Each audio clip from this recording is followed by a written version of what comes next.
Hey, jetzt wird's gelegt.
right, last throws.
All right, everybody, let's get this together because it's time for the Battle Axe Open 2026.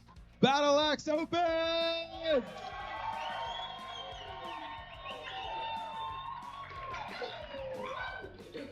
I forgot how to do the Macarena then. Welcome everybody. It's the big one. This is it. This is the namesake tournament of this weekend. Thank you for being here. Thank you for selling it out. Look at you, all these beautiful faces in the crowd. How are we feeling? How are we feeling? We're feeling good?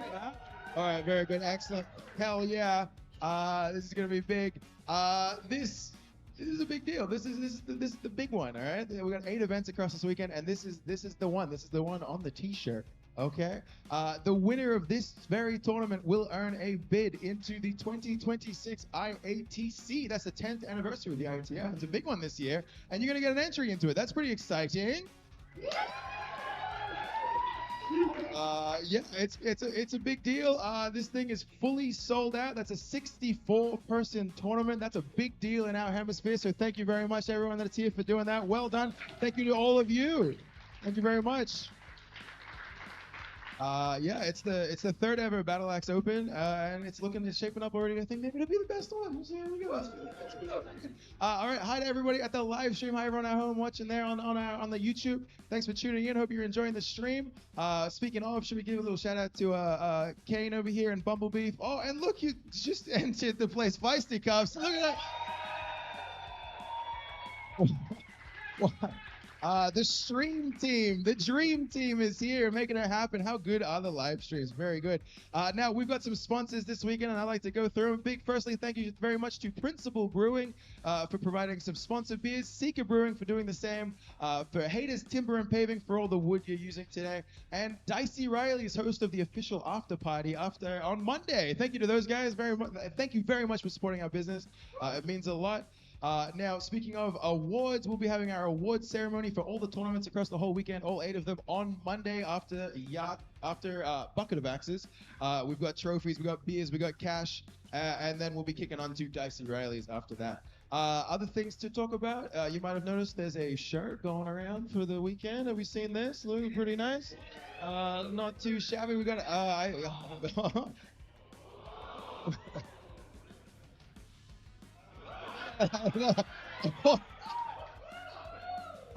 Get yourself one and do a better job than me with that reveal. Yeah, we've got those going around. I think I think we're getting through the allocation. Honestly, it's probably going to sell out. Another fun thing that we are launching today in maybe an hour is socks for this weekend as well. Look at this. Look at that at home there. We got Battle Axe Open branded socks with the cockatoo on there. Exciting stuff. I just thought, yeah, that's the merch drop for the day here. We've also got some vendors around the place. We've got Throw Down Under over there. We've got 81 Axes. We've got Priest the Axe going in the back. We've got Get Fracked with Wombat right there. We've got Dog Handles. We've got Nikki's Bedazzlement Station setting up. We've got some other fun treats coming along. And flash tattoos across the road with Aftermath Tattoo Gallery. Who's got a tattoo so far this weekend? Quite a few people. It's incredible. Thank you very much for wearing our brand on your body. That's genuinely amazing. Okay, now there's so much to talk about, but firstly, I want to get Stu in here to talk about this tournament. So let's get Staggered down. Where is he? Come on in.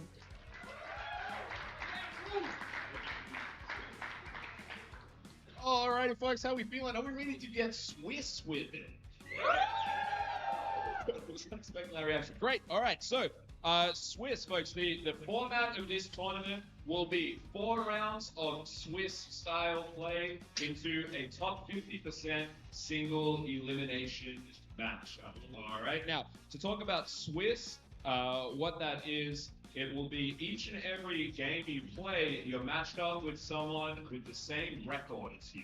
Okay, so if you lose your first game, your second game you're against someone who also lost their first game. Now, the theory there is each and every game it gets tighter and tighter and closer, and more value out of those games. All right. Now, the Swiss section of it will be league play style. All right. So that is best of 3 with all 3 rounds played with a tied match going to Big Axe tiebreaker. All right.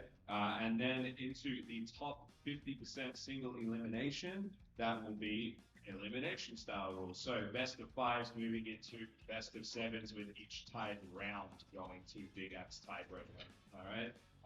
Now for for that part of it, the elimination, that will be moving into axe scores as well, so you can keep track of that. Follow the bracket for all you people on the phone there, and then that'll be the tournament. All right. Now, first off, practice throws. You'll get 3 on your first game, as is normal, and then 1 for the first time you go to Big Axe. Now, Big Axe, how we do it here, it is practice, practice, throw, throw. Because that is how you actually play Big Axe, all right? So that's how we do it here. And then after that, it's 1 for fun. It's a fun time. Now, another couple of notes here on how we play. There's no out of reach. We don't like out of reach. Out of reach sucks, all right? You pay for your axes, throw your axes. If it comes down to that last throw, have your clutch throw, all right? Because clutches are fun, and that's what we're here for at the end of the day, right? It's fun, and prize money and all that other stuff. Now, the other one, folks, is advantage, all right? When it comes to that final throw of the round, when you're going for your clutches, how we do it here is throwing by advantage, and what that means is the point leader, they are going to throw first, all right? And then after that, if you're tied on score, it will go to whoever has the most rounds. And then if you're completely tied, just have a conversation. Talk it out amongst yourselves, all right? One of you can throw first. That's fine. You're all adults here. And if you need a bigger adult, you've got us. Now, axe handling as well, folks. This is just a bit of house etiquette, all right? The wraps here, and then also if you're on the end lanes, magnet technology. I don't know if you've seen those ones on the end. They are for, that's it, magnet tech.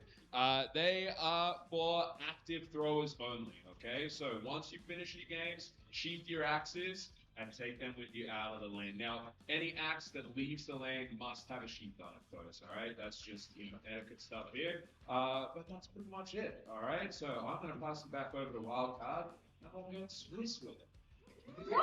Yeah, give it up for Stu with the rules. Rules.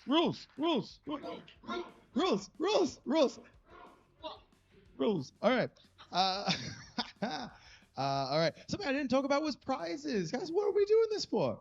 It's not just fun. It's not just good times. It's not just community building, but a whole bunch of other things. We've got sponsor beers from our lovely sponsors. We've got trophies coming on Monday.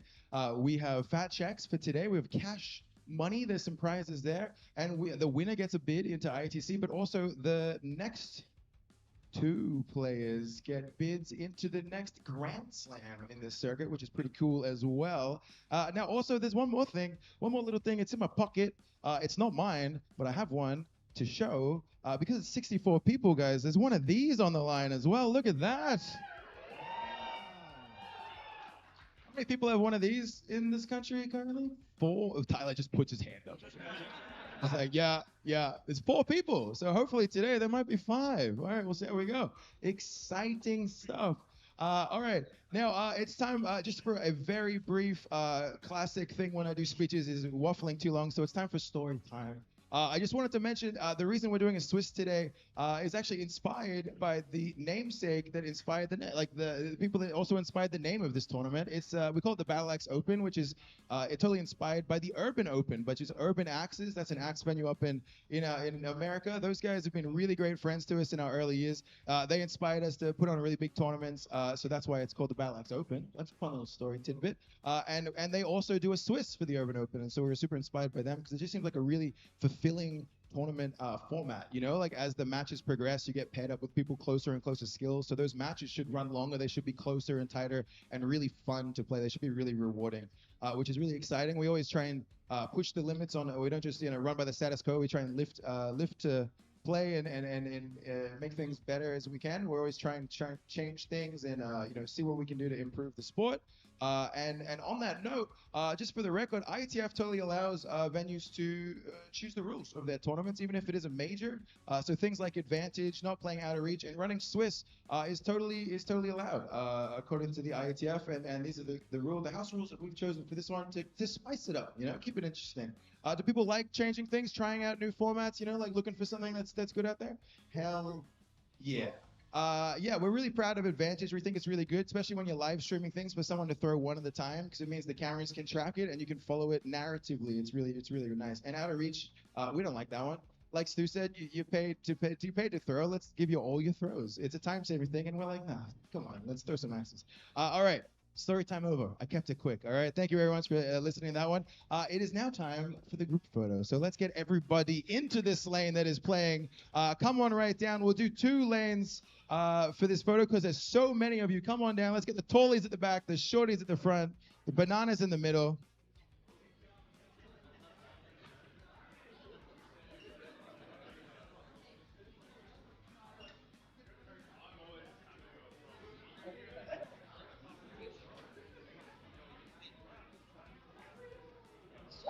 Everyone that's competing, come on down, come on in. Let's get that photo.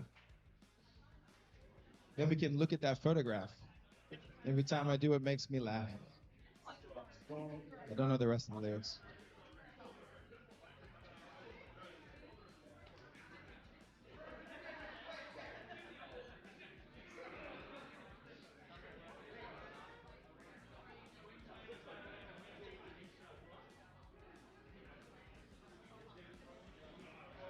All right. Is it 3 lanes? Do we need to do 3? There is quite a few people. All right. Let's do a 3-lane group photo. That's gonna be nuts. Because to do it, I'm gonna take the chain down. Holy dooly. All right. Let's see how this looks.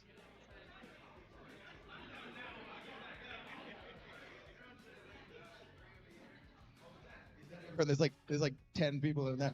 All right, maybe it's a 2-lane photo. All right, let's get you guys back over this way. I was ambitious. Next year, guys, next year. Not fair. Calm down. All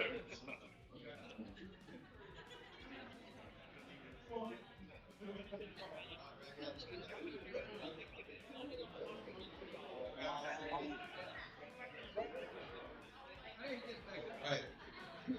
Brother, we'll take a proper split down. Beautiful.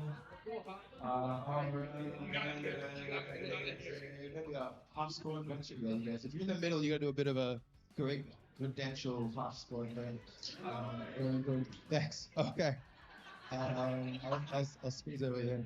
Okay. Thanks, Matthew. All right. Okay. Here we go.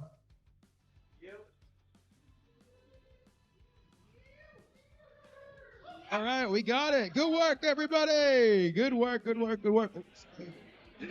All right, head on out. We'll get the Scorers Guild members to the iPads.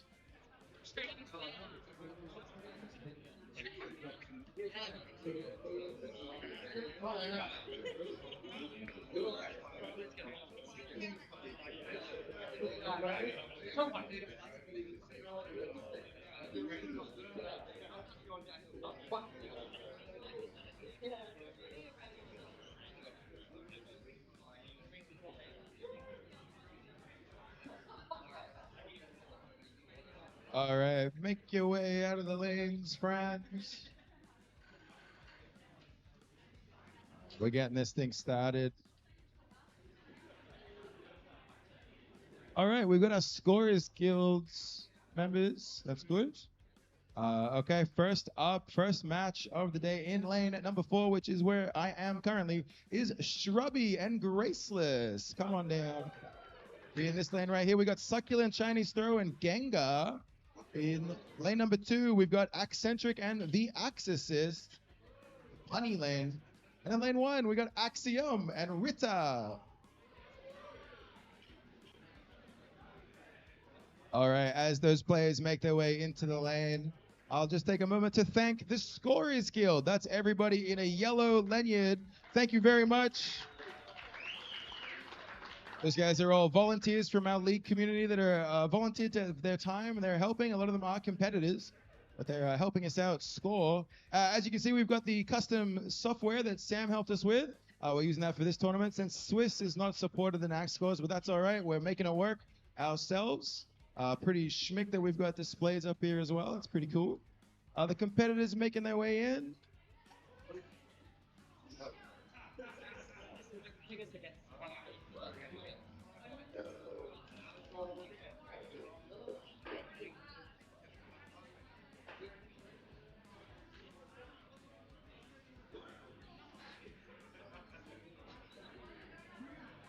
All right, we got two. That looks like everybody. All right. So before these guys have their first 3 practice throws, let's kick this tournament off correctly, how we always do it at Battle Axe, with a big us. Now this is the big one, so let's get a big us. All right, let's break these microphones on the count of 3. Everybody, 1, 2, 3. That was humongous. All right, everybody, well done. That's awesome. Good luck. Have fun. I hope this tournament goes well, and I think it will. Let's get it. The Battle Axe Open 2026.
Alrighty,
folks. Welcome to the Battle Axe Open. It is a day 2, and we are kicking off with our major that is happening right now. Pretty exciting stuff. It is day 2. We've had a jam-packed weekend planned for you all.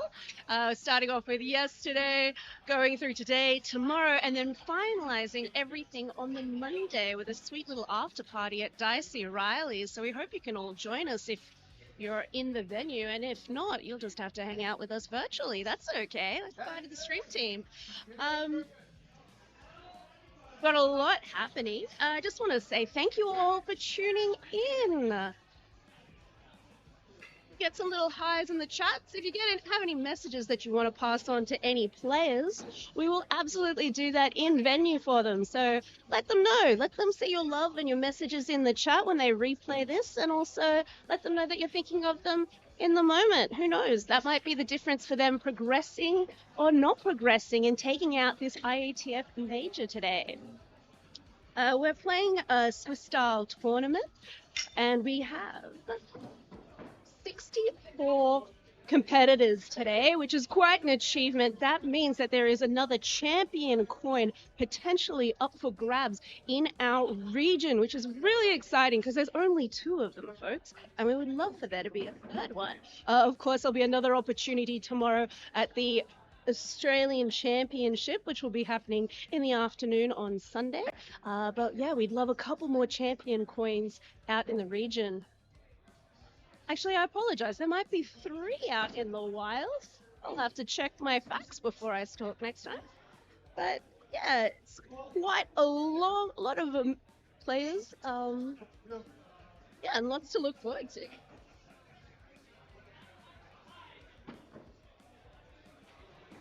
For those of you playing at home, I'll give you a little bit of a bracket breakdown. We're doing the Swiss style.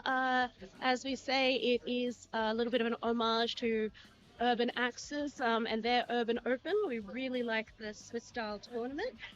Top 50% single elimination playoff.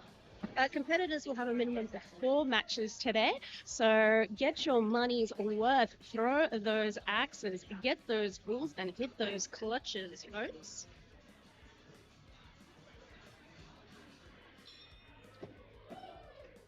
If you hear a ding in the venue, that means a Prem clutch has been hit. Exciting. Love a little good delving. For those of you asking, the Swiss style tournament is progressively groups players from each round with each other, with other players with a similar or same win-loss standing, leading eventually to increasingly balanced matches throughout the tournament progression. And hopefully that leads to some tighter matches, more evenly matched opponents, and satisfying games, and who knows, maybe a couple of big axes thrown. I think that'll be a good time for everybody. So yeah, as the more games that you play throughout the tournament, you'll be much closer to someone at your skill level. And a great way to meet other throwers from all around Australia. We have people who have flown from Adelaide, Queensland. We've got someone from Cooper Pedy. We've got a couple of someones from Cooper Pedy, possibly the furthest place from me. And yeah, from Victoria and of course New South Wales. We're so grateful for everyone who's travelled to sunny old Wollongong. It's a beautiful day today. We've got that summer heat blaring and that aircon running.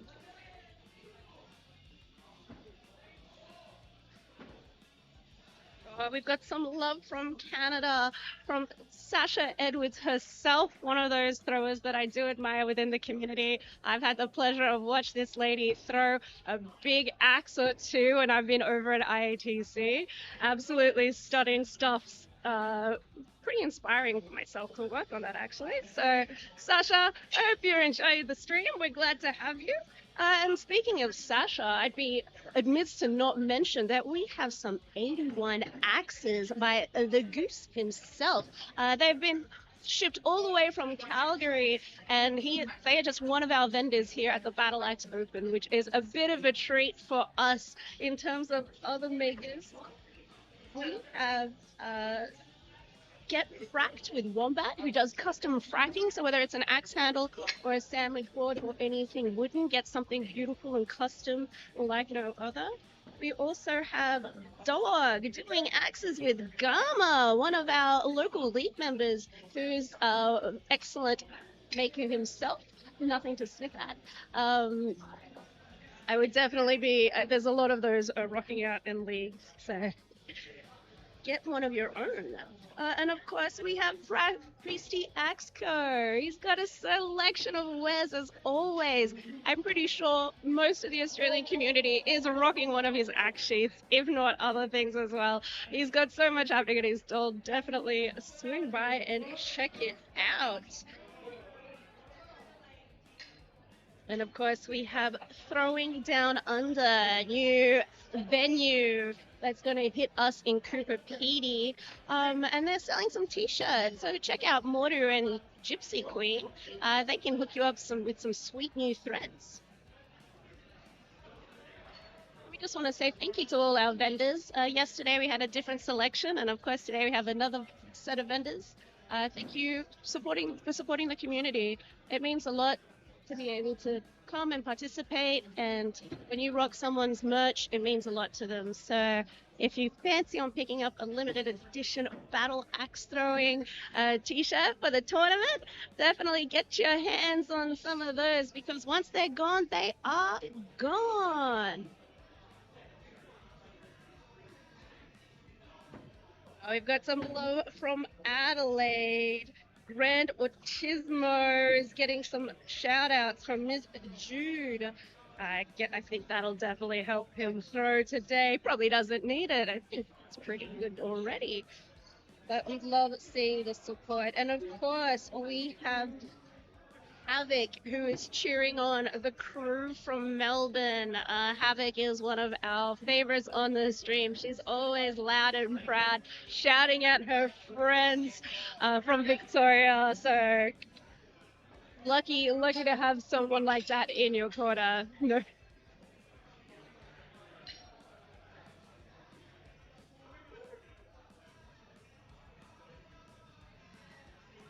And of course, we have Eve Parkinson's The Axe. Saurus Rex, he's here, and he's from all the way from Perth tuning in. Well, he's got little arms. It was hard for him to fly all the way over here to Wollongong today, so it's pretty good. He does all right for a little dinosaur, little purple guy. But thank you so much. It's great to see you in the chat, Tristan.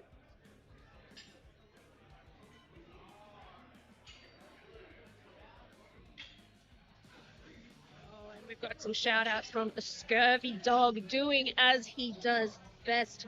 And he's prepping some Caesars just to get that little taste, that little good mouth feels, to relive the moments from IATC. So we had some good times in Canada, and the plan is for us to go back. That's certainly a must stay, a must staple. It's going to be the 10-year anniversary of the International Axe Throwing Federation, of course, our governing body, and the International Axe Throwing Championships. I feel like this is going to be a big one, folks.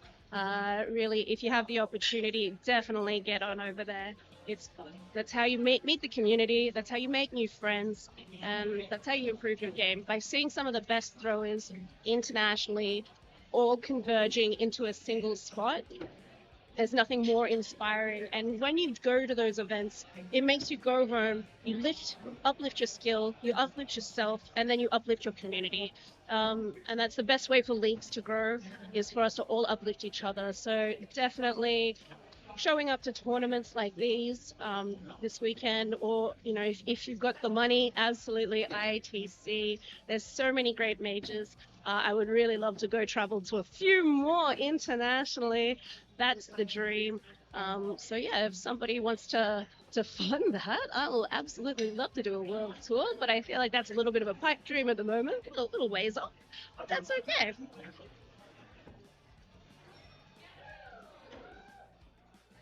Some great dings going off in the venue. That means those ceramic collections have been hit. That is what we like to see.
Alrighty, folks, I am back in your ears. Just wanted to let you know that I've passed on some of those messages personally to some throwers, and they are absolutely rapt to hear it. So keep passing on that support. Keep chatting in the chat. We love to see it. A little bit of banter makes the day go faster. Uh, yeah, it's been really great. We have one of our other vendors has just arrived today. We have one of our league members, Lumber Ella. Eight, eight, eight, eight. She is going to be doing some nails. So if you want some custom axe throwing nails, want some colors, want some fun designs, Ella is going to be setting up quite shortly. So you can throw in style, level up your throwing. I always like having a little bit of bling, but I'm not responsible enough for nice nails. I chew them with exciting finals, like the doubles finals that we got to watch yesterday. That was incredible. I used to have nice nails, and they are gone. I just expressed my gratitude and to some of the throwers, like incredible throwing.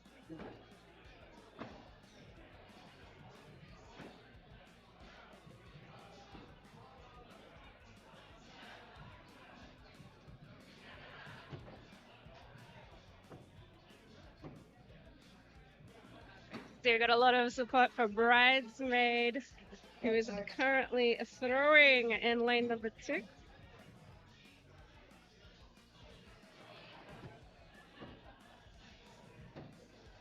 Bridesmaid had a great outing yesterday in the doubles team bouquet, and went quite far, which was awesome to see. It was great seeing those finals, and they looked so stylish. Honestly, the doubles teams, oof! I love a little matchy or themed event. More costumes, the better. Of course, we had our costume catwalk as part of our doubles tournament, and the winning team, one ticket please, were excellent. It was just a single person in a trench coat. Nothing sus. Nothing sus when it comes to a doubles team. It was great to see. So they'll be walking away with a trophy as well as the winning team, and our second place team.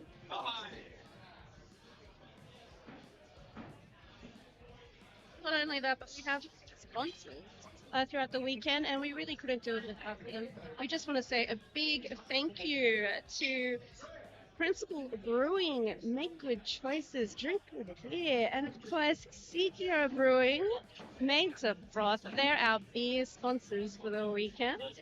So all winners will be walking away with some beers, but not only that, there'll also be some cash prizes, as you can see by the fat checks that we'll be distributing at the awards ceremony on Monday afternoon. So feel free to come check it out. It'll be great.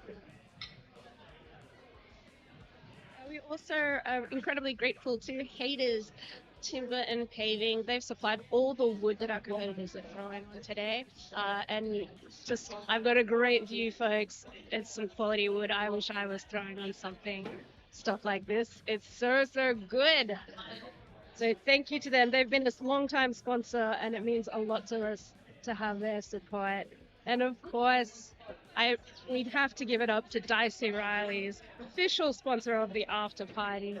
They are also one of our cash sponsors, and we'll be there after the awards ceremony. I'll be there till close unless I fall asleep before then. So if you want to have a yarn, you want to have a chat, that's where we're all going to be on Monday evening. Dicey Riley's is great. They always support local. We go there for one and dones after league, and no place I'd rather be. Also, if you're a fan of Guinness, maybe we can split the G.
Guys, one of our staff members, Kiara, is leaving. Everyone say bye to Kiara. She heads out the door. Bye, Kiara.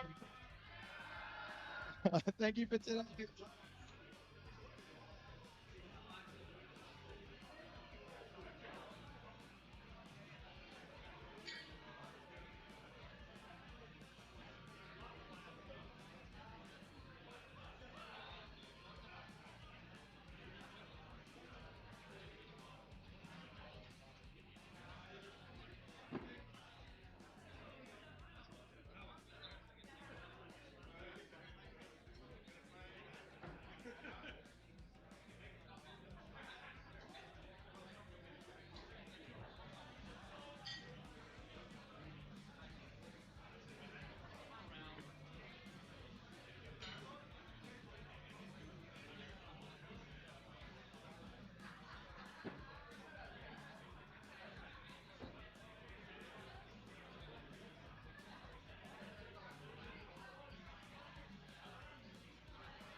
All right, folks, this is the last match of the first wave, you could say, of the Swiss tournament. When this finishes, it'll populate into the next one. So we're just waiting for this to wrap up before we fire off the next round of matches. While you wait, you might want to check out some of these stalls we've got going on. We've got dog axes, we've got Get Fracked, fracking services. We've got Priest the Axe in the back with all of his wares. We've got 81 axes over here with Shiloh. We've got t-shirts from Throw Down Under. I believe we got some other fun things getting set up. You might even want to get a tattoo across the road at Aftermath Gallery. We've got t-shirts, and we've also got the new socks. They are for sale from right now. Come get yourself a Battle Axe Open 2026 Cockatoo sock. Axis came right to the desk.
All right, those games for the second wave have now been sent out. If as far as guild numbers can call those out, they're on the screens though.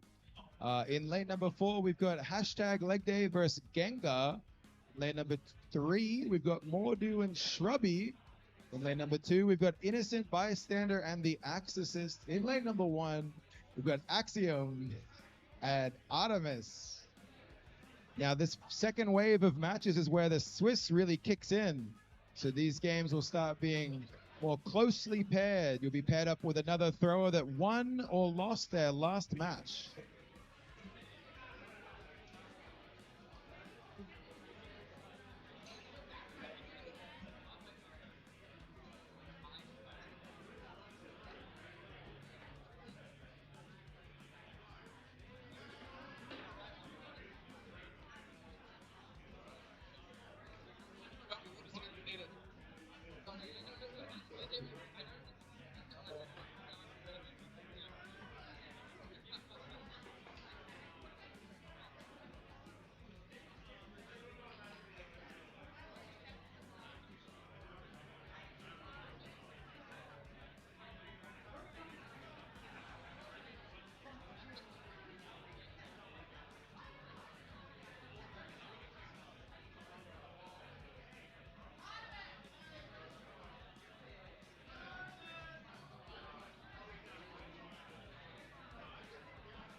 All right, we're just going to be changing warranty between games and keeping things running while we do that. Now, I've got a fun announcement. We've got a new activity today set up right now. One of our league members, Lumber Ella, has set up a nail art station on the rego table. Go have a chat with her if you'd like a nail done. You can get some nail art.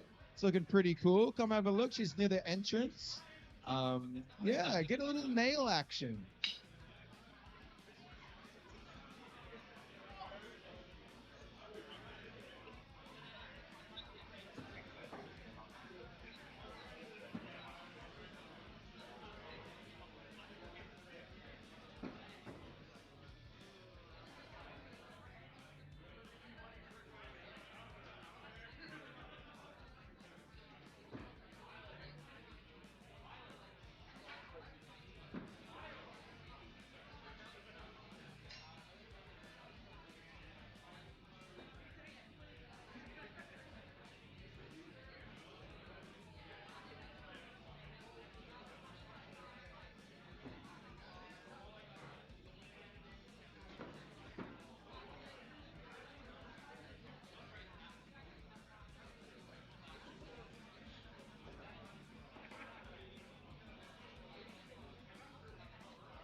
Howdy, folks. We are back and on the mics. It's me, your girl, Fisticuffs, here with Baby Girl. Hey, everyone.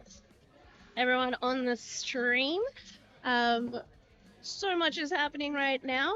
Thank you all for tuning in. Give us some love in the chat if you are watching along with us. Thank God for air conditioning. Quite seriously, what a long day. Oh boy. It's always so nice coming here to Wollongong because the weather is always just heat every time. Well, we're pretty lucky. It is peak summer, so we is. have been spoiled. It's quite a nice one actually today. It is. Not too warm. But even But- better than that, the just the attitude and the camaraderie and just all of the good vibes just being here this whole weekend so far. I was actually speaking to Stagger yesterday and said, this is the most tranquil that I've felt in quite some time. This is very, very nice. It was just a very, very, very good flying going through the whole venue. It's been really exciting, a lot of fun. I have not been growing well, but I will get better. That's the whole point of it. Don't be too hard on yourself. You've taken a little bit of a break, but you're back, baby. Very true. Is this going to inspire you to go back to your league and throw some more? Absolutely. I mean, unfortunately, I got a lot of travel coming up, so I'm going to be finding the chance to throw absolutely whenever I can. Oh no, finding the time to throw axes. I guess we'll have to twist your arm on that one. No, oh, my rubber arm. Yeah, that whole thing. That's all good. Well, no, it's been really great energy in here in the venue. I very much agree with that. It's like, I know this is my home venue, but it's like coming home, seeing all these people all congregated in one point from really all is. points of the map. It really is. It's always nice to come back and just see so many familiar faces. Lots of smiles, lots of hugs, lots of high fives. Yeah, I think my hand's getting sore from all the high fives that I'm dishing out. But also, you know, it's great to see when those hands go up, you know, when people are getting all those trembles.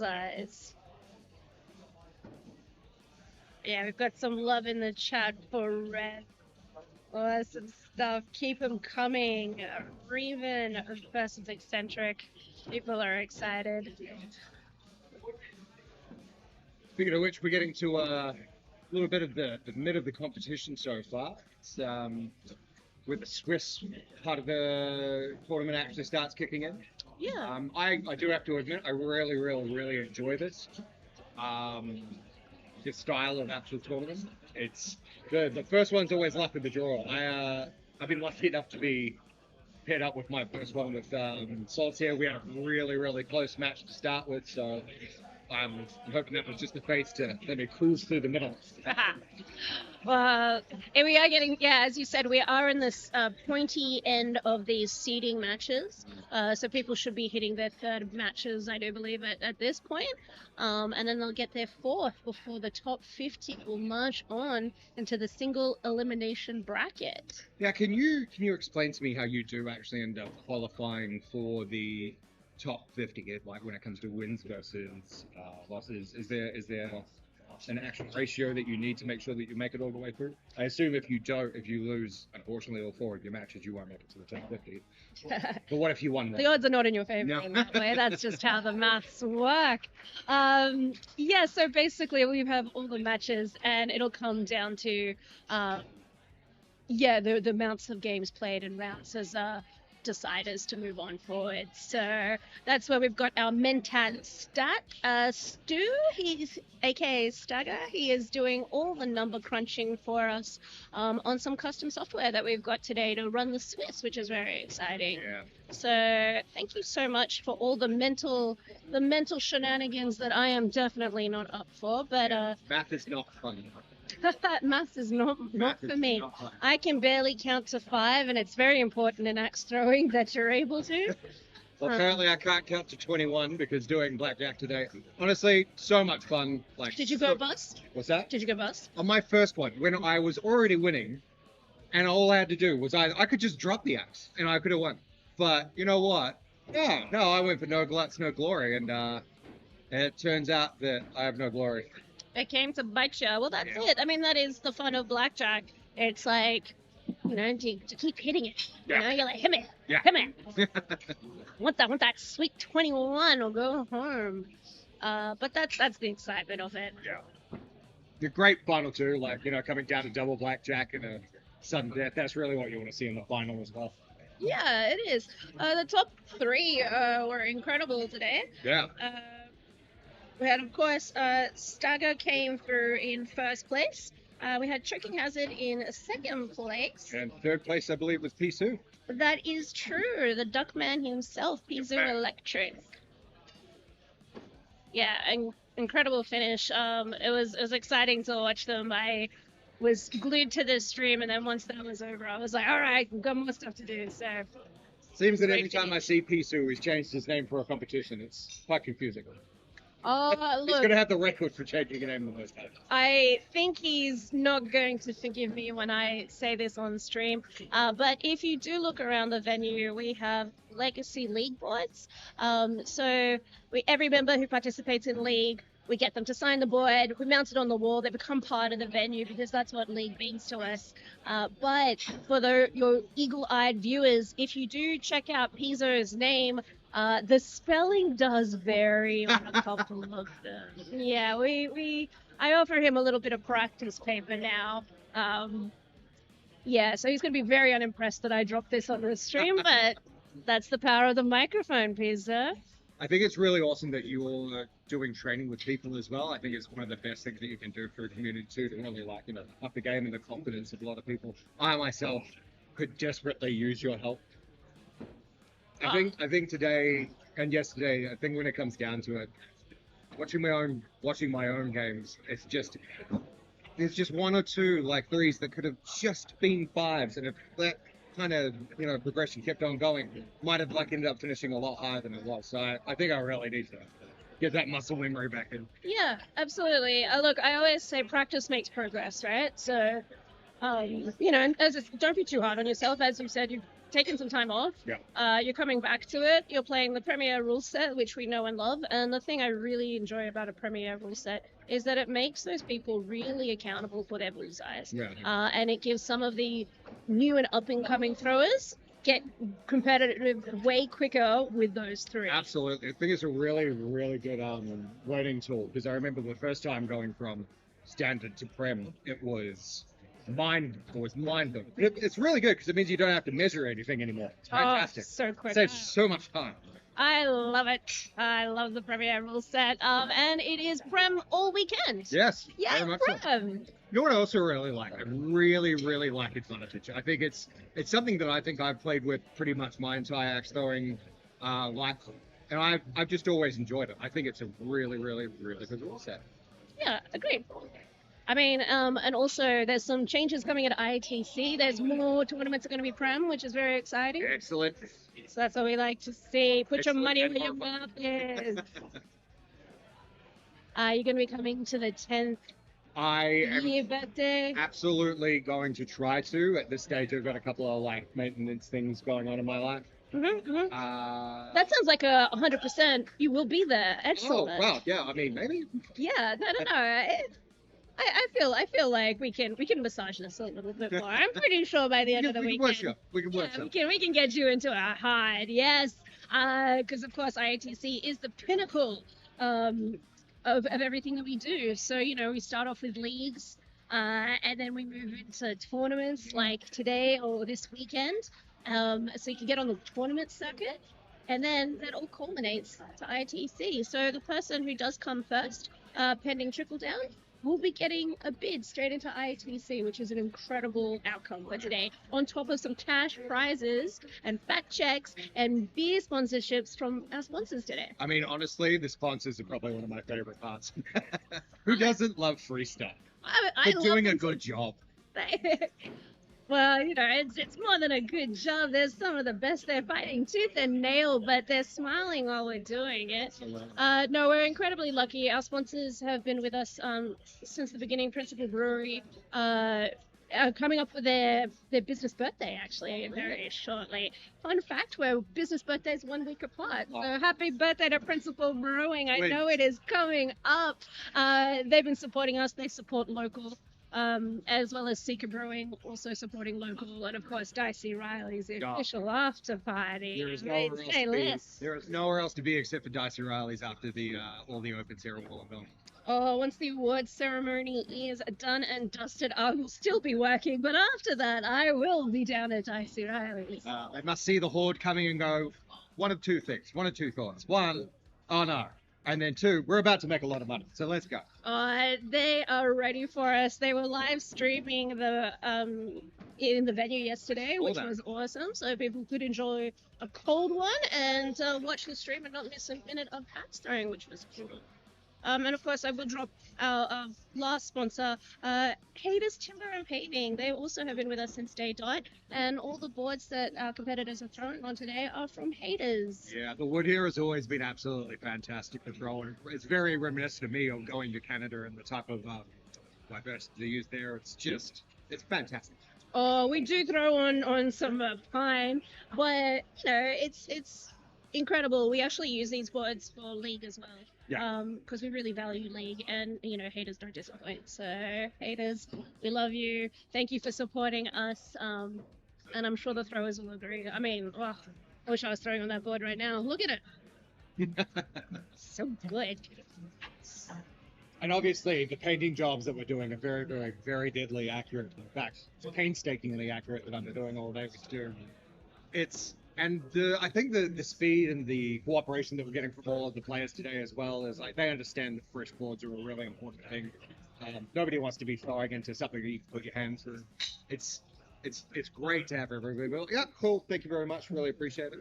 And there's not too many calls for I want this board changed because they've been lasting all day long. Yeah, no, that's that's just quality timber right there, which is fantastic. And they're also, I know they're fresh boards, but God, they look a little like just beautiful, like not too soft, not too hard. Do you enjoy throwing on a hardwood or a softwood? It's actually a really good question. There's cons and pros to both. With the softboard, it's going to get chewed up pretty quick, especially with the precision that a lot of people throw with here. But in saying that, there's a lot of room for no bounce outs with that, obviously, if you're not over rotating or under rotating.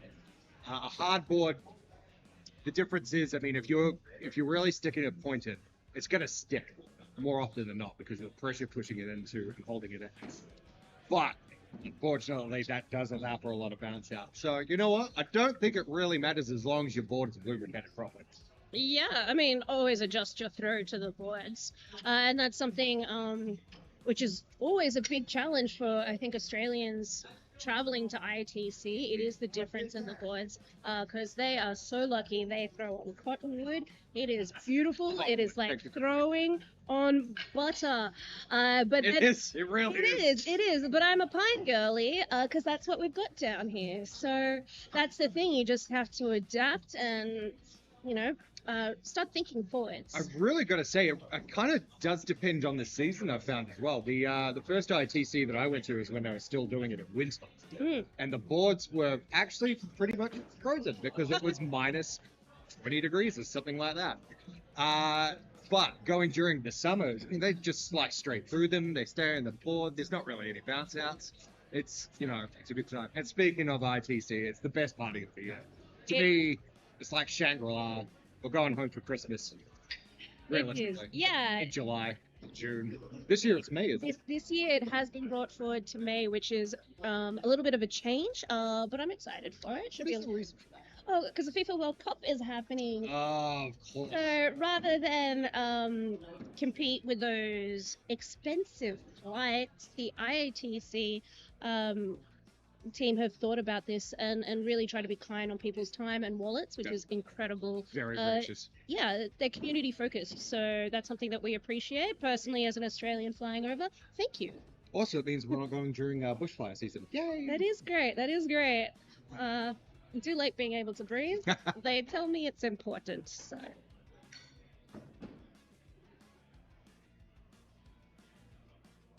I actually think that we're at the pointy bottom end of the second bracket.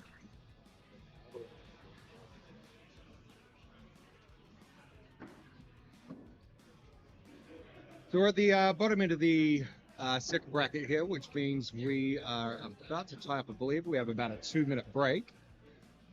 2 or 3 minutes, depending on how long Matt would like to talk for. And then we will be jumping straight into the third wave rounds.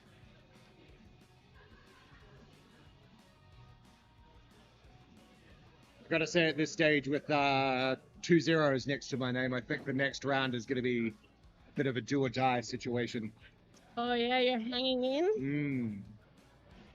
If my math is correct, that means that by the end of the 4th round, there's only going to be 4 people who have gone all matches without losing. And look, hopefully they meet a satisfying opponent at the end of that journey. Very much so. Now, when it comes to the elimination side of this tournament, how does it work? Are we doing single or double elimination? We are going into a single elim tournament after this.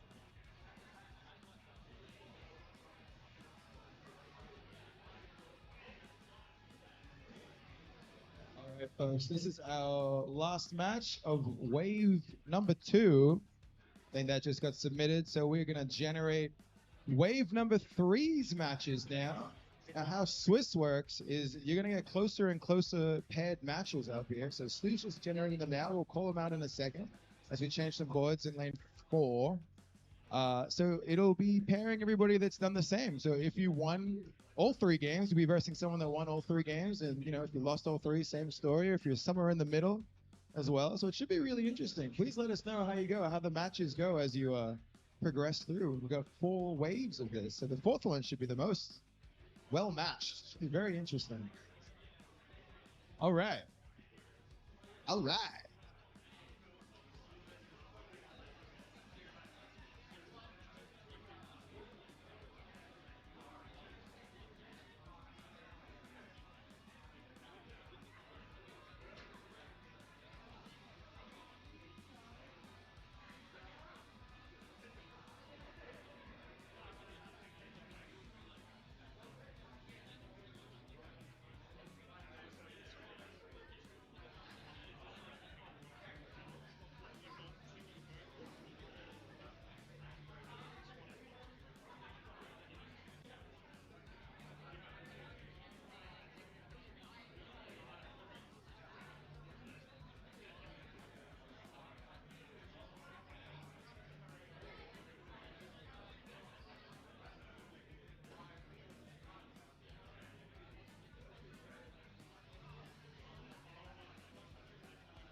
All right, we're getting wave 3 kicked off now. In lane number 1, we've got Axiom and Wombat. It seems like he's always in that lane. In lane number 2, we got Woodsman and Shrubby. In lane number 12, we've got hashtag leg day and innocent bystander. And we're just going to pause lane number 4 until these boards are changed. But it'll be Choking Hazard and Mando.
Alrighties, folks, we are moving on into that 50% single elim bracket.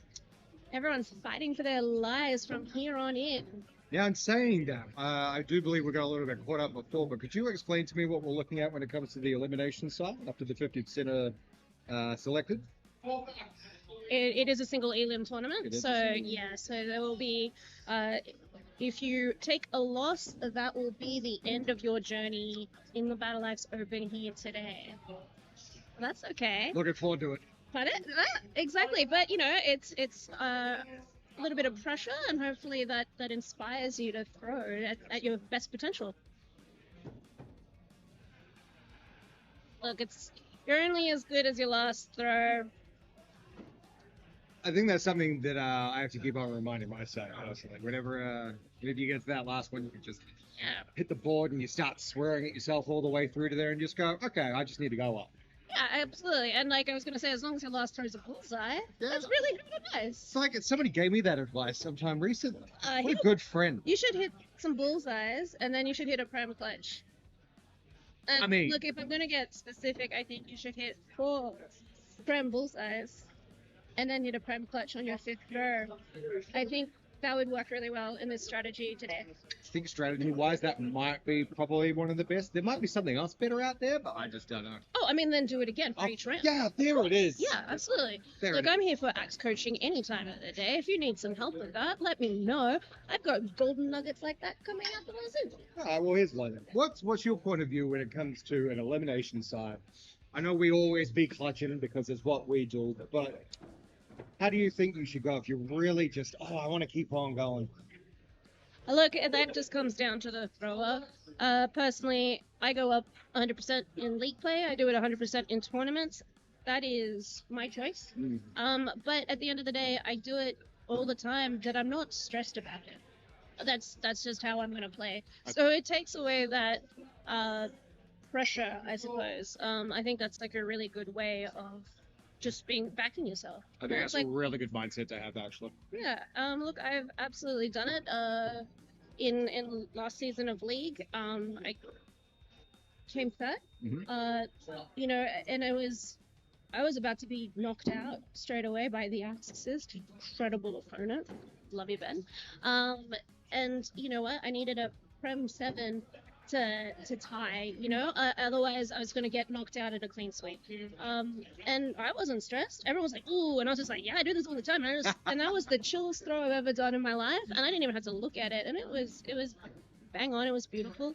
But that works for me, but I practice how I play, so I'm okay to lose by that strategy. That's a and really, you have really to cool be okay with it. If you're not going to be okay with it and you're going to regret it, then that's fine. That's maybe not for you. Yeah, great. That's honestly, that's a fantastic mindset to have. I mean, at the end of the day as well, you can hold your head high knowing that you were really at the end of the day resting yourself.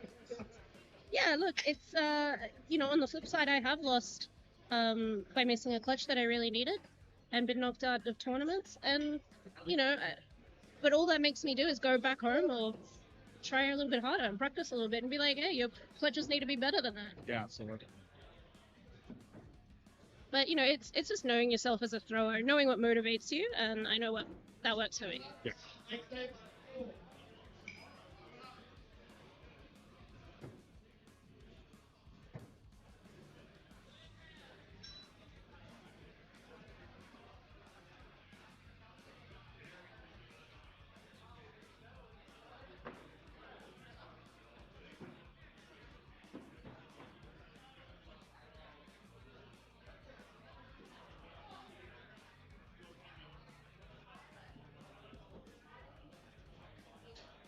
The chat is popping off. We've got a little bit of a love, or more than a little bit of love, for Innocent Bystander and Wombat, who are currently throwing at the moment.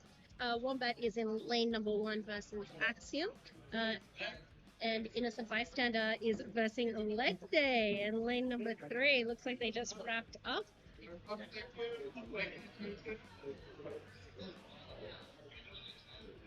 in lane number 2, we have Whitman versus Froggy. 2 people that I love.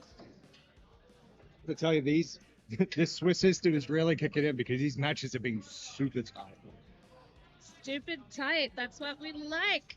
Yeah, and that is the strength of the Swiss style tournament. I'm a big fan of that because obviously when people come to a tournament, we want to cater to those top players who are here to be competitive. But also we have some first timers. Oh, yeah. We've got a lot of people who are just trying it out and entered their first tournament. Again, I have some people who have completed one season of League and decided to compete today, which is incredible. And you need to cut your teeth somewhere. And this means in the Swiss style tournament, they get to marry up and match up to someone who is hopefully at the same kind of skill level that they're at and get a really satisfying match. And when I ask people about it, that's been the feedback so far. They're like, my last match, best yet. Yeah. And that is the strength of the Swiss. I mean, every single time that you say, well, my last match was the best one yet, that happens every single time. You're definitely doing something right.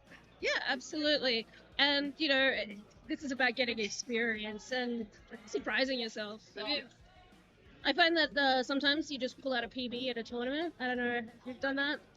I have once, actually. It was during it. Actually, even the doubles yesterday, actually. I was a surprise entrance into that with Choking Hazard. And when it came to the round robins, it was the first time that I'd actually gone through without losing a single game. Congratulations. Which was incredible considering we've never actually thrown together. Yesterday was the first time that I picked up an axe in about 2 months. Really, really did surprise myself with that one. It was really good to walk away from that and go, that was awesome. I would really consider doing that again with Choking Hat. Oh, that's great. That's great to hear. And, you know, not bad for a pickup team as well. Exactly. Gosh. Okay, we have, I feel like I'm going to be saying this every match, but two of my favorites. I've got Crowblood versus Bridesmaid in lane number 3. And they are just neck and neck right now. 13 to Bridesmaid, 15 to Crowblood. He's only leading by 2. It's a little lead. It's not a comfortable one when you're against Bridesmaid, though. I have to say, watching her play yesterday, I love Team Bouquet with their party clutches. They were hitting Prem party clutches. It's like, make me swoon harder. Team Bouquet actually eliminated us yesterday with a party clutch. It was... Can't be mad. Well, I can't be mad. It was heartbreaking, but at the same time heartwarming. I don't think I really know how to quantify the words for that feeling. I mean, it's bittersweet, you know, when it's the end of the journey, but a Prem party clutch, come on. That's what I would like inscribed on my tombstone. Without Prem partying? Yeah, absolutely. What's to live by? What's to die by?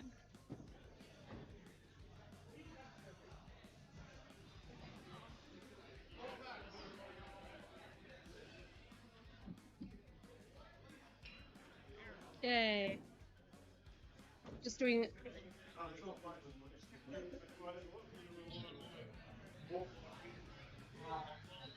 Okay. So Crowblood versus Bridesmaid. Crowblood took the first round, and now they are still tied. It's going to be another tight one, I dare say. In lane number 2, we have Boomer versus Jiminy Cricket. Some Melbourneites duking it out. They travelled all this way just to play each other. I love it. I would love to say I know what that feels like. I mean, I traveled a bit of a way here, but I didn't travel that far.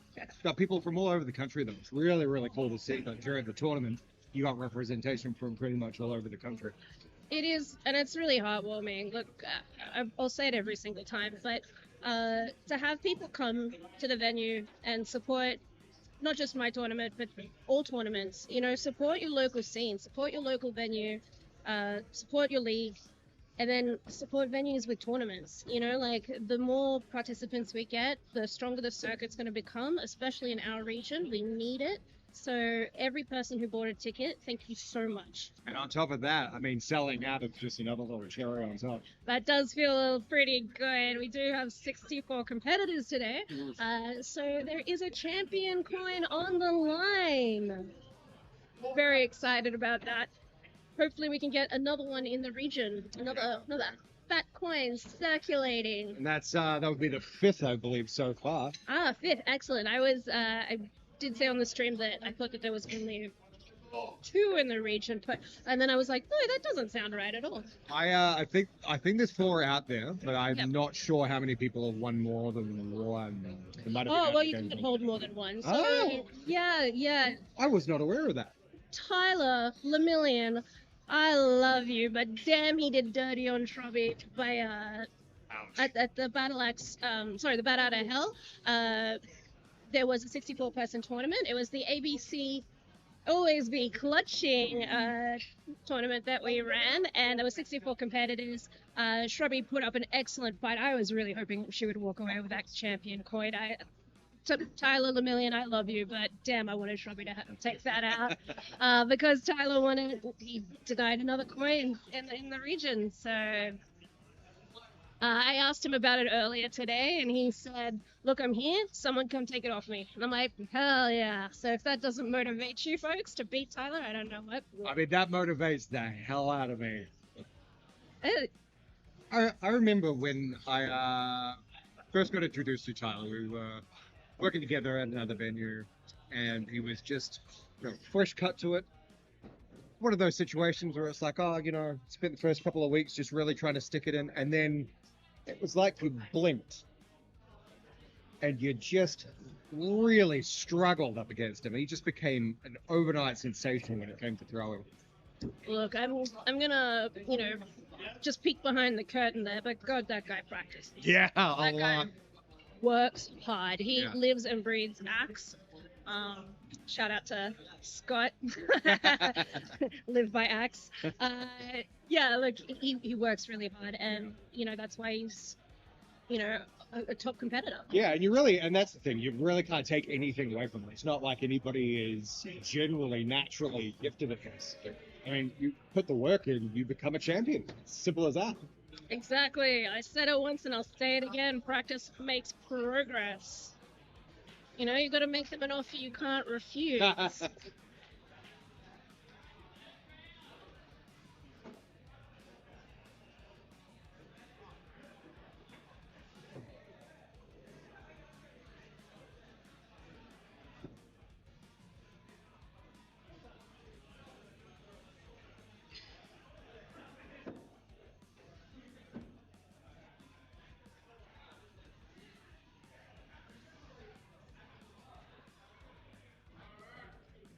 Well, Little, it's been an absolute pleasure as always. I believe I'll be back at some point today, but at the moment I think I'm just going to go do a little stretch my old bones and get ready for my next one. Exactly. You've got a match to think about, so good luck out there. Thank you very much. I'll see you guys all soon. See you, baby girl. All right, folks, that was Baby Girl who was joining us on the live stream. Always good to have a little bit of a yap with that guy.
Folks, there's some spicy stuff happening in lane number 1. We have Pilot versus Slaughter.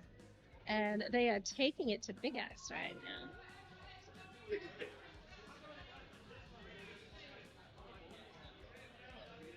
These two have the axe game down pat, but I can tell you the banter, uh, that's where the real comp is at the end of the day.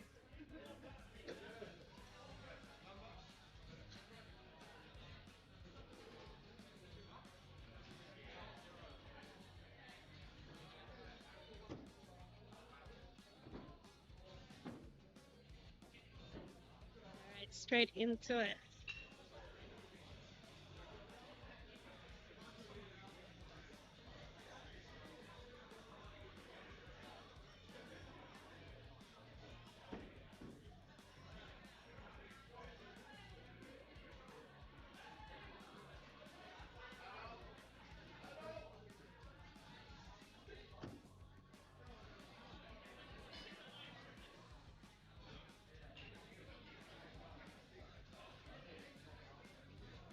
Okay, Pilot's first Big Axe was a 3.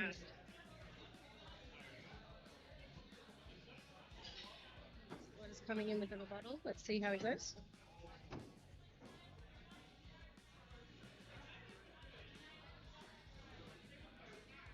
Pretty nice. It is a 5. We did get the confirmation. Pilot is jumping in there because it is tight. Yeah. The boisterous laugh was all the confirmation we needed from the sidelines. The stream team was like, yeah, that's a 5. But always great sportsmanship to see people, competitors, when you do get those tight throws, having your competitor look at it. It's what we like to see. Relax, wrapping up by 2. Touches it cold. I want to give a little shout out while we have a little moment to our Scorers Guild. They're the people with the yellow lanyards around their necks. They're volunteering and they're scoring, and we truly couldn't do it without them. We appreciate them so much. They are comprised of our league members. They have taken the time. They are competing as well as volunteering and competing at the same time. So to anyone who's ever done that, we love you. And I'm sure I'm not the only venue or tournament runner who's ever said that. We can't do these kind of things without you. So thank you. If you're ever a volunteer, let me know. I will gush and cry and tell you how much you mean to us to support and uplift this sport. So thank you, and thank you specifically to the Explorers Guild for this weekend. Appreciate you. Also, a little biased, but I'm going to give a shout out to the stream team. It is the dream team. We have Kane, and we have Bumble Beef, and myself, and the man who will never say anything, our creative director, Wildcard. So we're working really hard, and if you like what we're doing on the stream, please consider giving the channel a follow and liking the stream. Little thumbs up. Costs you nothing, and it really helps us out. Helps us out more than you think. So thank you so much. We are on the hunt at the moment. We are just shy of a couple of channel subs away from hitting the mighty 200. So make my dreams come true. The stream team is like nodding in agreement. If you can make that happen, oh, I'll buy you a beer at Dicey's at the after party. I'll tell you that much.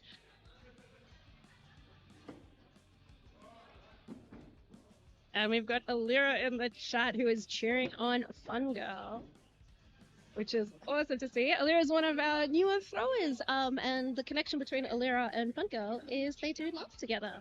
Didn't know if you know, but there's a little bit of a Venn diagram between axe throwers and laughers, but there you have it.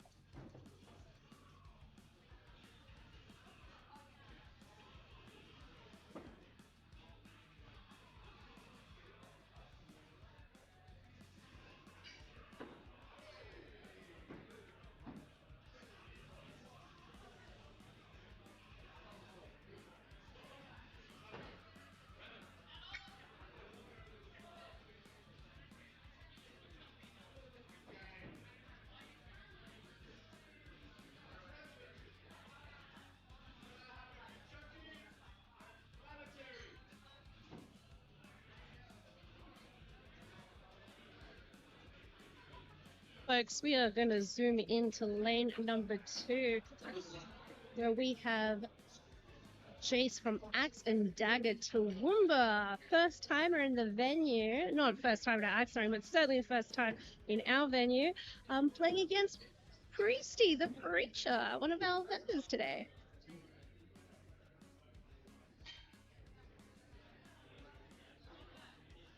In round 2. And Axe Dagger with Jason is in the lead by 2 points. Alright, and commentators curse. They have just tied the round on 18 points apiece.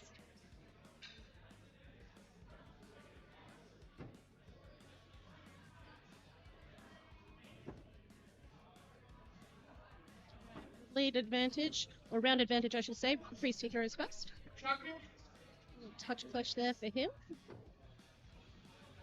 A little shot there for Jace, but that's okay. We're taking it to the next round.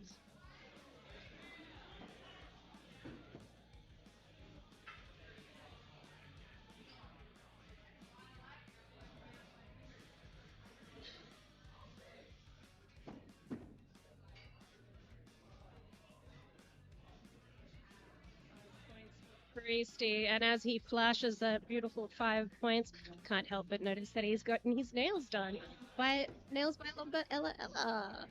Nice. One of the other vendors here today, so if you want to look as cool as Priesty, definitely go see her. I think she can help you out. Alright, that is a 3 points for Priesty and a bullseye for Jace.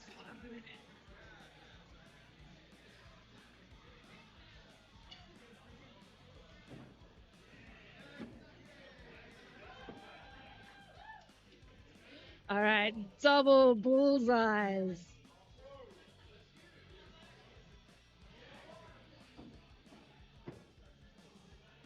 To just keep trading leads. It's incredible. All right, just 3 points for Jace, 5 for Priesty. And with that, we have tied the round yet again. We are going to clutches.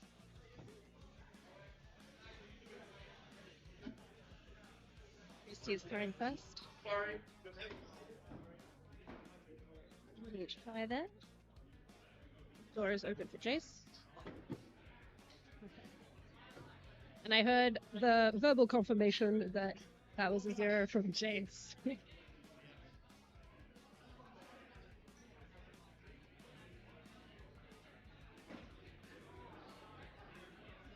Excellent throwing. We're really appreciative of Jace coming from Axe and Dagger into Toowoomba. I'm gonna have to pick up one of those shirts. They look pretty cool. Best way to support your local axe throwing community is buy their merch. And hopefully that doesn't come off as a shameless plug. It does go a long way. It's not just repping your venue out in the wild, but it's repping the sport. And I have a whole shelf dedicated just to axe shirts, and I want to make it too.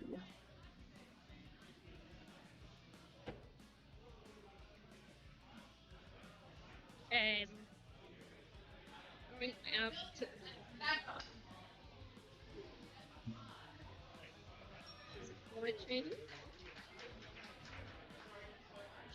it just keeps hitting that bell. Good job. That was in lane number 1.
Alrighty, folks, we are back.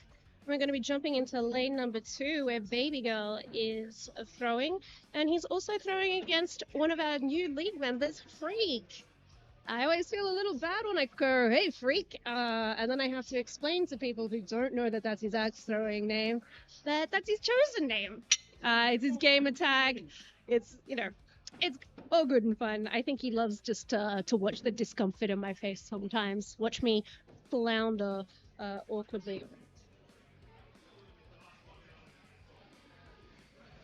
But after that stellar introduction of Freak, this is his first time competing in a tournament, which is really exciting. And it's great that he's made the 50% cutoff, and he's going, well, he's in the single elim, so we'll see if he can bring it.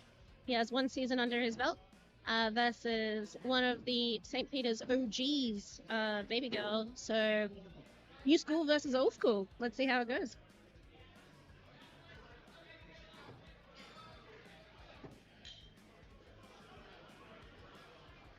Here we have Baby Girl, who is in the lead, stepping up for that clutch shot. Oh, looks like a beautiful prem clutch. He dings the bell. Confirmation that that was a prem 7. We got Freak stepping up. Let's go. Beautiful line, but unfortunately a little too low.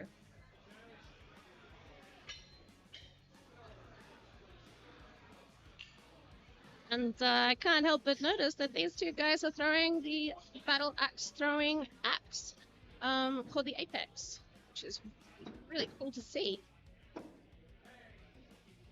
Alright, boom, boom, double prem bullseyes.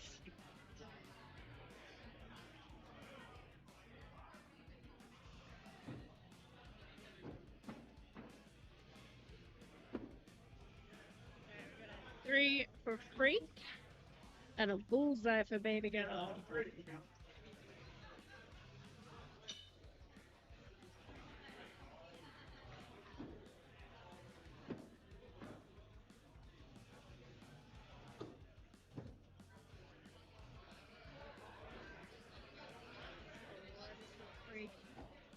Cheeky little 3 there for Baby Girl.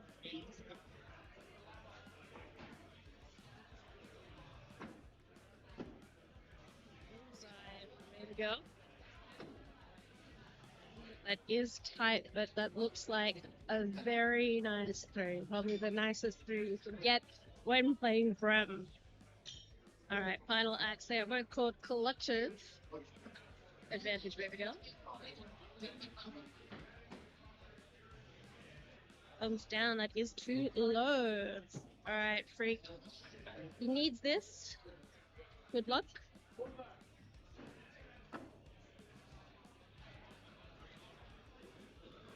A little low. Alright, Baby Girl takes the win. But let's hear it for Freak for his first tournament. Incredible outcome for him to come so far in his first one. I'm a little jealous.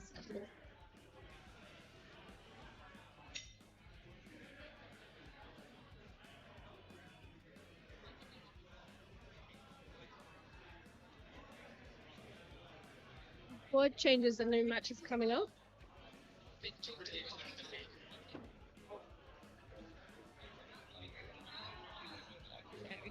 Death and Axes versus Spicy Margarita and lane number 1 that we can see right now.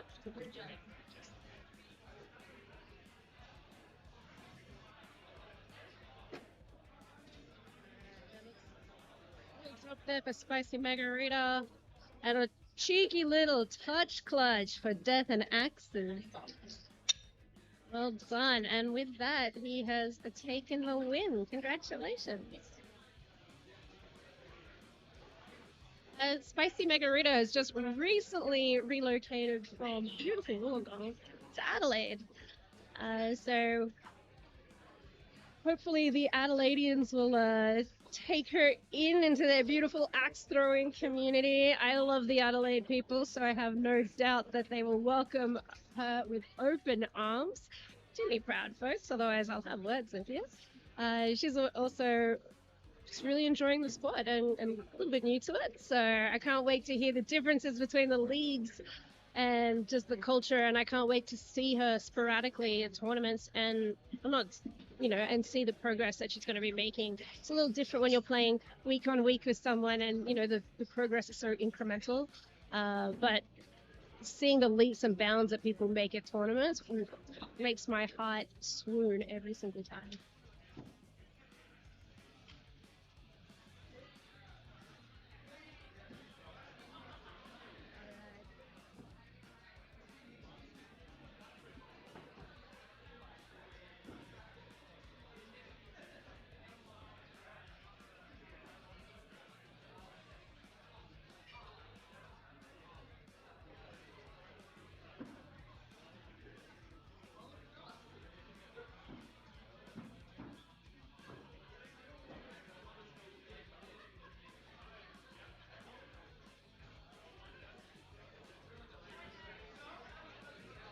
We have Captain Skidmark Skunt playing in lane number 3 versus Cecil. Sorry, lane number 4, my apologies. And I have it on very good authority that Skunt is one of the makers for our bucket of axes this year. He's been doing the sound over the weekend and he's taken off. So everyone say bye to Bumblebee.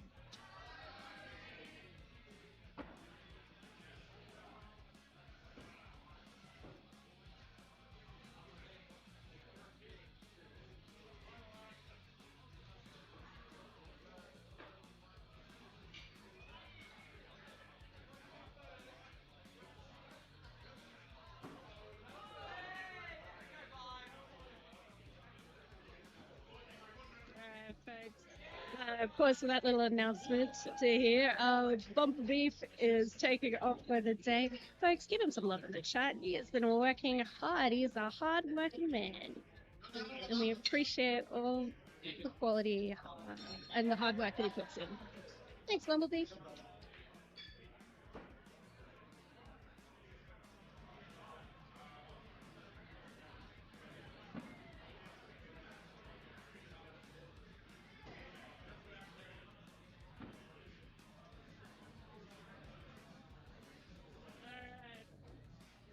In lane number 1, we have a juicy match. We have the Axis versus Gengar. Gengar, of course, placed 4th at the Bat Out of Hell tournament last year with us, which is incredible accomplishment. And of course, Axis is been dominating in our leagues at the moment, as well as other tournaments. You might remember him from APTC. And he has already secured himself a bid to IATC. So Canadians, you can look forward to throwing against this man. I can vouch for him. He is incredible to throw with and against. Right, that's double bullseyes across the board for Gengar and the Axis.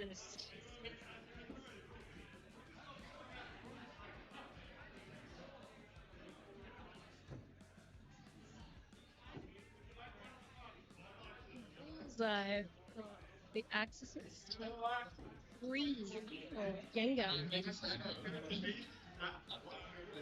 Right, they have clinked. They are both going for collections.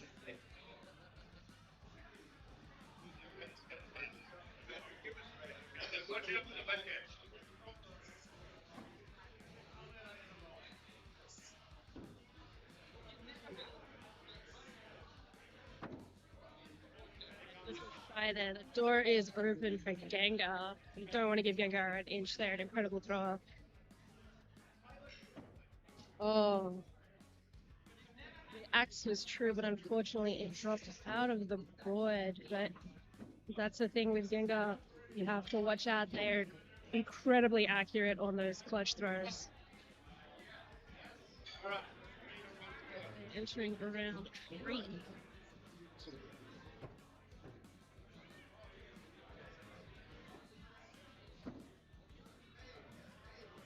Axis 3 for Gengar.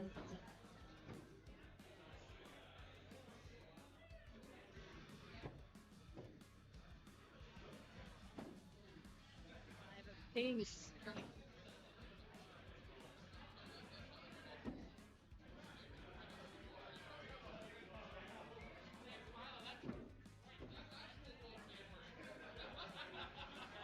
Double bullseyes for these two. Fourth axe.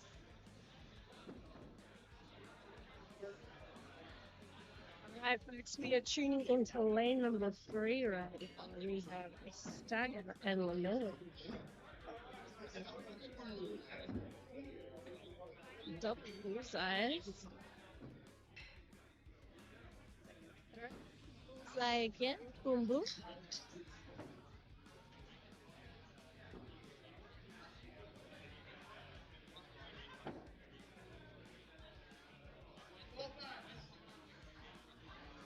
I have to say, Lemillion and Stagger, two of the funnest people you'll ever meet, and incredibly hardworking when it comes to their axe throwing. Very dedicated, and you can see they are focused. They're going for a clutch throw.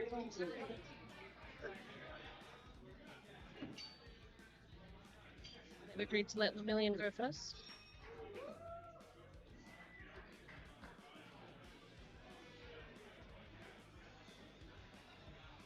We'll start there for Lemillion.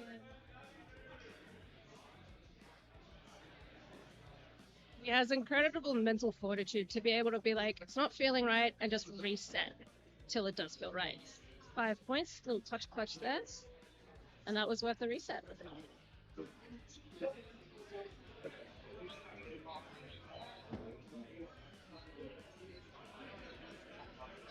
Stag is walking up to the board. Getting that confirmation. And that is a 5 points, 5 apiece. Well done. Okay, going straight into round 2. No faffing about for these two.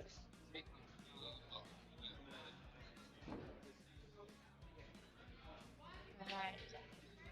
2 bullseyes.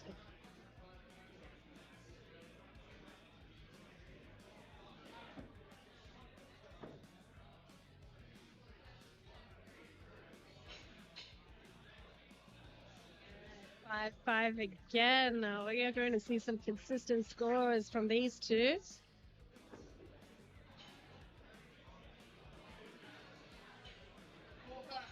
They're both setting a nice pace with each other. Very similar throwing speeds, I would say, which is really nice, which means that they can both get into their flow state, which they're absolutely doing. So it is 5th axe, and because they are tied, Dagger is going to throw first this time. They're taking turns. Who says chivalry is dead? It's like a nice little touch clutch from here. And Lemillion steps up to the plate.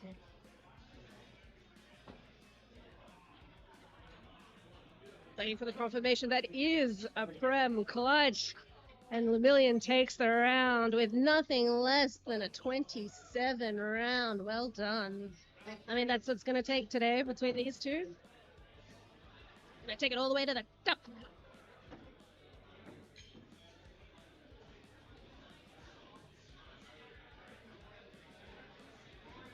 Round number 3. They have tied the first round. Lemillion has 1 round on Stagger, so if we need something to happen, it has to happen now in this round.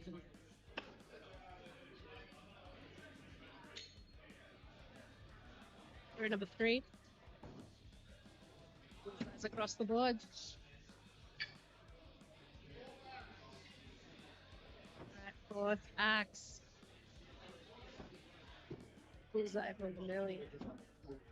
And a 3 for Stagger. All right.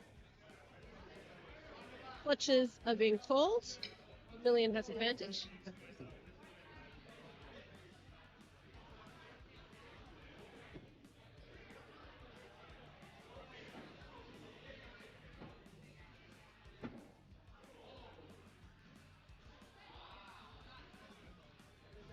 From clutch. That last throw. Beautiful.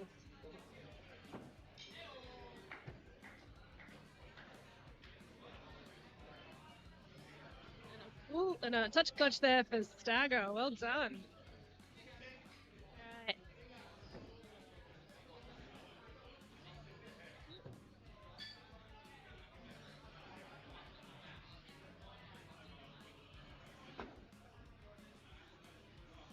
I apologize, those were not Fletchers.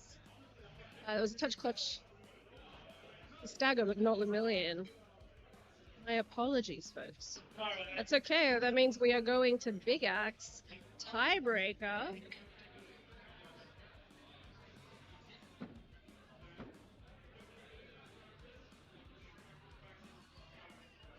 They're going. They are doing a practice throw apiece. Practice throw for Lemillion.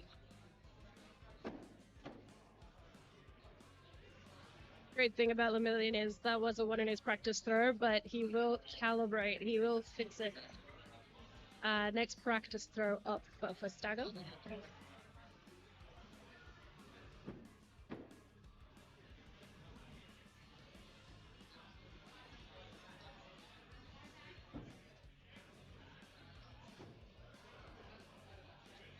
Having a little break here just to fix the do. Look at those luscious locks. Seems fair to show them off.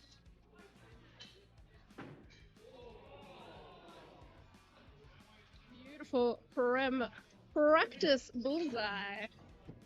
That's okay. I think the hair flick gave him the confidence he needed to really do that. All right, Lemillion is throwing first.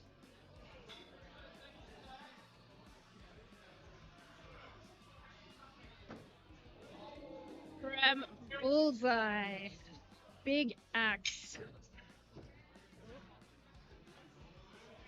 It looks good, but we will. He is asking for Stagger to check. Visual confirmation.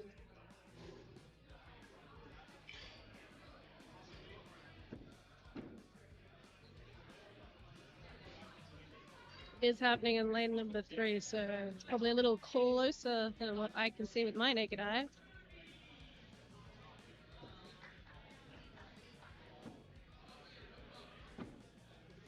They're both just conferring. Yeah, we got the nod. It is a 5 points on the big axe for Lemillion. Now it is Stag's turn. First, big axe throw.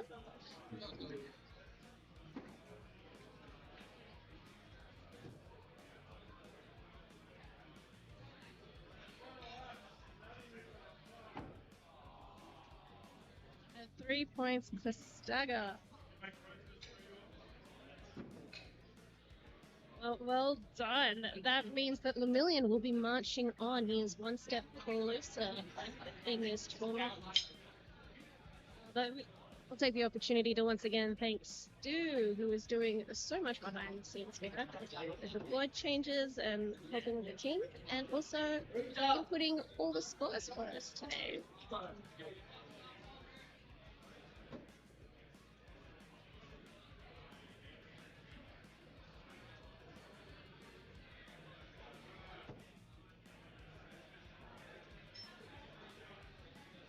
We are returning to our eagle eye view of the venue. We have in lane number 4, The Shining versus Boobies, previously known as Valkyrin. Love a good name change. It flips the script on me sometimes. Keeps me on my toes when I see a new name in the tournament bracket, and I'm like, I know you. And also in lane number 1, we currently have Artemis versus Maddie New.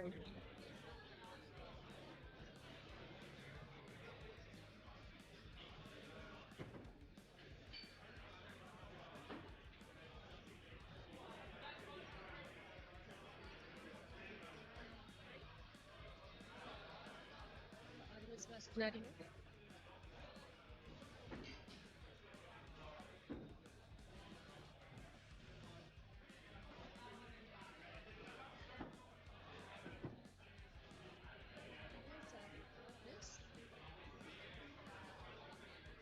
It's possibly it's a bullseye. The hands go up. Artemis is like, no doubt in my mind.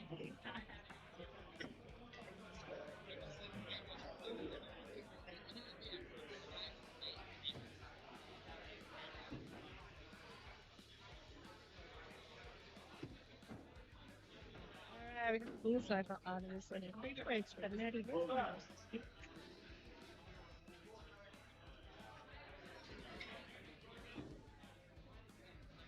And lane number 2, we also have the pool boy versus Vizo. Again, to some of my personal favorite people in the X-Ray community. And I especially want to just say thank you to Pool Boy, who is our photographer for the weekend. He's taking so many snaps and he is working so hard and competing.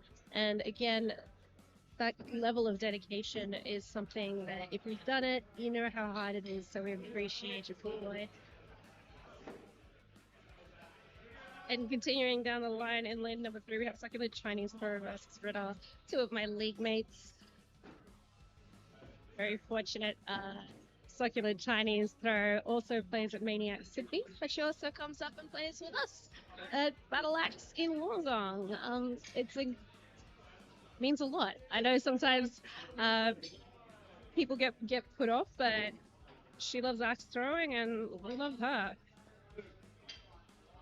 Maybe if we're lucky, we'll be treated to some powering up push-ups. That's Audrey's little hot tip on how to perform well in a tournament circuit, is to do some little push-ups. I say little, but that's because I'm sure she makes them look way cooler than I do.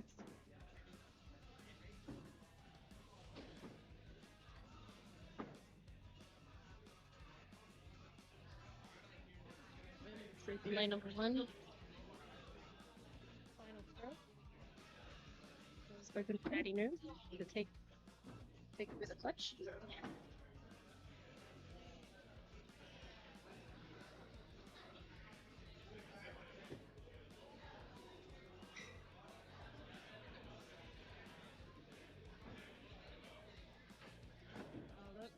It's looking pretty good.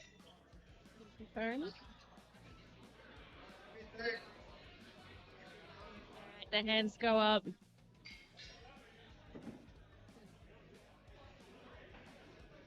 And with that 5 points, that is what's happening. We are going to Big Axe in lane number 1. That's one of my favorite features of being in the IATF, is that tiebreakers take us to the Big Axe. And if by yesterday's tournament, the Big Axe tournament is anything to go by, people love throwing a Big Axe. Yeah, it's actually my favorite features of the IATF in the rule set, to take things to a tiebreaker with a bigger axe. Makes sense to me.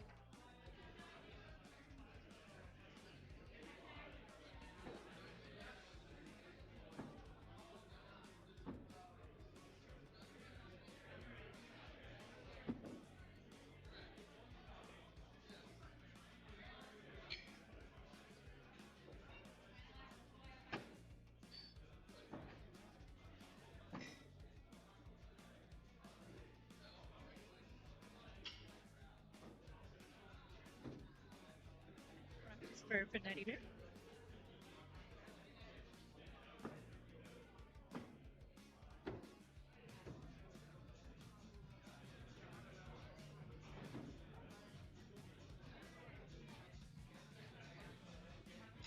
Alright, practice throw for Artemis. Now we're going to a real practice.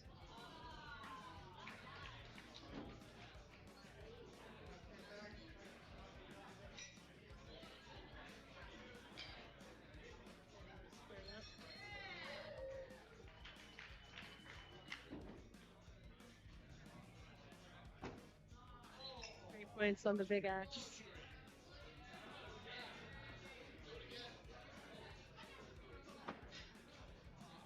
I apologize, that wasn't a practice throw for Artemis in the first round.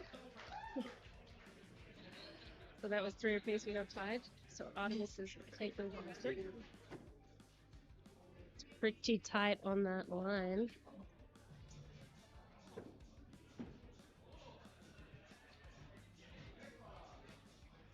5 for Artemis. Let's see what Natty New does.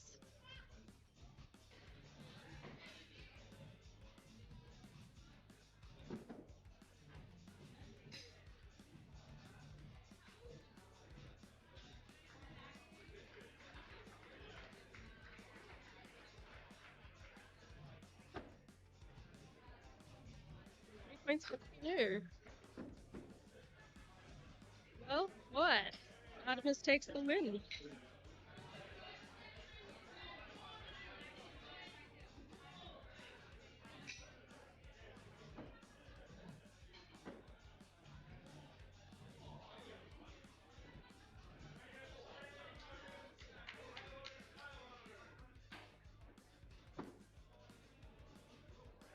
Jumping into lane number 3 to take a peek at the Heckler versus Adventure.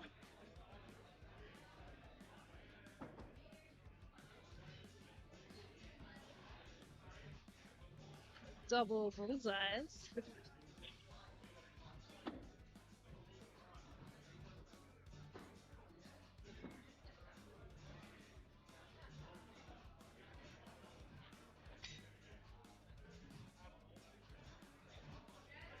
Three Adventure bullseye for the Heckler.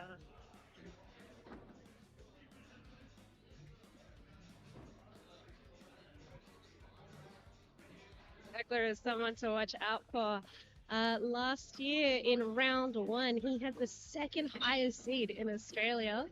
So I'm already thinking about round 1, and this guy is inspirational to watch and really reminding myself of the quality of the throwers out here in Australia and what it takes to get one of those hard-earned spots to compete at IATF.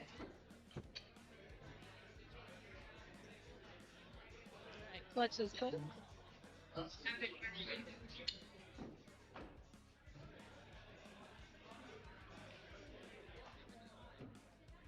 little tight. And shot. Clutch. 5 points. And with that, snipes the round. Well done.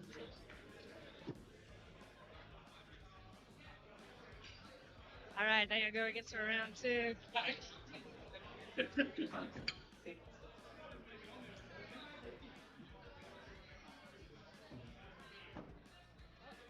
Actually, that tied the round.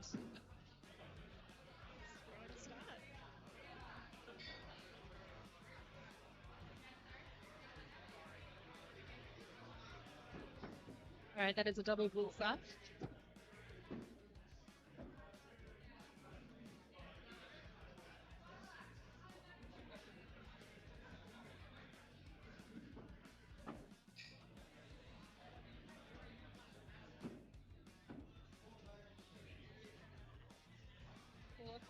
So 13 apiece.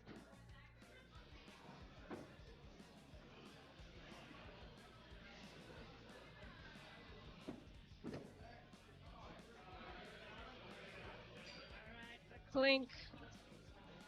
Eventually will be going first this time. They're taking turns. Very gallant.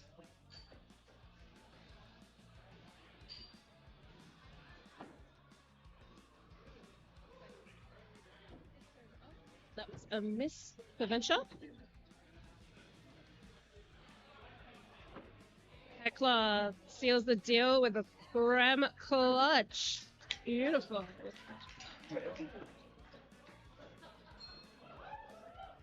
There goes the ding of the bell. That's 7 confirmation. Okay, that is 1 round to the Heckler. 1 tied round. We're going into round 3.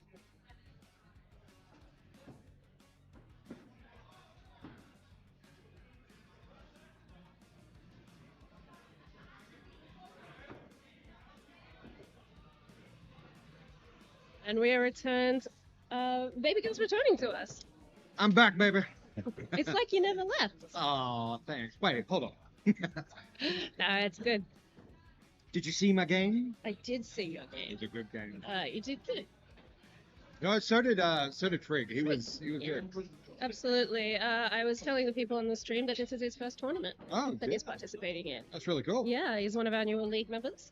And he was like, he went, he did his homework, he watched the streams, the previous streams that we've done, and he was like, you know what? I want to be part of this. Yeah, good. And I'm glad he did. We're glad he participated. I really hope he's had fun today. I mean, considering we're on the third round, we've still got one more game each to go. So Oh, excellent. let's Good go to know. get it. The game that we're watching at the moment seems like a little bit of fun. This is what we're talking about when it gets super tight. Yeah, so Heckler is in the lead by 2 points. And Venture does hit that clutch. Let's see what the final numbers are. That was a 5 points touch clutch there for Christian, aka the Heckler, and Venture tied it. So the final score for that was 2 tied rounds and advantage to Heckler, who took the second round. So well done. And finishing strong on a frame clutch as well. That's always a good way to go. It is, and again, this is the beauty of the Swiss. How evenly matched were those two competitors? Oh yeah, that's fine. It was, just a cheeky 3 that got between them.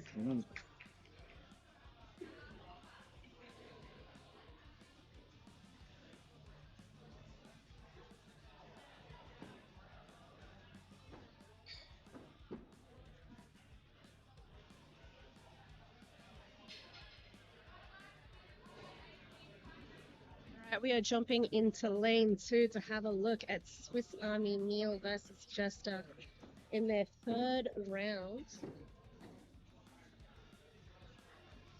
See how we go. To St. Peter's OGs, duking it out right now. Very, very true. That's I think Jester was around in the days when we were using Est-wing axes before we were anyone was officially signed up to league. Those things were little nightmares. Yeah, the double rotation of death. I'm glad we're playing IATF rule set. I love a wolf handle hatchet. Don't send me back to the S-Wings. Please don't. Please no. You're going off the clutch. Oh, and it's a touch clutch. 5 points for Neil. The fingers go up. Alright. Well, that game has resolved. And there was 2 rounds to Justin, 1 to Swiss Army Neil. Starting to pump through these matches pretty quick, actually. That is the idea. We hope that you are, getting closer and closer to your, ideal opponent. Everyone in London is leaving us for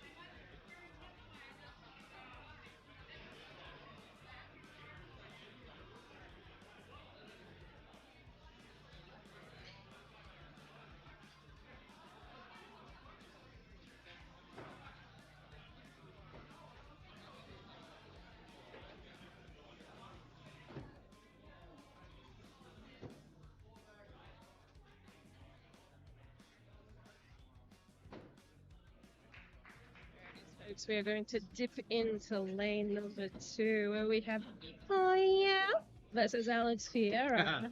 Good start. It is a good start. They are doing their one for fun, and they are using little clutch attempts. I expect we'll see these 2 going up. Hopefully one of them. Hopefully all of them. Well, I mean, unfortunately, at the end of the day, not everyone can make it through with this this bracket, but that's where the pressure comes from. Fun part of the pressure. Absolutely. And that is a really good start for those 2, like solid 5s. It is no solid. pain. Clean bullseye, if you will. Clean bullseye.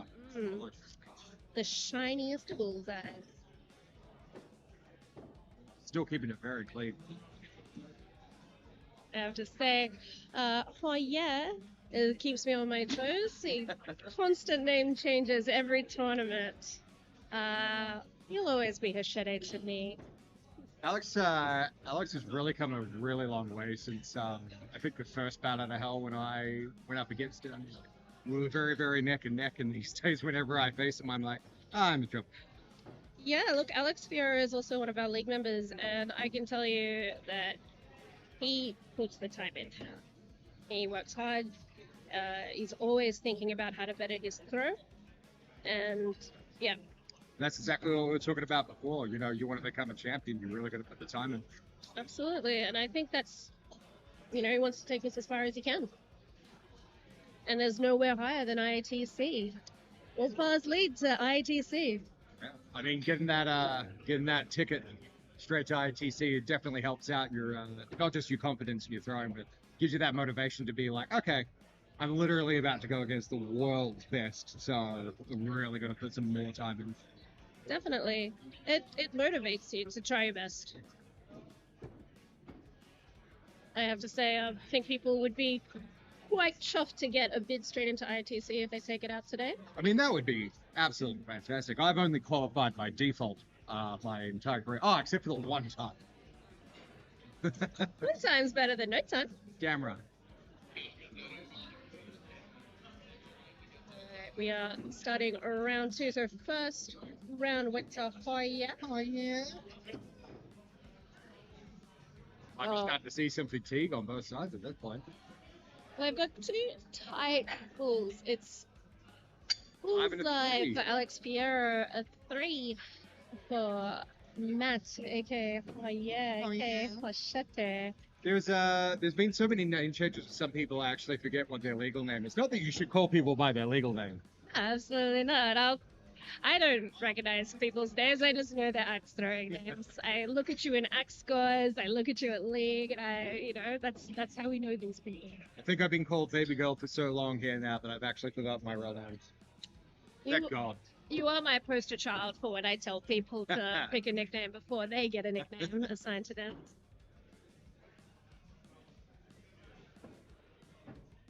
I am definitely a cautionary tale in many aspects. Alright, that is a double bullseyes for Fiero and Hoya. They are going to clutches. With the No tight discussion score. needed.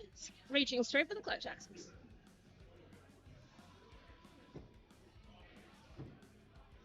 You're first. It's really resetting himself. I think that's something that I don't do enough personally when I throw. When I think I'm cocksure, second guess myself and release. And as you can see, if he's resetting himself to where he needs to be, he gets a damn Prim 7. Yep. I was talking about this earlier in regards to Lemillion, who is, almost infamous for resetting, but it is a skill, and it is hard to have that mental fortitude to pull back, take a moment, be like, that doesn't feel good, and correct the behavior before you let go of the axe. It's almost a form of meditation at some point, which is something that I try to explain to people whenever it comes to axe throwing. They go, isn't it dangerous? Absolutely not. Not in the slightest. I mean, unless you're being silly about it, but when you're in the right environment, that stuff doesn't happen. Absolutely, and look, in leagues, there are rules there in place to protect the players and the venues. And of course, general public, this sport is an incredible sport, and everything is so thoughtful in the rule set for this exact reason. And look at us now, we've got an incredible sport that we all get to participate and watch. Yeah.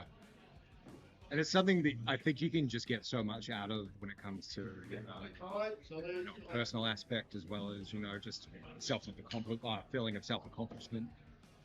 Unity is probably one of the biggest ones for stuff. I think it is. Yeah. I agree with you. 100%. Okay, we are down to the spicy end. They are on 4th axe. We have a round apiece to Hoya and Alex here. I love these seesaw matches. Sorry, rubber band matches. I love a rubber match. New throwers always ask me next, they're like, what's a rubber match? I'm like, well, sit down, let me take you on a... It took me years to find out what it actually meant. 3. I guess that's a really fun thing about axe scores as well. Now, we've got a fun extra announcement, is that Nikki, Existential Crisis, has her bedazzling station set up. So if you want to get some bedazzlement work done, if you want to get your axe bedazzled or anything else, head over her way. She's waiting to do some crafts on you. You'll have a chat with her. It looks pretty cool.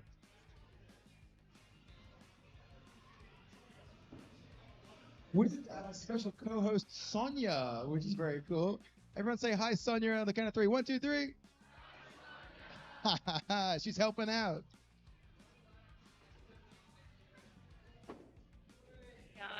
Adorable little moment there. Okay. And we come to the end of that match with a very, very, very tight end. Alex Vieira coming out on top. It was a tight match indeed. Sorry, as I was saying before, when it comes to axe scores, I think there's a lot of statistics in there that if you really pay attention to, you can really start honing down on what you really need to focus on. The secret is to get bullseyes. No, but in all seriousness, it is great if you're stats orientated. It's a great motivating tool.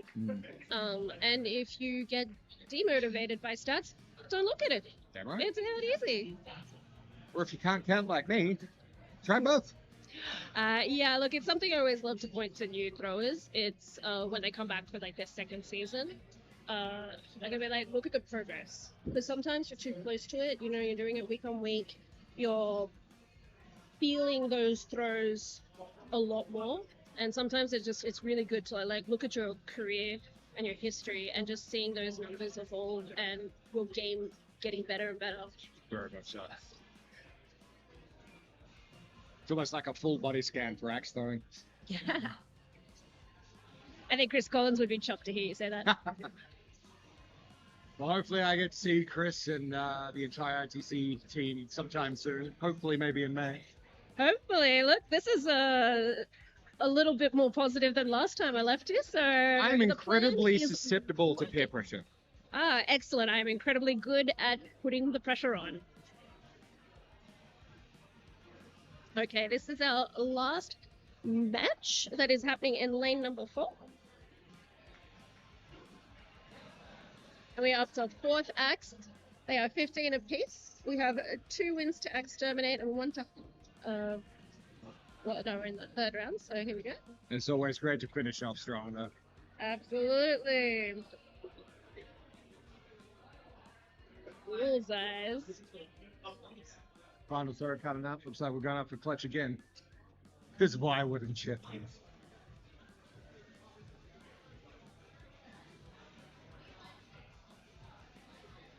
All right, final throw. A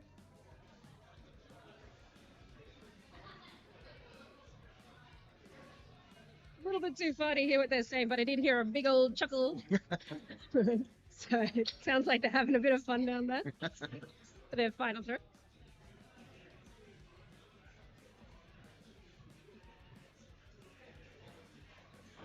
Ooh, that is a little bit too far to see, but I think we have 2 touch plays. It looks like a That's 7. for Huntress.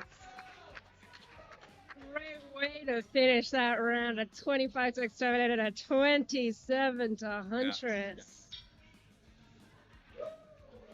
That was a loud, good game. I feel like they had fun doing it. Ring that bell, baby. Well deserved. Wave number 3, the penultimate wave. Well done to those two for doing that one. Now, as Stu gets wave number 4 going, I regret to only have thought of this at this time. We should do a Mexican wave. I think we should do a wave. We're gonna start over here with Mum DeLorean and Fiona. The Neil, you're gonna start the wave, and we're gonna go this way across the room to fill time between X rounds. What are you saying, Ben? There's more people. Oh, Pro Blood Axe, an innocent bystander on the pews. All right, we're gonna do a Mexican wave. Are we ready? We're starting over here. 1, 2, 3. Oh, fully committed, standing up and everything. Yo! Hey! Good work. And it's coming back. Oh! Hey! All right, that was fun. Okay. Do we have matches? No, we just have to keep doing it until they come up. Just keep on. Oh! Ah, it worked. It worked. All right. Very good. Now, we're going into our 4th wave, which means we'll be pairing people that have won all 4 games against each other, and then people that have lost all 4 games, and people in the middle. So there could be people with 2 wins and 1 loss, 2 losses, 1 win. There'll be all those groups, and we'll be paired up with someone, and hopefully that match is pretty interesting. They should be balancing out by this point. So in lane number 1, can we grab Slaughter and Shrubby? In lane number 2, we'll grab hashtag Leg Day and hashtag Lemillion. In lane number 3, can we get Wombat and Choking Hazard? And in lane number 4, can we get Boomer and Bridesmaid? Ms. Maid.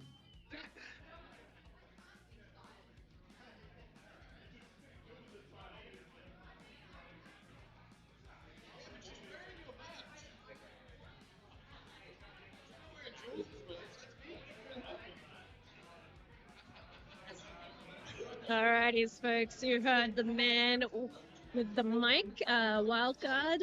We are entering into our 4th round of matches. It's got to be a lot of fun. This is where the real point end of the competition is. No pun intended. Well, I mean, slight pun intended. All puns always intended. What's great is that after this round, we will be progressing to the 50% cut and going into that single elim. So we've got some great matches ahead of us today now. Yeah, we do. Right now, we have a lot of very strong contenders for going into that with a very big advantage with the seeding coming out with 4 wins on top. Either way, I do believe that when it comes to the people that you're seeing right now, we will be seeing all of these guys in that bracket. Just depends on where you place it. Yeah, look, I'm honestly, I can't believe this is wave 4, or the fourth round. I'm excited to watch all of these players throw, in all honesty. I'm sure you can hear it in my voice. That's one thing I love more than throwing axes, is watching some axes being thrown. Yeah, this is one of those things where it's like, my heart swings. I can't win, but I can't lose, you know? Yeah. Yeah.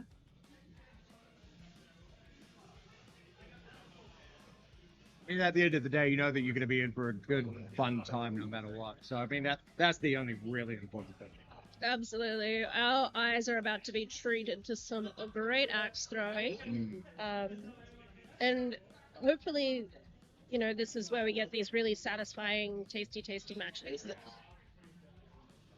We've got some Wombat love in the chat.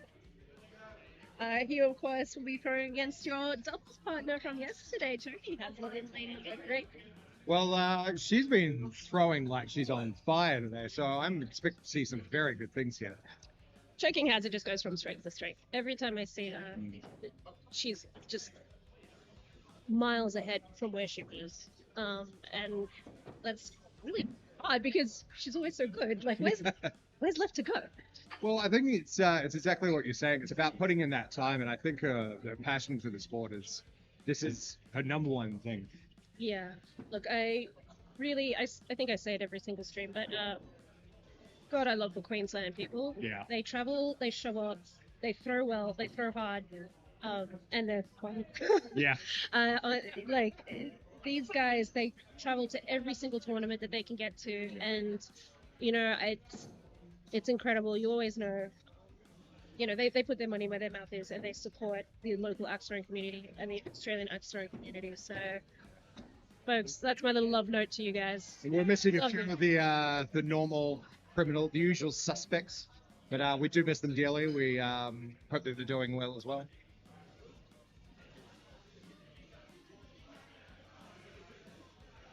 Let's dip into lane number 3 and watch Wombat versus Choking Hazard. To a very tight start. It's always that first round that might be a little bit rough going into it, but I think once you find your pace in that second round, that's where you really start to drive home. Yeah, and also, you know, we acknowledge that these days go long, so hopefully people enjoy the one for fun. Very, very much so. I mean, there's a lot of people here who are doing both the Battle Axe Open as well as the Blackjack this morning. And honestly, like even if the pacing is really there, you got to remember that we're doing this for almost 12 hours a day at times. So, you know, it's a spicy tournament. And of course, there's 64 competitors today, Yeah. which is an incredible number. And of course, if you know anything about axe throwing, that is the magic number to get that champion coin out in the wild.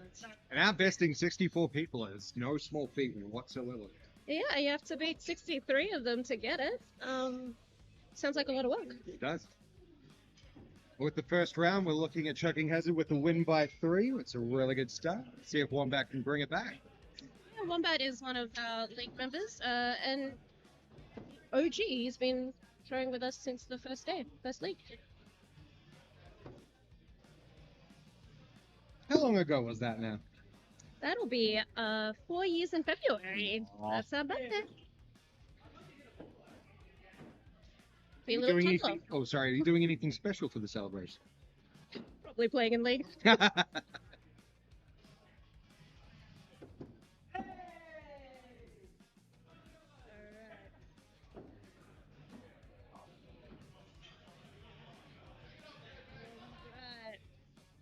There's 3 apiece there going into the third axe.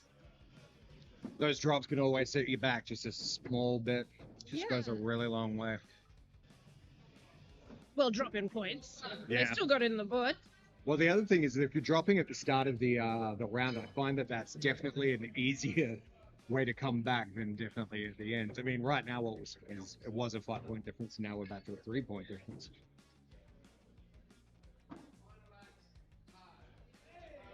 Going up for the final shot. Going for clutch. Alright, little learner. Door is open for Choking Hazard. Let's see if she can maximize this opportunity. Exactly. And really, at the end of the day, all she needs is a touch clutch and she's in.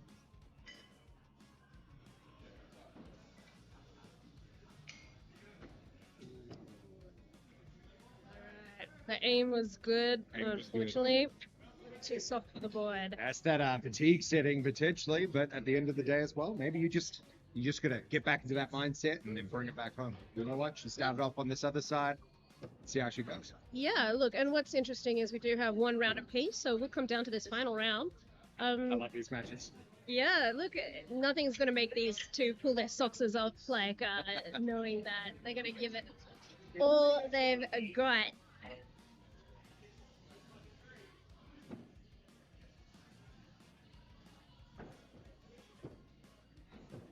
Two very clean 5s. Wonderful. Always amazed by Wombat holding both of his axes while he throws. I always wondered if that was a legal thing. Yeah. No, I didn't know that. First time I've actually seen it today, remarkably. Today? Yeah. Oh my, plenty of throwers do that. Now that I think about it, maybe I need it for balance. Maybe that's the secret sauce. Okay, they are at 15 apiece. The question is, do I do it during my next round where it's a bit of a do or die for me? Oh, look, Maybe don't try something new. yep, that is entirely up to you. You know, like, it's not working, definitely mix it up, but if it is working, pretty comfy. And we are calling for an adult in lane 3.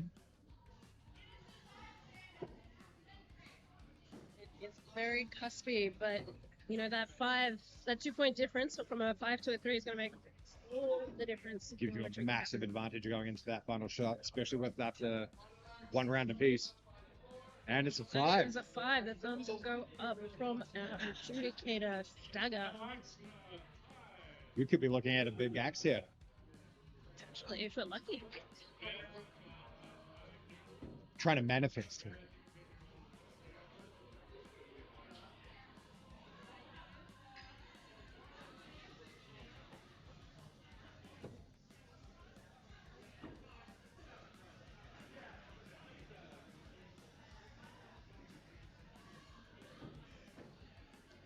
I think we might have a touch clutch on there for Choking Hazard. A 5 at least. And it looks like a touch clutch. Another touch clutch.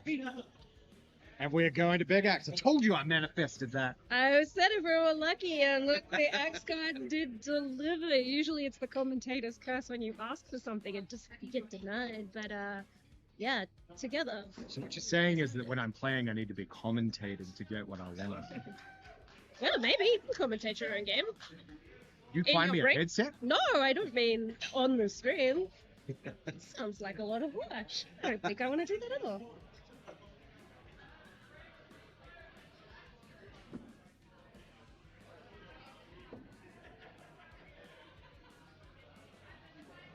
We've got some love in the chat for you, baby girl.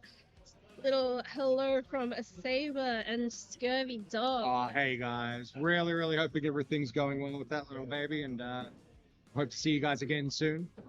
We love you both. Yeah, we were fortunate enough to be able to catch up. They came down and we got to hang out for a little bit. Aw.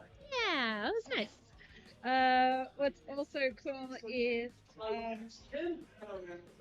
we've got Blaze in the chat, one of our league members. Blaze. You'll be pleased to know that Scurvy was whipping up some seasons before. Getting that flavor country from IATF. Of course, you know, as Australians or Kiwi in your case, sorry. You know, when we go over there, I go there for the axe throwing, I go there for the community, and I go there for the seasons. I think I might actually hold the world record for drinking that at ITC. Whoa, I don't know. I I feel like think there's a saying- reason why there's a rule there now. Oh, really? Wow. wow. Got a 5 there for choking hazard on the first shot with the big axe. Strong as first dance. Ooh, Whoa. that's a very clean fight from Wombat. Typically from Beautiful. here, we Oh, start seeing some clutches. yeah, Yay! yeah, and look, you know they're gonna do it. Yeah. These two, they are ready for some big axe clutches. And there is the Are you click. not I am entertained? so entertained. Of course, the rule here is they have 3 clutch attempts before they have to go back down, and if they want to go for more clutches, they'll have to live once again. Now that is an actual rule, isn't it? That is a rule. And I wonder why that rule is in place. They were there at that IATC. It's a Seaman versus Goose, I believe. I think I was there for that. What was it? 27 attempts or something? Oh, it was something horrendous. Good horrendous, not bad horrendous. Alright, Wombat is stepping up. He's got his Oh, and I believe that might be a touch clutch. beautiful touch clutch. And, Oh, no, oh, he it's used a nothing. fist. Alright, it is a 0. From this angle, it was deceptive, Very but deceptive. it must have been by a baby's breath, because that looked pretty tight. Okay, I have choking hazard.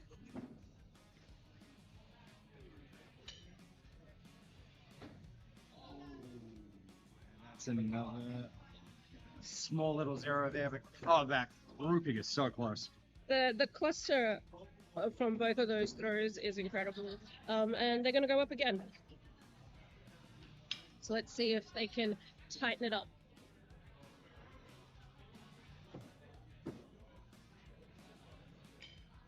Small reset from Wombat. Exactly what we were talking about before. Very important thing to know about yourself. I think that might have been on the hit out. Not quite sure. Again, very deceptive angles. It's alright, the folks at home will get it on the nice replay. Okay. Choking Hazard's coming in for a second clutch attempt on the big axe.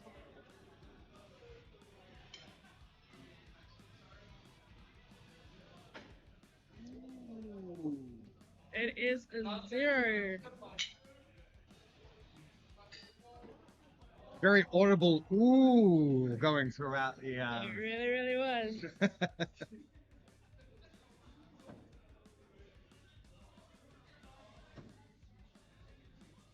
here we go again. Alright, this is their third. I think that was their third attempt, which means I think we're going back down to the bullseyes. Yep, they're Yep. going back down. It's okay, they made those bullseyes look so easy. They're just gonna do it again.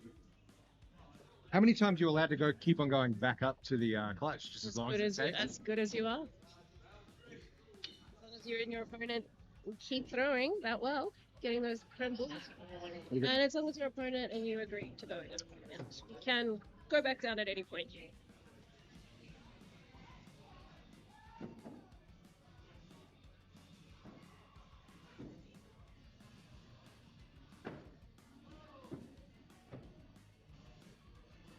Alright, that is 3-3 on the big axe. Still deciding to keep it close. Herculean effort from these two. So we're up to the 6th throw now. That's my math actually working for us.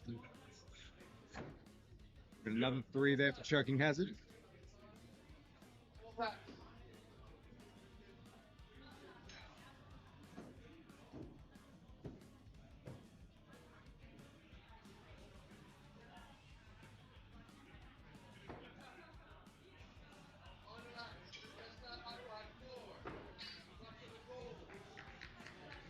There is the end of the match with Wombat with a 5, choking hazard with a 3, and that is game over. Well done, both of you two. I'm exhausted just watching that. That was incredible. I was literally just thinking it's lucky that this is the end of the match, because I think if you were throwing big axes for that long and then went back to throwing hatchets, you might be slightly confused. I have absolutely done that. I have absolutely reached for the wrong clutch. Wrong axe. I did grab my clutch axe. I was like, oh, my boots feel a little bit different than usual. So my opponent was kind enough to be like, hey, is that your clutch axe? And I was like, oh, thank you.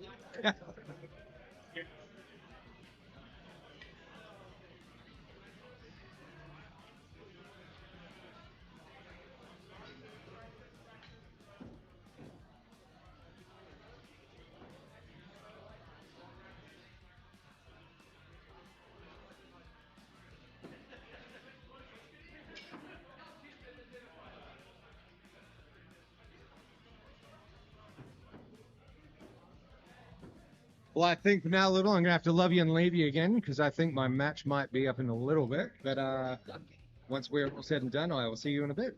All right, well, if you keep throwing well, you don't have to leave. Thank you. All right. Thanks so much, baby girl. He is gonna put his competitor hat on. A little bit of a change there. All right. We've got Gran Autismo versus the Axicist, and they are going to their final throw in lane number 4. There was a lot of love for Gran Autismo in the chat earlier. I'm sure it's carrying him through.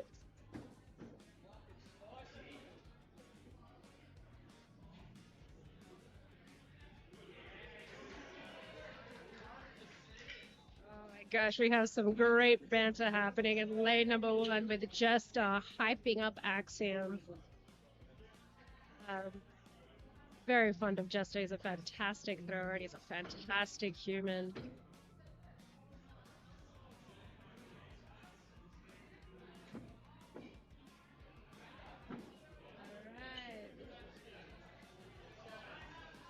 Axiom takes the win against Jester. They're hugging it out.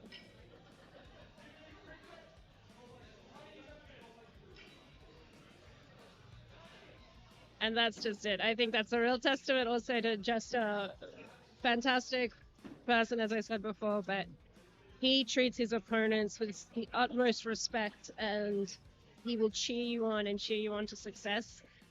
And again, that's just another reason we love you, Jester.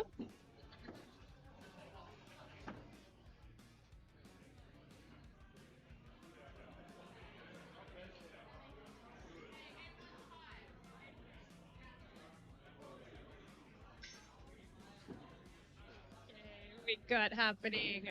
We have a Dr. Math versus Stagger in lane number 3.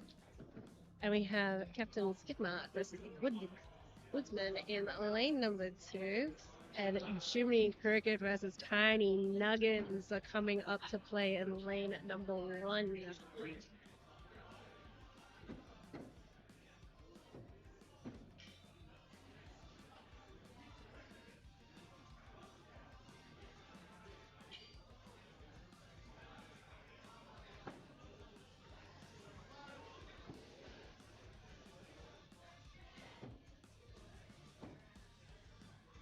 Okay, we have good old Cunt versus Woodsman.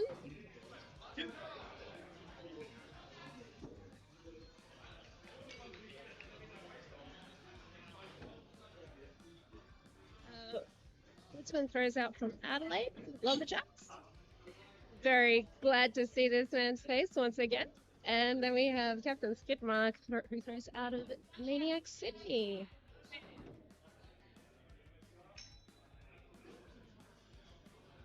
They are both at 16 apiece.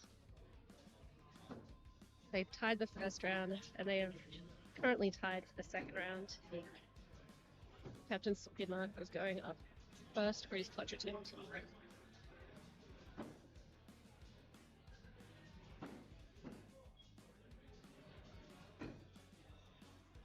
That looks pretty nice.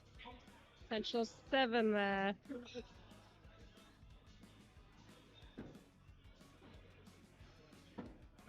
Oh, Woodsman does not seem phased whatsoever. We're going to have a closer look to see what those are. That is a 5. Nicest of touch clutches for Woodsman.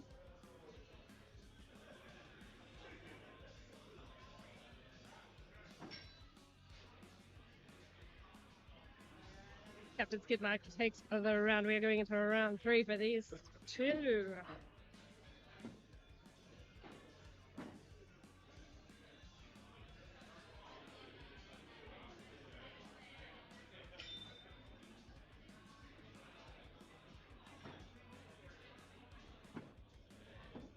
And we just tied the rounds.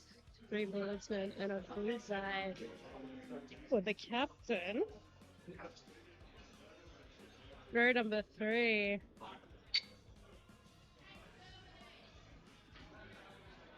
We'll see where this throw takes them. Double bullseye. It's beautiful.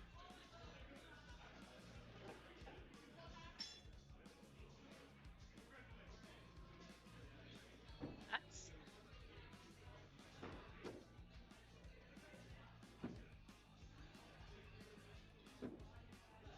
like a 3 potentially. That is a 3 for Skunt, okay, a Captain Skidmarks, and a bullseye for Woodsman. 2-point advantage for Woodsman.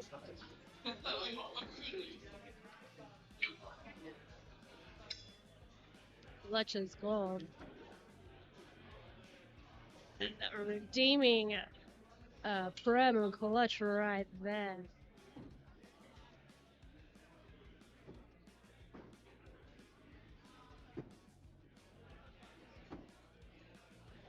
Clutch from Skunt.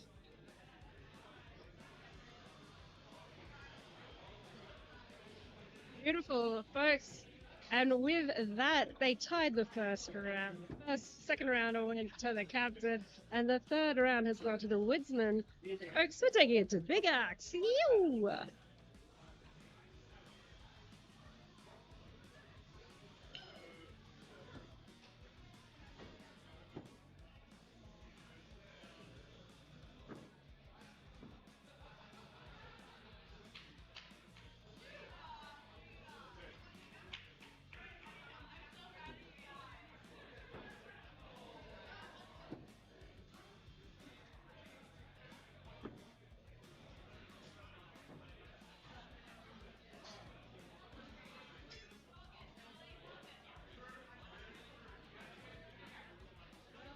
Baby Girl is very pleased with Punch that he's managed to manifest another Big Axe tiebreaker today. Alright, that's a practice throw, I believe, for the Woodsman.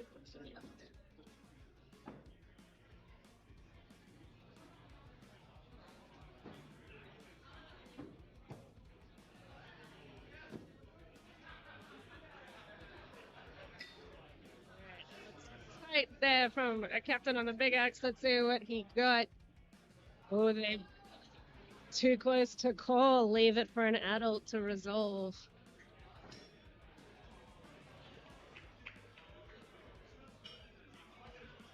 That woodsman has taken a glance at that and went, time to get the ref in. It's time to get a bigger adult.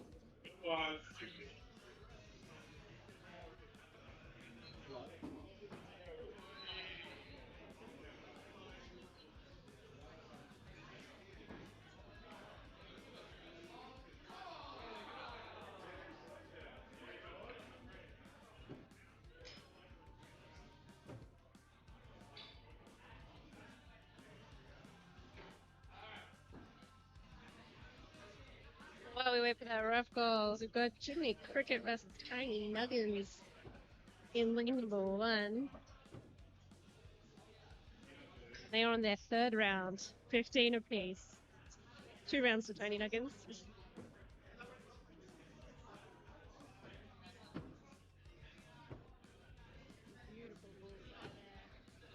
Boy, bullseye each, well done. Alright, they're going into their 5th and final throw.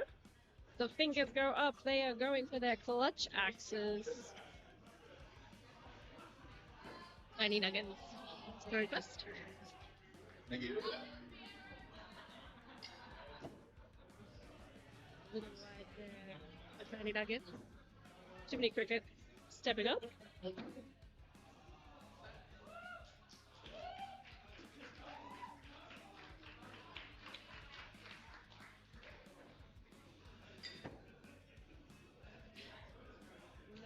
clutch.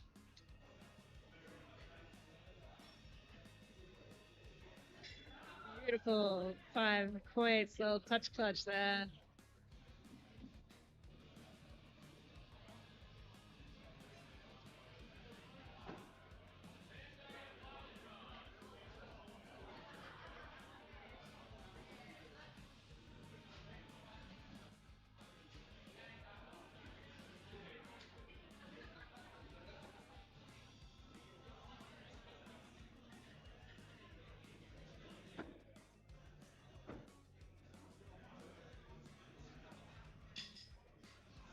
Some wild words from Scurvy Dog in the chat saying that Captain Skidmark needs a peg leg. Yeah, don't you know it? Look, I think he'd be into it.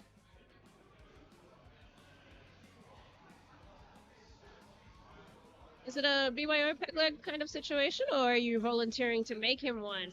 Get that real authentic pirate walk, Scurvy Dog.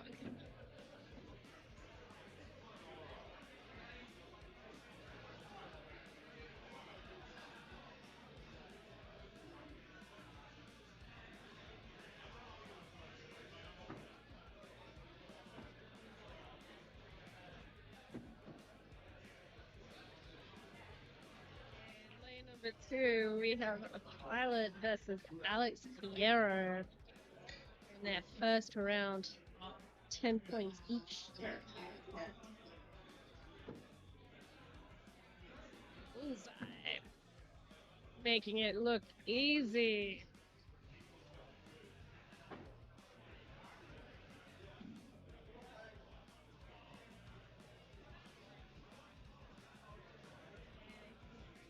Up to their 4th axe, Bullseye for Alex Fierro.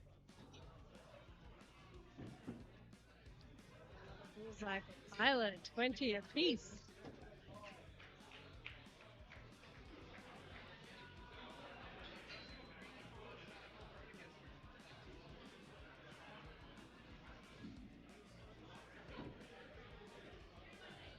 Both of them.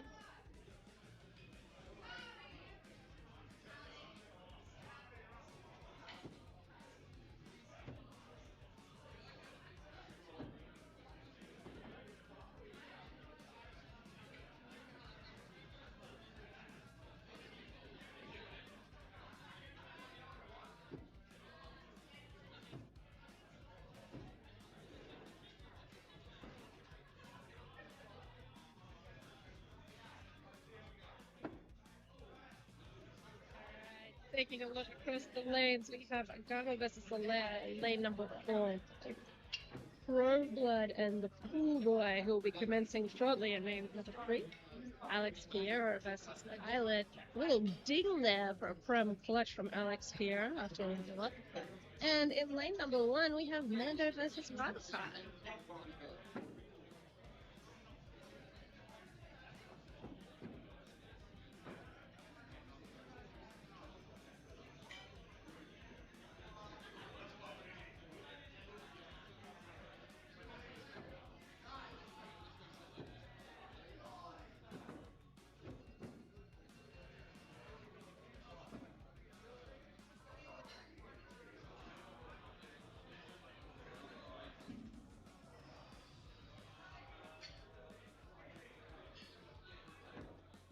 How are we doing, chat?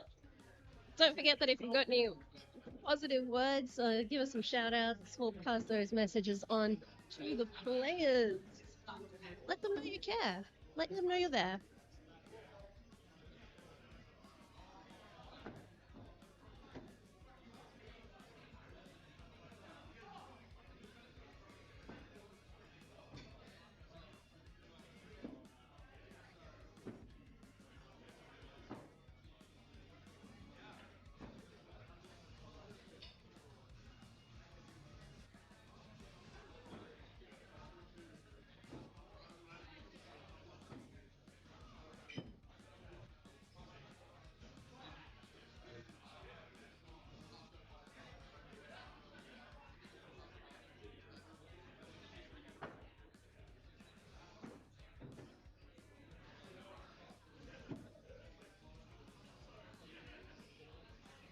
And of course, Blaze is in the chat.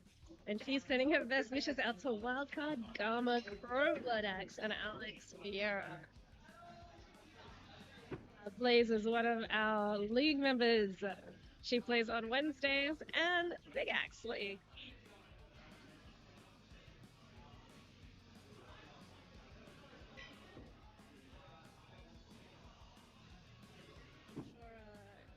Your sweet words and support is going to carry these folks through. Thank you, Blaze.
things are heating up in lane number 3 with Cool Blood Axe versus the Cool Boy.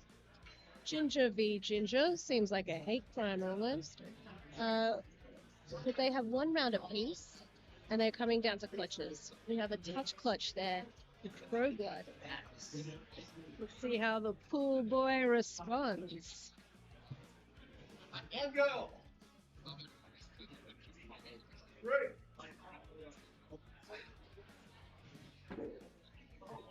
That looks pretty nice. It is a 7 confirmed.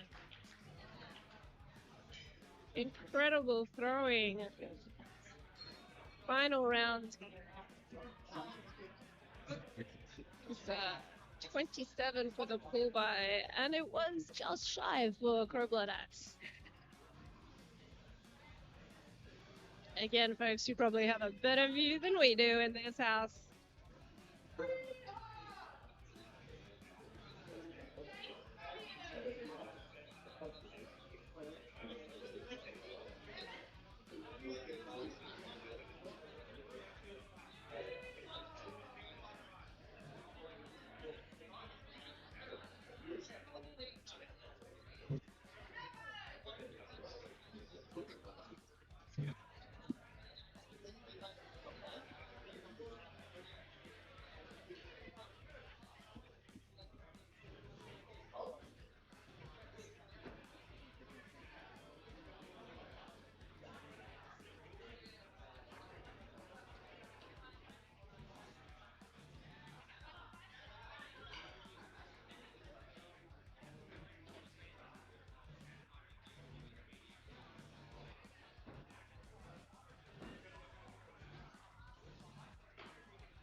Thanks, well done.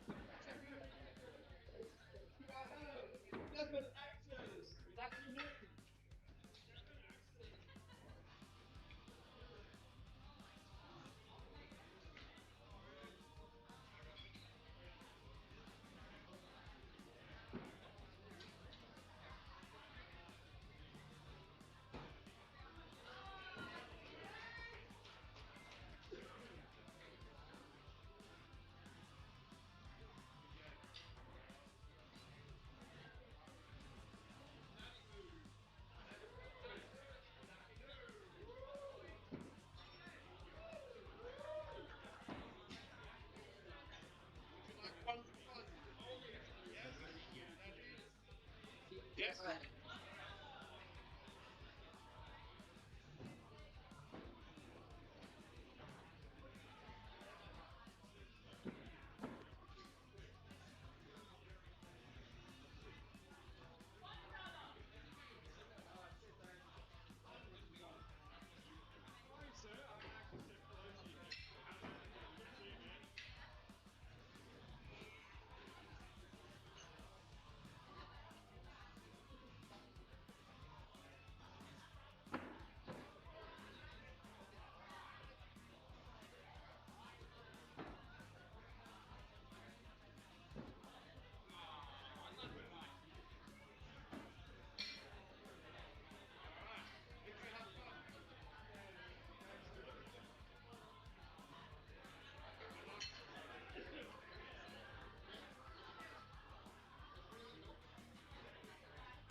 By 2, advantage.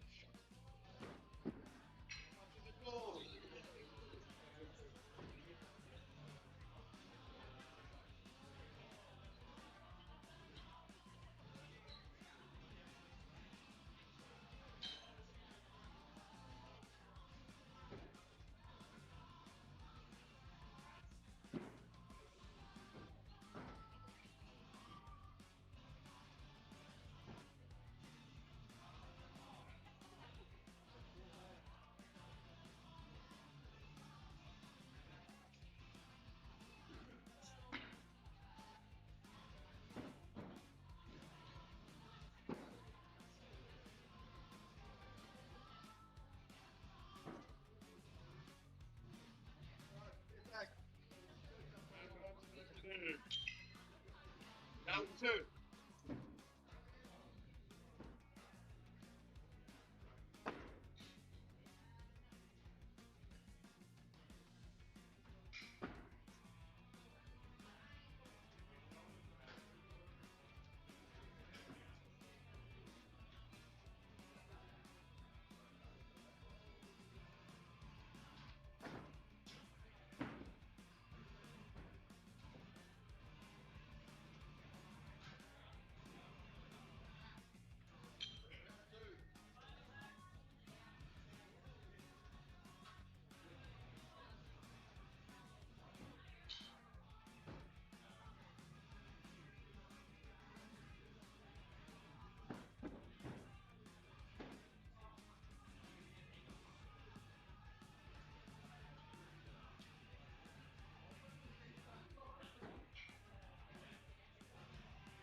One round apiece.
That's like 5-3.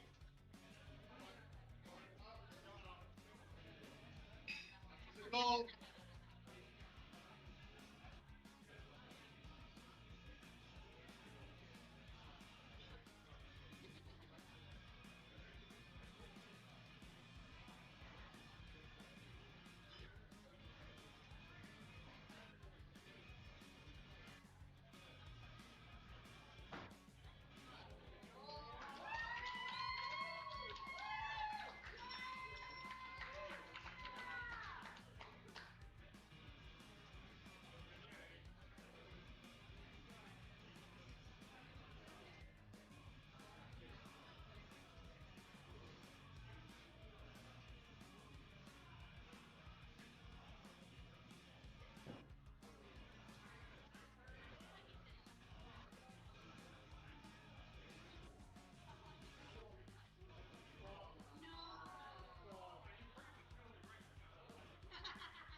All right, that was the final match of the final wave of the Swiss tournament portion of the last Open, guys. Well done, everybody. Good job. Yo, it's that time in the weekend. We're all gonna rally tomorrow. All right, so that is that. That is complete. Stu is doing all the axe math right now as we convert from our house software over to axe scores, which we'll be putting the playoffs into. Now, as a reminder, that's going to be the top 50%. So that's the top 32 players from our 64-person tournament so far. And that'll be single elim playoff rules. So that'll be five best out of 5 round games, moving into best out of 7 at the pointy end, with big axe tiebreakers on each tied round and all those good rules. Now, It's gonna take a second because he's doing a lot of work back there. Everyone, look at Stu and say, hurry up. And then give him a round of applause because he's working his butt off. Everybody, he's working real hard. Oh, he doesn't want to look up. He's too shy. He's all embarrassed. He's going pink. No, he's working his butt off. He's setting up. He's converting between two software platforms, so it's going to take a little second. So I reckon about 20-minute break. If you want, go outside, touch grass, get some air. Do your thing, and we'll reconvene. We'll make sure everything's spick and spec for the next part of the tournament. All right, everybody. Thank you very much. Cheers.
All right, folks. We're pretty close, so tell your friends, gather around. Soon.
All right, folks, we are kicking off. So gather around, and we're gonna announce the players that made it through and all the details and all the good stuff.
Oh.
Yo.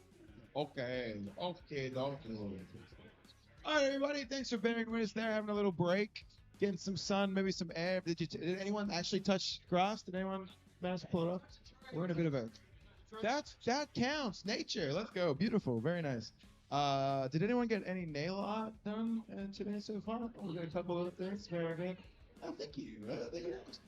Beautiful. Okay. So thanks for bearing with us.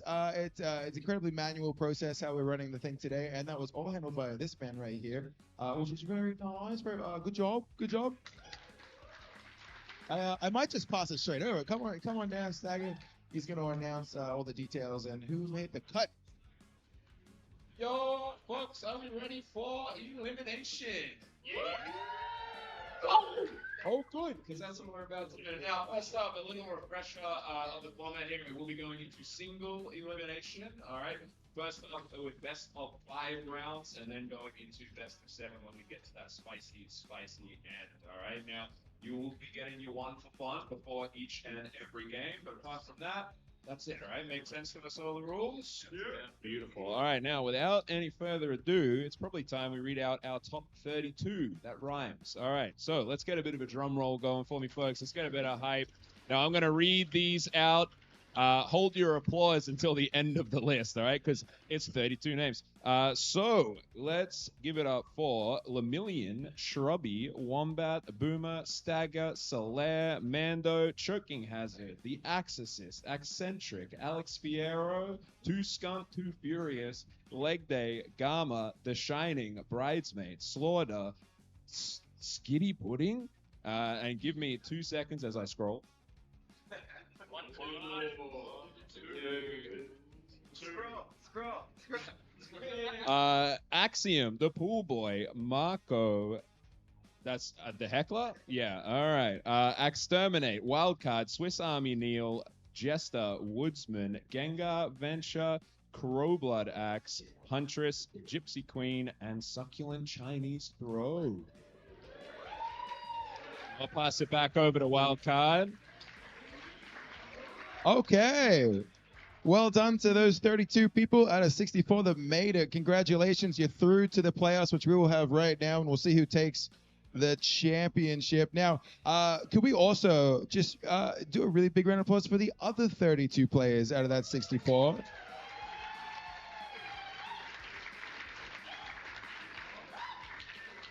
Yeah, it's a top 50% cutoffs, which is, that's the line. And I hope everyone so to this point has had a great time, and I hope the Swiss was an interesting take on how to run a tournament, and each match got progressively tougher in the sense that you found you paired with someone that was closer in skill, or a similar story journey through those 4 waves. Was it good? What do we think? We thought it was good. We got a fist pump in the back. That's great. Yeah, let's go. Okay. All right. So we're gonna fire up some games. Could we get our 4 scorers guild members back into the lanes here? They're gonna jump on some iPads and we'll send some matches up. Yeah, awesome. To the thing. Very good.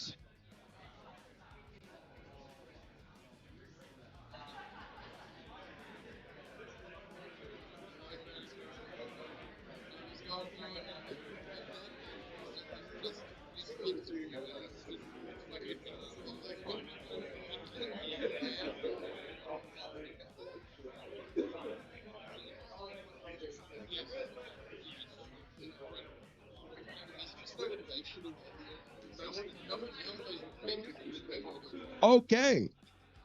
In lane number 1, which is this one, can we get Wombat and Huntress?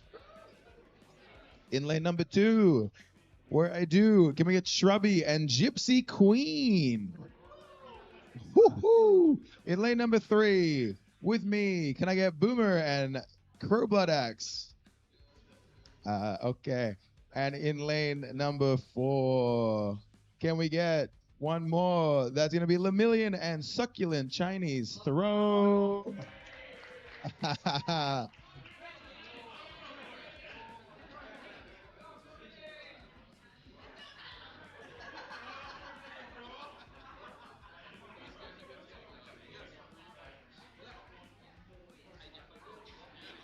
Come on down.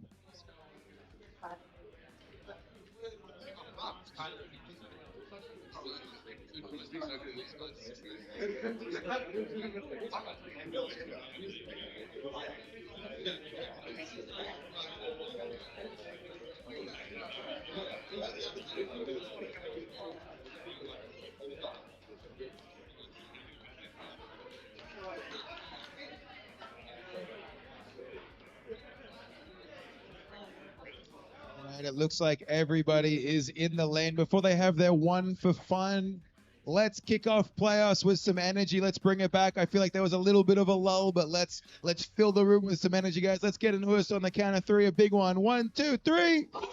Oh, that was fucking awesome. All right, everybody, let's go. Good luck.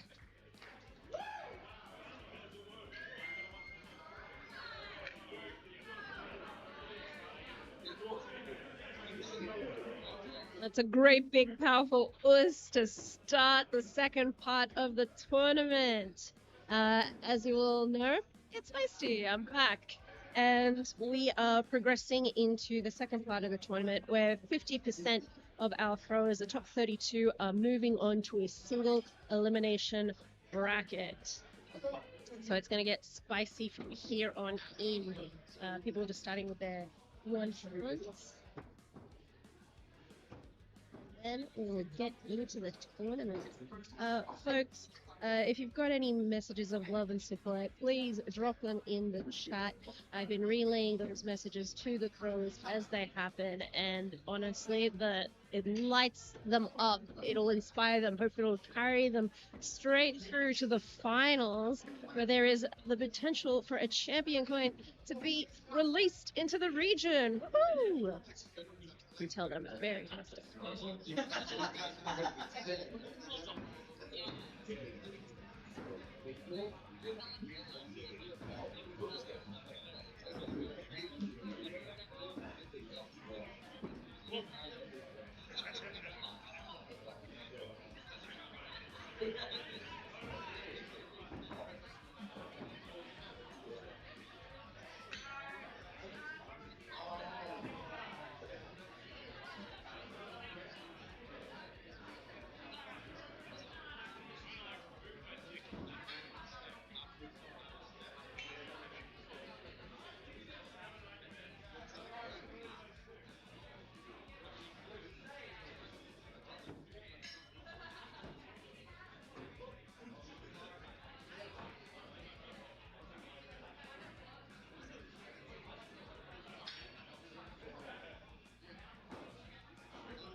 Alrighty, folks, for the second half of this tournament, we are back on at scores. So if you want to follow along, you are very welcome to do so. In the meantime, we have gone underway. Jump into lane number 2, where we have Gypsy Queen versus Shrubby.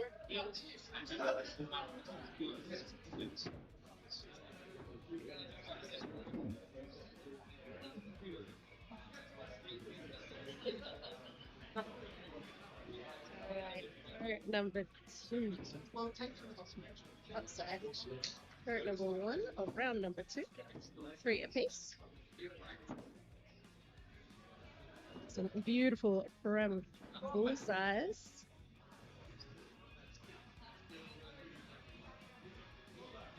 Yeah, we have a lot of support for Shrubby. She is one of my favorite throwers, but also so is Gypsy Queen.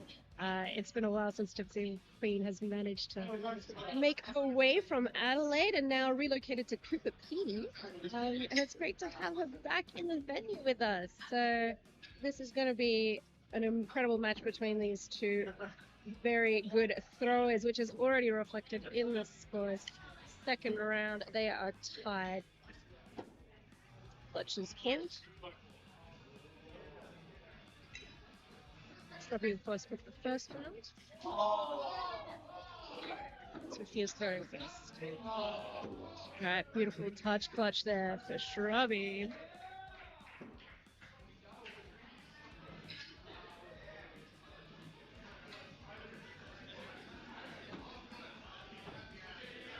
A little wide there for a Gypsy Queen. Very respectable clutch throw though.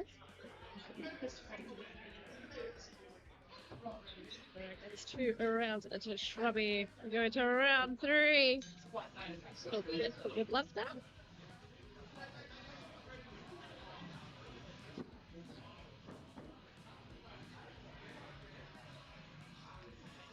Double bullseyes, well done. Number 2.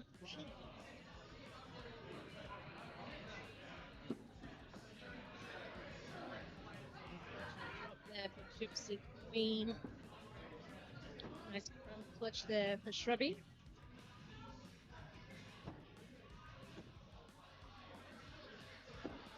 Right, throw number 3. From bullseye for Shrubby. And 3 for Gypsy Queen.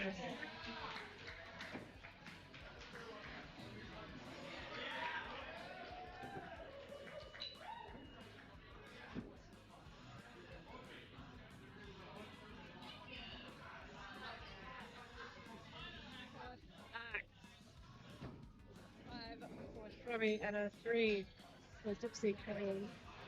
Clutches called for Shrubby and clutches called for Gypsy Queen.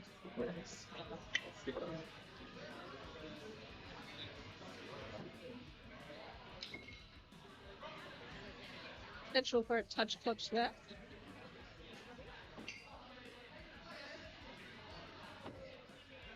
And a very nice touch clutch. It looks like it's a little bit shy on the top there.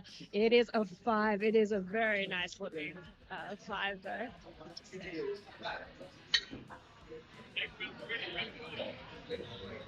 Yeah, and with that we have Really marching onwards in the tournament. A big heartfelt round of applause for Gypsy Queen.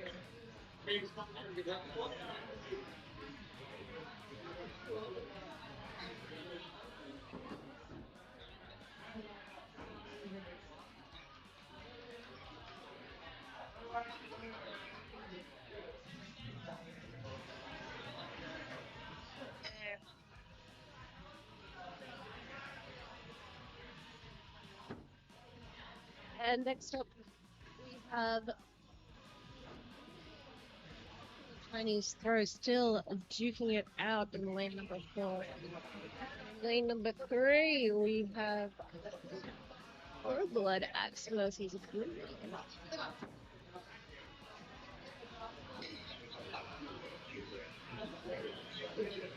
I got an outcome in lane number 1. Huntress managed to take out her prey. It was a wombat. 3 rounds today.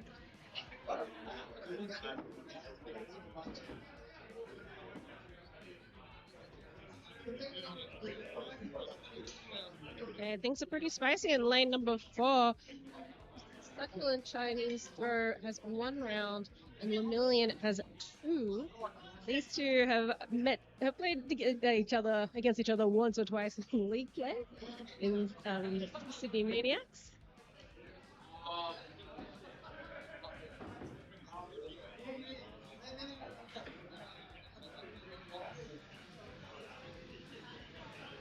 Let's see. I think this is just the fire that Succulent Chinese throw needs. She really revs herself up and she rises to the occasion. Hopefully today is one of those days, just giving as good as she gets. Right. 5th axe. Lemillion up by 2 points. Fletcher's called.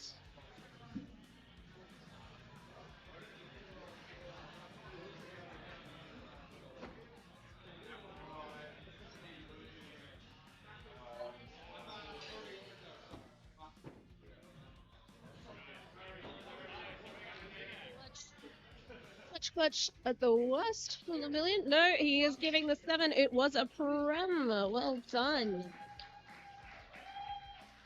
With that, he takes the win.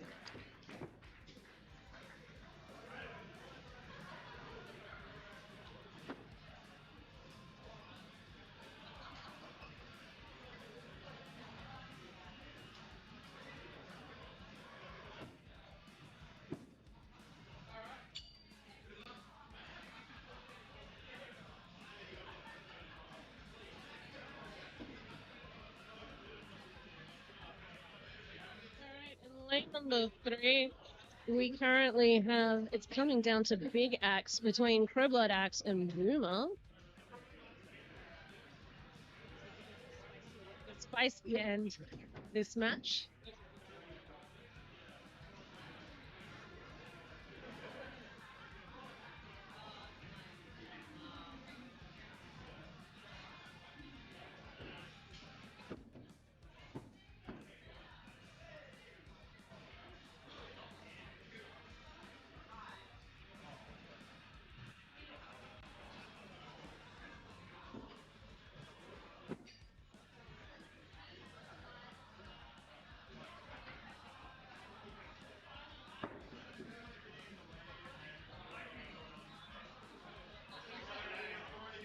All right, we've had our first 3 eliminations from the playoffs component. So can we get a round of applause for Gypsy Queen, Wombat, and Succulent Chinese Throw? Well done.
Alrighty, Specs, we have back.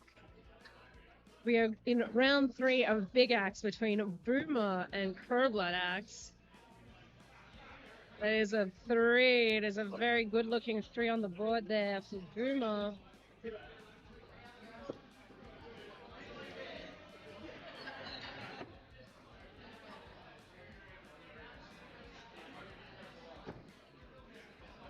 Three for Crowblood Axe.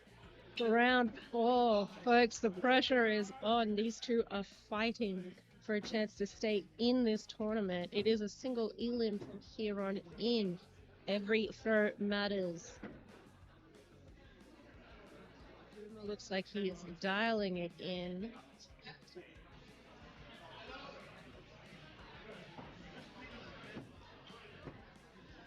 It's a very good looking 3. Of course, we are playing that Premier rule set, so every millimeter counts when it is outside of that circle.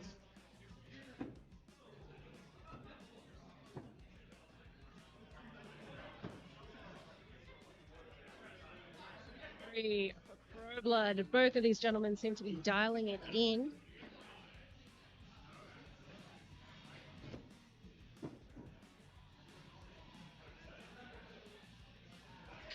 Round 5 of Big Axe. The Boomer nonchalantly walking up and gives us the thumbs up. That is a premier bullseye on the Big Axe. But needs to get a 5 of his own to stay in this competition.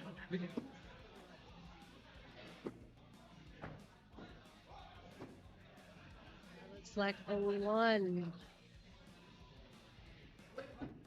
Well played. 5 rounds of Big Axe. Down to it. Boomer takes it with a nice bullseye. So Boomer will be continuing on. Of course, Boomer hails from Melbourne, so it's great to see him travel up and play with us this weekend.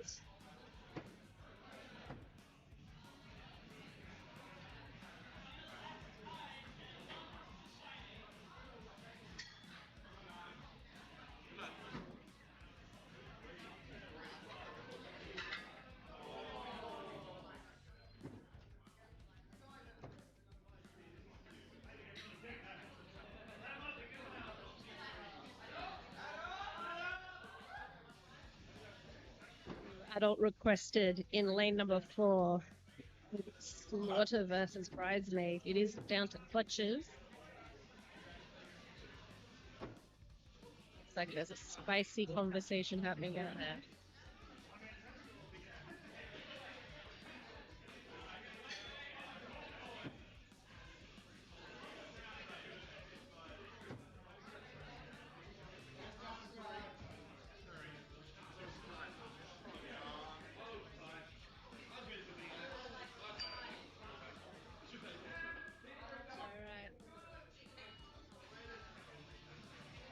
We are flipping over into lane number 2.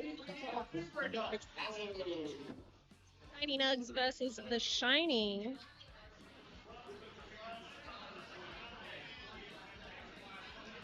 Like they've been rating rounds. We have 2 rounds to the Shiny, 1 Tiny Nugs. We are currently entering our 4th round. Card number 2, they are 5. Well, could be a bullseye. And they are entering card number 3. Double bullseye. Very nice.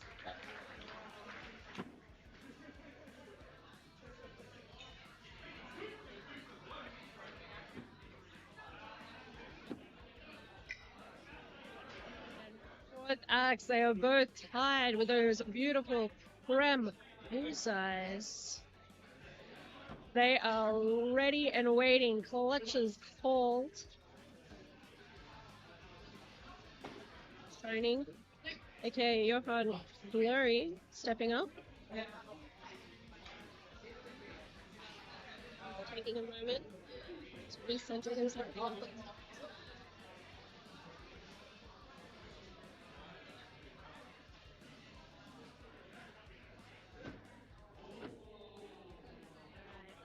to wide. All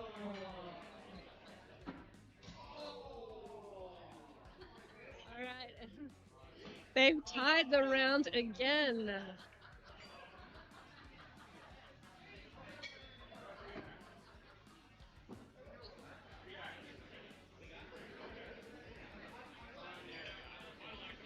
It's coming down to big axe, folks.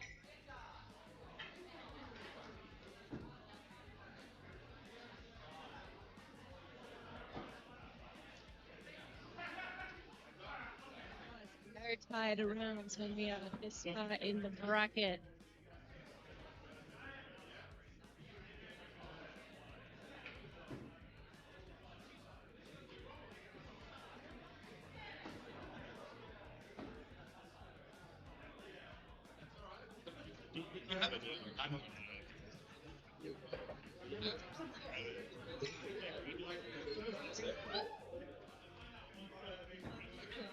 That is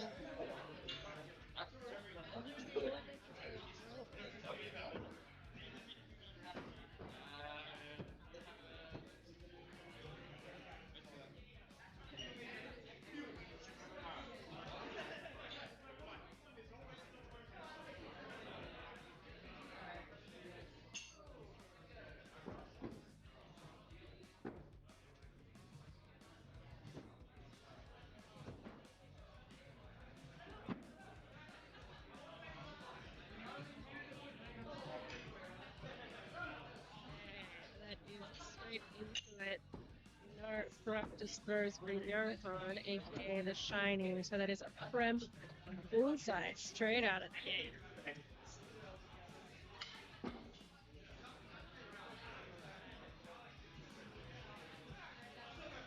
Slip of the wrist there. With that, the Shining marches onwards. Let's see.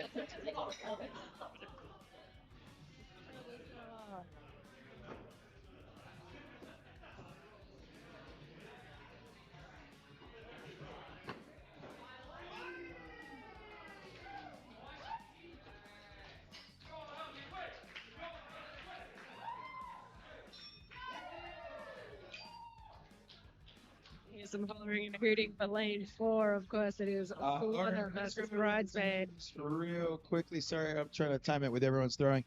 We've just found out that using the tournament module in Axe Scores versus a league module in Axe Scores, the scoring overlay is different. It's not that one right now, unfortunately. Where the new overlay where it used to have your Axe name, we thought they fixed that, which they do it in the league module. They're not doing it in the tournament module, so that's got your real names up there. If anyone would like their real name changed to their Axe name, come talk to us and we'll do that. We just kind of have to do it like hacky in the back end, which is unfortunate. But if anyone doesn't want their real name up on the streams, come and talk to us and we'll fix that up for you. We just found out that's a thing. Just a heads up. Sorry about that.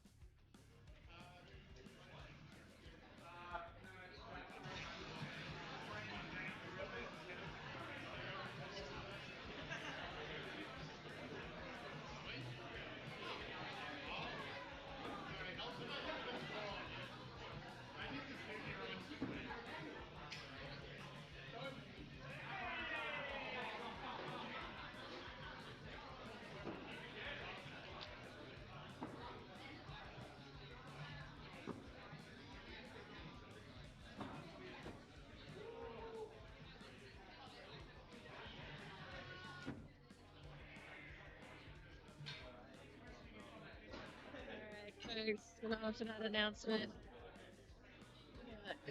flipping around the lanes.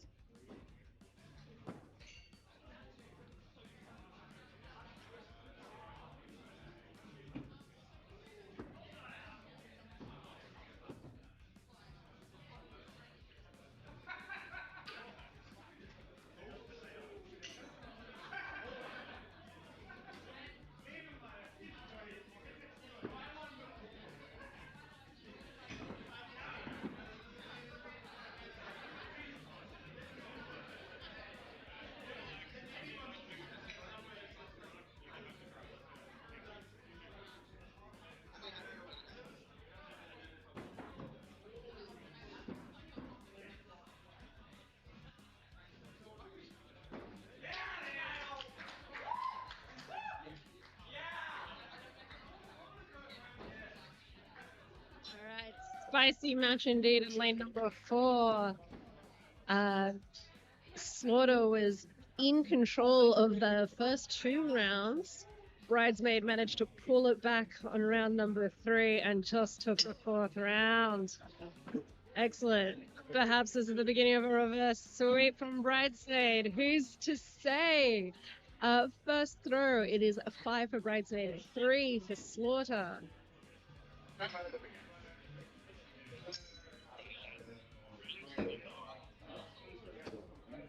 Look at that, that's a 3 for Bridesmaid and a bullseye for Slaughter. Throw number 3.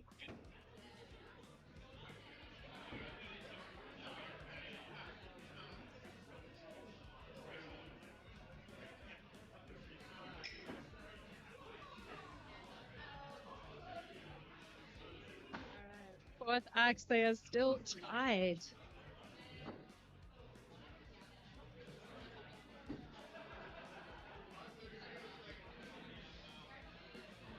Bridesmaid getting a nice clean bullseye. And a 3 for Slaughter. Alright, final axe. They're clinking. Clutches are called.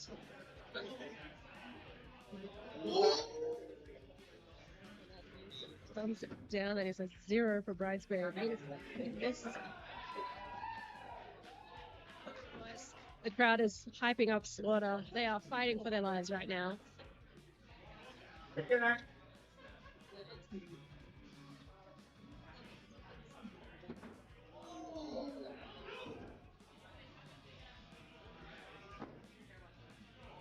Let's confer. Let's see what the numbers are. Whoa, too close to tell. They are calling for an adult to get that ref call.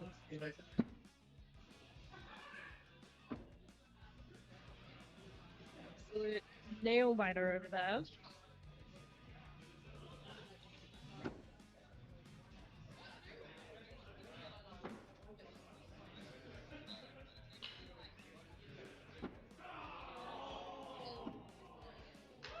Unfortunately, close but not close enough. The crowd is popping off the Slaughter in the corner there, and Bridesmaid will be continuing on.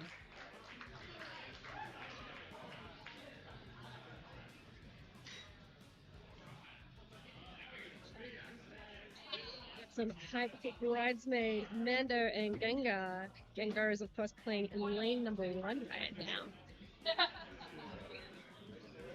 The left.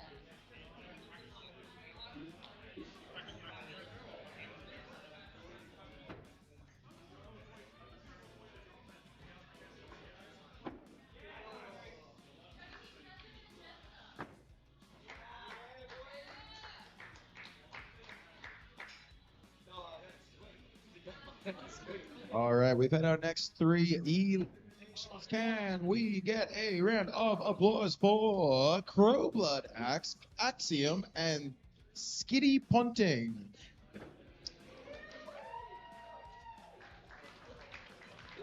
That banter, we are jumping into lane number 2. So there's been a couple of sometimes. He is, of course, going up against Woodsman.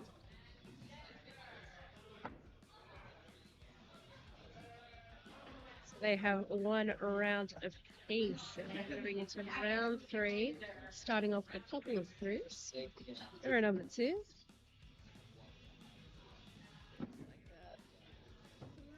Woodsman and a bullseye for Mando.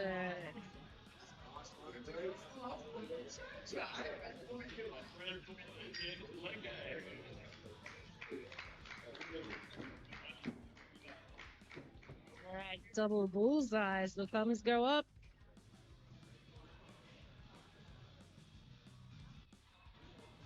Axe.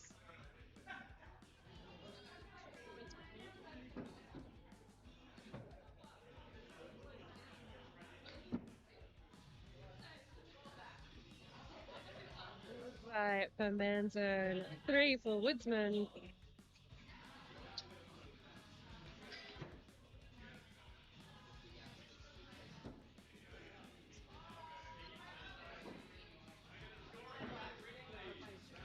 balls. That is lining up.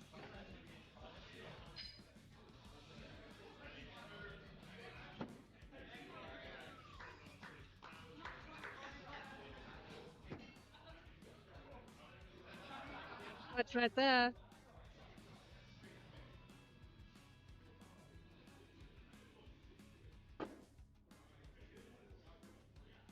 Nice touch clutch there for Woodsman. Touch clutch for Mando. That is 2 rounds to Mando, 1 round to Woodsman. Going into round number 4.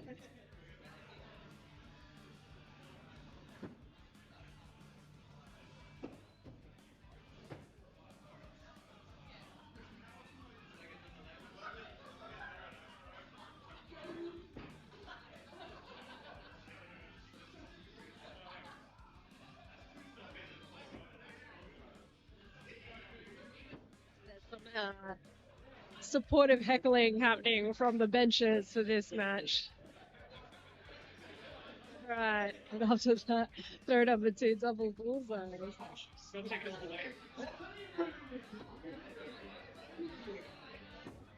Still loving this, still smiling. Looks like they're having a good time. They're enjoying their time out there in the lanes. Alright, Woodsman has returned to his groove and he has a bullseye. Mando replies with a bullseye as well. Alright, what axe? 4 points in Woodman's favor.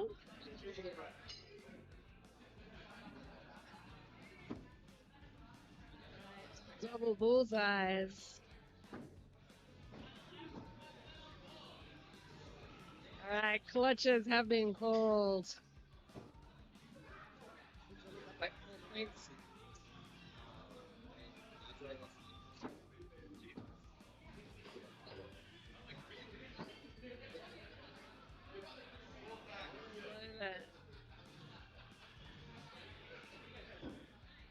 Touch clutch will do this for Mando.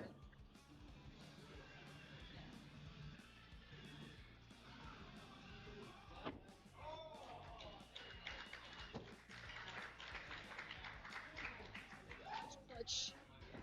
Yes.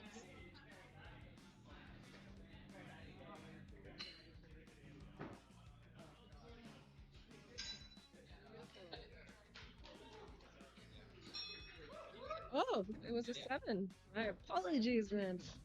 Oh no. That was a touch clutch. My apologies. I got mixed up with the bell ring.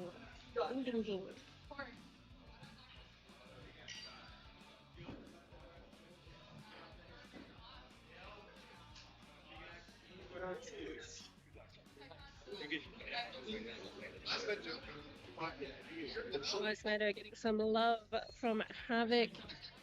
Other friends from the Melbourneite crew. Think he felt that. Think his support may have lifted him on that final throw. So yeah, keep those positive words coming in through the chat, folks. Let us hear them. And when they check out the stream, they'll see them as well.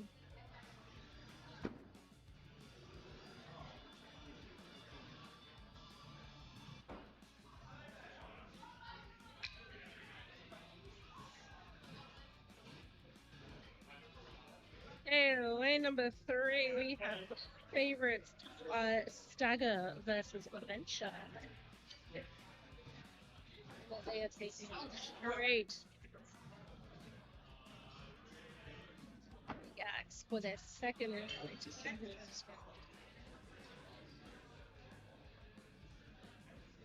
Okay, we got 3 eliminations to announce, so let's get 3 big rounds of applause as one collective round of applause for Slaughter, the Boy, and Gengar.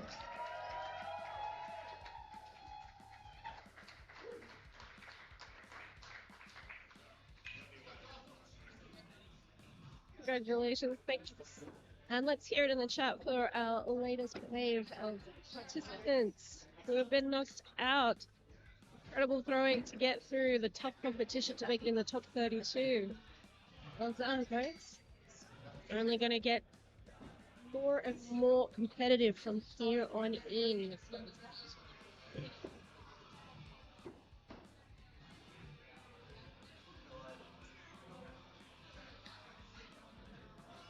Alright, that is a 3 for Venture on the Big Axe. We're going to round 3 of Big Axe.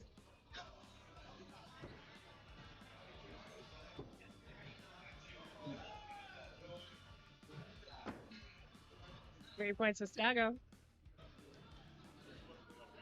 Stagger is working. He's got the mental game. He's our mentat today, and he is doing all the brackets and transferred everything from the Swiss, or the result from the Swiss, into the Axe Scores bracket tournament module that we are using today. So, guys, you can follow along this portion of the tournament on Axe Scores. And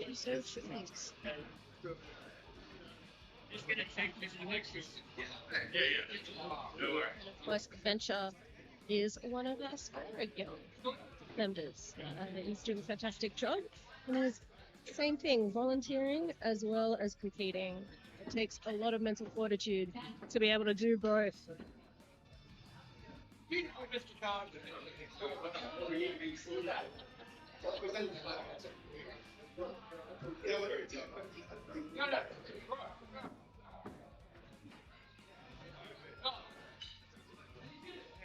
tight matches. First round went to Venture. Throw number 2. Sorry. Throw number 3 of round number 2. Venture leading by 2 points. Axe stepping up.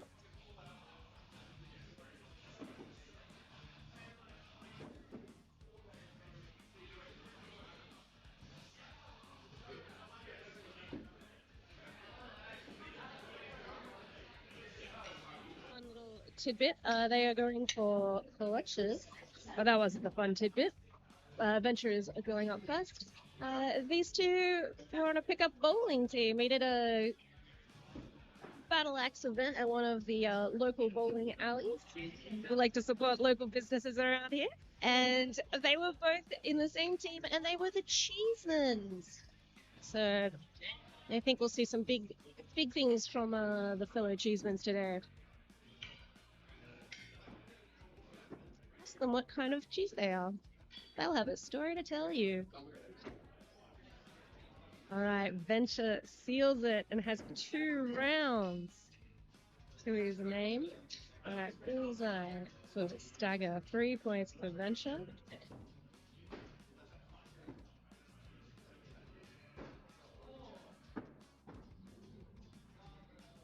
Double bullseye. Up. Number 3. Boom. 2 bullseyes. Alright,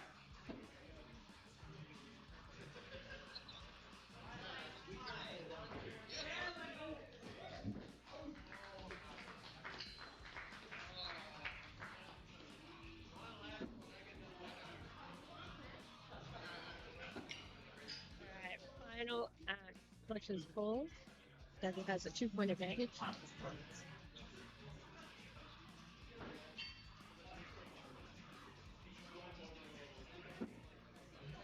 Beautiful. Premier clutch for Stagger. And a nice touch clutch there for Venture.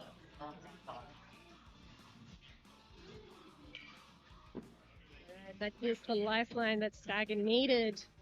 We have 2 rounds to Venture, 1 round to Stagger. Going into round 4.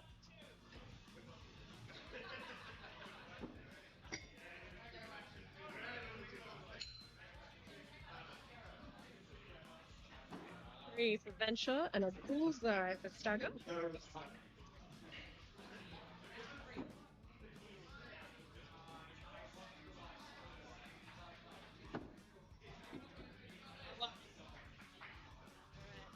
Shaking it off.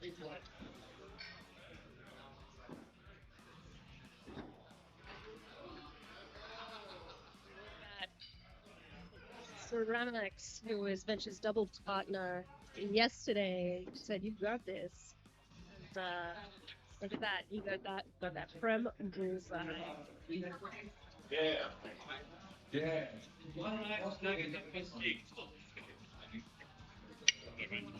Alright, clutch is called. Staggers up by 4 points.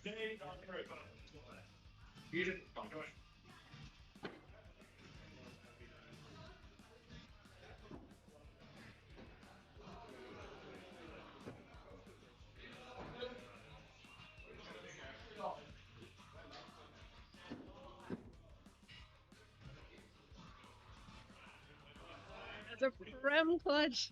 So venture, touch clutch, the stagger, but that was enough to secure the win. We have a 2 rounds apiece, folks.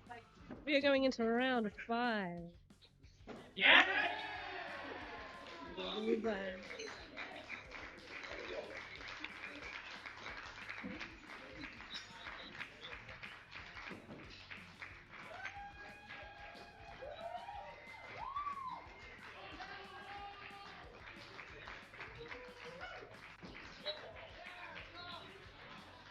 I'm sure you can hear the loud noises around the venue.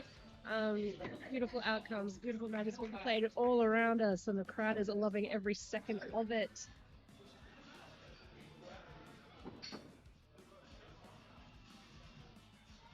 Okay, back to Stagger versus Venta.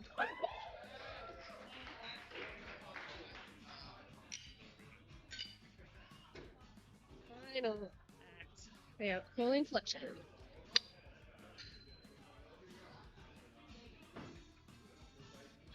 Alright, touch clutch there for Stagger.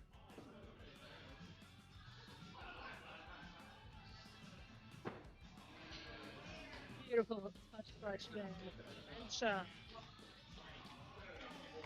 And with that, Stagger takes the win. Oh, look at these cheese bros. They're doing their little secret handshake. Again, if you get the opportunity, definitely ask them about the cheeseman. They will tell you and talk to you about cheese and men, as they like to come together.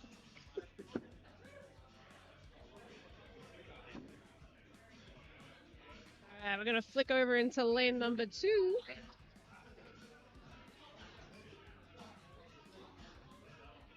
We have Wild Card versus Tom Mulliner from Albury Wodonga. Got to make it back into the venue.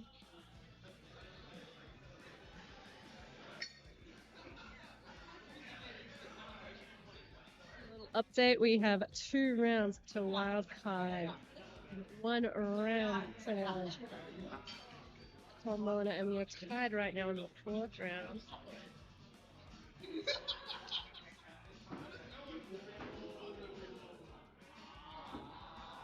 Looks like a touch clutch there for wild card.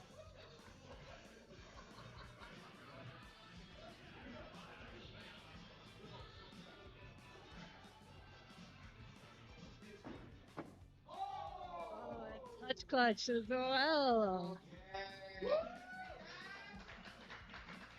No pressure here, folks. These guys are throwing hard and they're loving every second of it. All right, and with that, we take it straight into tiebreaker. Big axe. Yeah. Do you have a preference between? Yeah, just being polite and just working out which board they might like to throw on.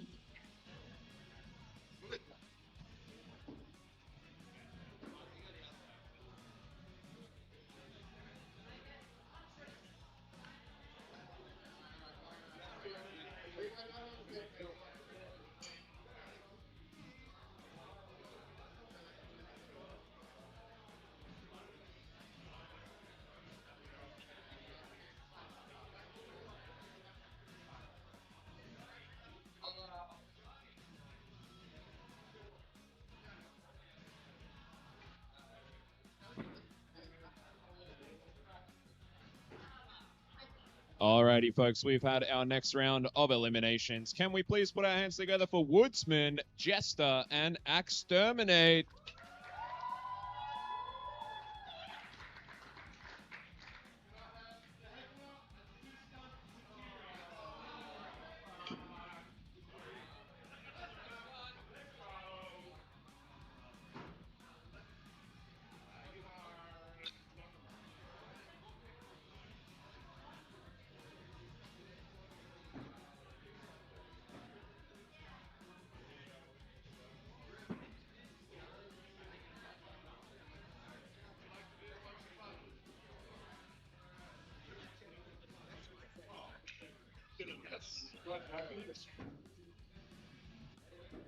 Right. Join me in welcoming baby girl back to the stream. Hello. Howdy. Hello. Ooh, that is a very clean 5 for a sudden death from the final round. That's all right. Look,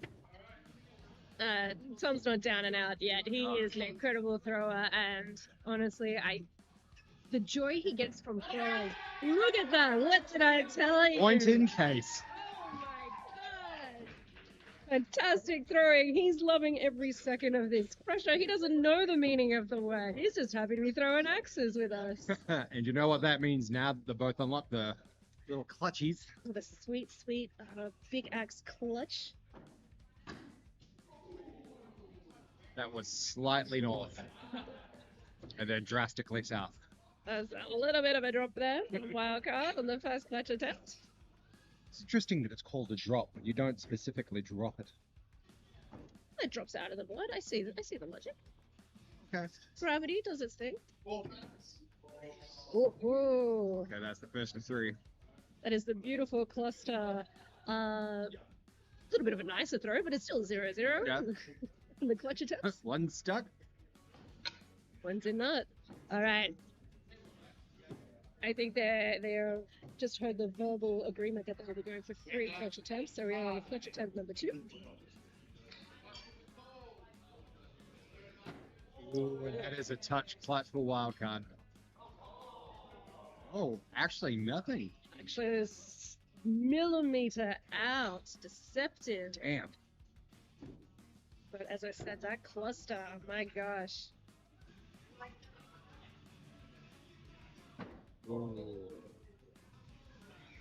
Alright, they're going for their 3rd and final clutch attempts. But they have to pull back in to get another go at it.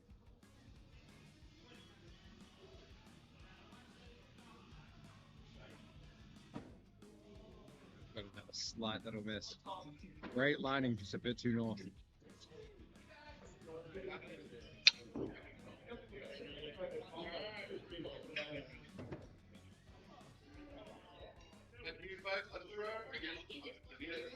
Oh, I think that is good. That is a cheeky little And that is a 5. points.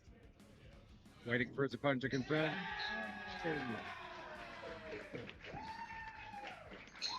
And the crowd is thrilled. That means we have 2 rounds apiece. We are going into round 5 between Good. these two. Gracious.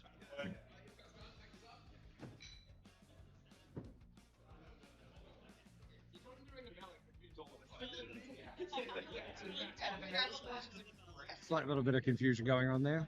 But I suppose at this time of the day, when you've done so many axes, you think, am I doing 5 or 7 now? So I think he was just overjoyed at hitting it all together.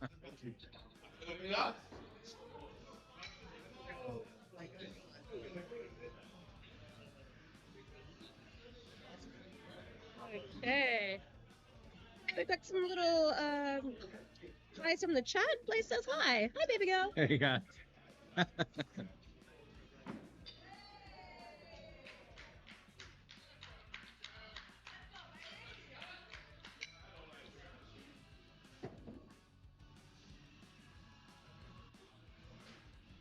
having a little reset. Alright, double bullseyes. Very pretty 5s. The cleanest of 5s.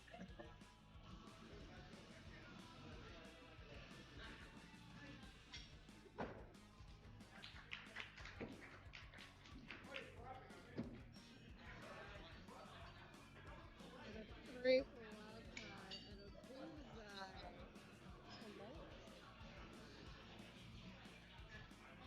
Such a small gap can make all the difference. Well, as we've seen, like it's coming down to the wire. These matches are tight, and that's just the level that we're at right now. Yeah. And there's been a lot of like back and forth between winning rounds. I mean, as you can see with this one, Wildcard took out the first 2.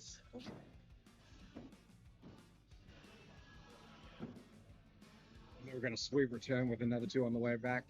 They were just very, very tight with 2 points in it. Down to the final throw. Wildcard down by 2 points. Tomana, aka Eccentric. Fighting hard. Final clutch attempt.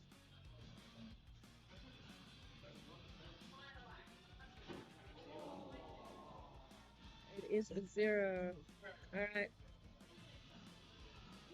A clutch will do this. This is coming down to this final throw to see who stays in the tournament. And that is a touch The one. clutch clutch. Oh, folks. Very hard fought victory. Absolutely. Great game. Fantastic game, came down to the wire, and obviously I love Tom. He is, as I keep saying, he looks just so joyous when he's throwing, and I think he just loves this sport possibly the most. The most. The most, yeah. It's a tough call. I think he does. It might just be him. Eccentric, we think the world of you. He's the nicest person, so if you haven't, go introduce yourselves. Say hi to Eccentric. Alrighty, folks. Wouldn't that be a fun award to try and quantify who loves axe throwing the most and what you would have to do to prove it? Army need. I think there's ways to absolutely display your love of axe. I mean, in saying that, we've seen a lot of people with the flash tattoo up this weekend from our friends across the road. And it like I was shocked. Immediately jumped across the road to check it out. No, they've been had a steady flow of axe throwers come on in after my tattooing literally across the road from us. Were kind enough to do a flash card for flash tattoos for the weekend, specifically for battle axe. But hey, you can get whatever you want. I remember hearing yesterday they actually were booked out all day because of us. They yeah, look, they did put a couple of stories up on their Instagram to be like, guys, full house right now. Definitely call ahead to make a booking so you don't get disappointed. And that's what we love to see. I've seen some fantastic ones. Hoping to get a compilation at the end of the weekend. See how many are out there in the wild. But for those interested, I'll always shout out Baz from Queensland. He's the first person to get a battle axe tattoo. And he got it on his hand. And Baz, we love you, mate. We wish you were here. You and Kath. All right, we are in lane number 3 with the Heckler versus Too Skunt, Too Furious.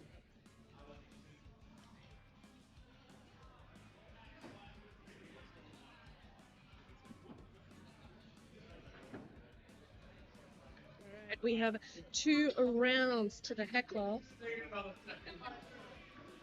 It's down by 2 points as Skunt is in the lead. Final throw, clutches call. These 2 are league mates. That's They- very sweet. It is very sweet. That won't stop them. I don't think there will be any soft feelings between these 2. They're going to play their best. I don't know if anything's ever stopped the heckler from just going all the way up. Just like that, Heckler needs a clutch just to draw to go to Big Axe. See if he can do it.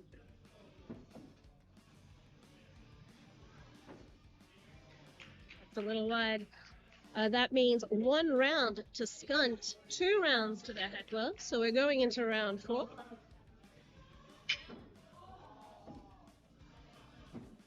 We're getting so close to the period where we're going to be looking at best out of 7. Luckily, it is just best out of 5 at this stage.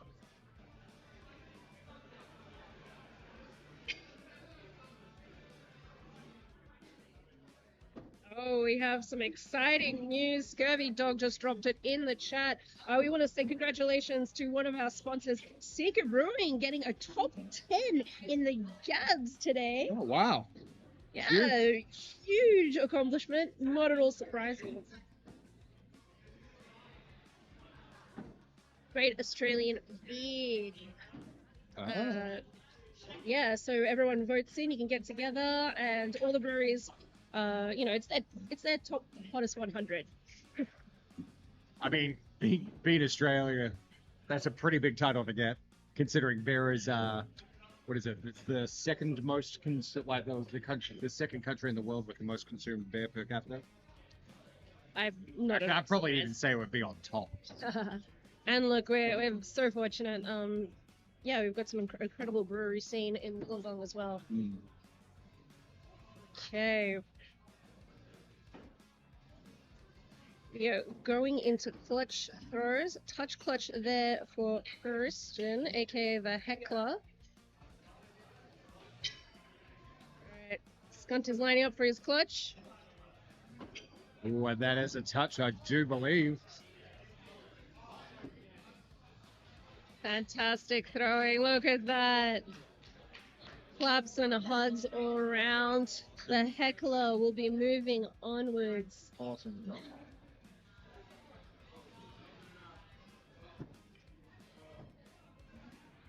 It's really good to see that I don't think I've seen out of any of these games, I could be wrong, but I haven't seen a single game that's been one-sided the whole time. It's really, really good to see that side of the competition, even as we get towards the end.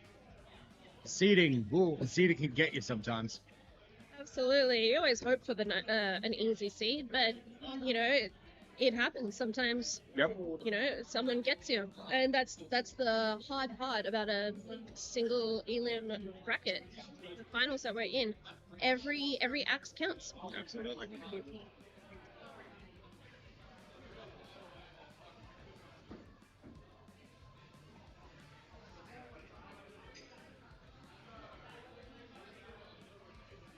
Okay, we are jumping into lane number 2 where we are following the Shining versus Shrubby.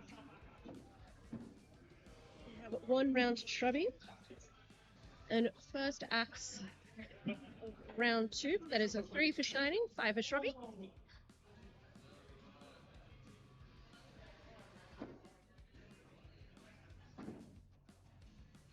Shrubby came second in our Bat Out of Hell tournament last year in August, and also she came second in our ABC Open. She is one hell of a thrower, and I don't think I've actually ever won against her, come to think of it. I have definitely lost to Shrubby. She has knocked me out, but Multiple times. For me, not mad. Personally. Yeah, look, not mad. Yeah, she actually knocked me out of the competition at the Bat Out of Hell. Hey, no hard feelings. She threw fire and, you know, she just lets her axe do the talking. Yeah, she's definitely earned her place as one of the top throwers in Australia. Absolutely. She is working hard as well.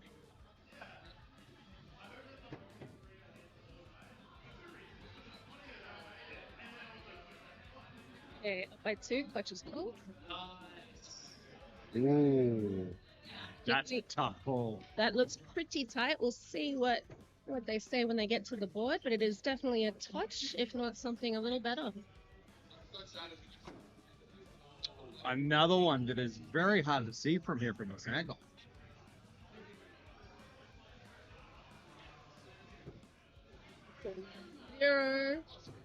Oh, 5. 5. I was surprised. I was like, well, I don't wear glasses, but the Shining does. I'm pretty sure that does not mean 5. Yeah, and of course Shrubby got that touch clutch. It was just a little millimeter out. That is 2 rounds to Shrubby, and at this stage, Shining really needs to come back. Yeah, look, if the reverse sweep is happening, it needs to happen here and now. We've got some love from both players in the chat. We've got Scurvy Dog, of course, supporting his Queenslandian Shrubby. And local Blaze is supporting Shining. So go Shining.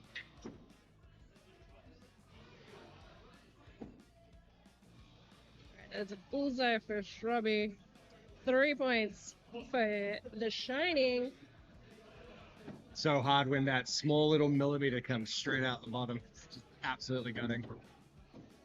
That comes back with a very, very clean 5. Yeah, sometimes you just need to recenter. Trust in what you know. Trust in the force. Giving it a round of applause for Huntress, Too Skunt, Too Serious. Serious? Too Skunt, Too Furious, and Bridesmaid, Ms. Maid.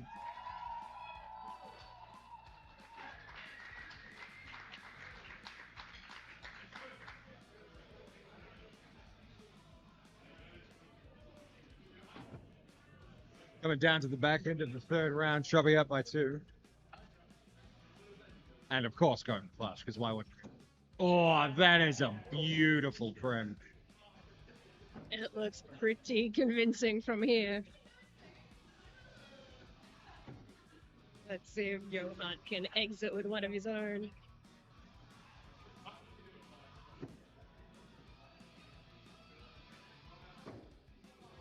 Nice little touch clutch there. Nice touch clutch. Nothing to sniff at.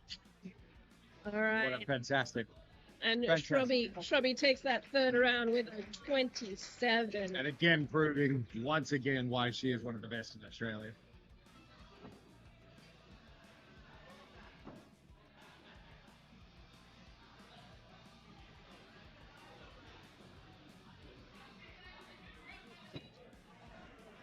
Okay, we have jumped into lane number 3 with Leg Day versus Boomer. Final throws. Round The 1. clutch.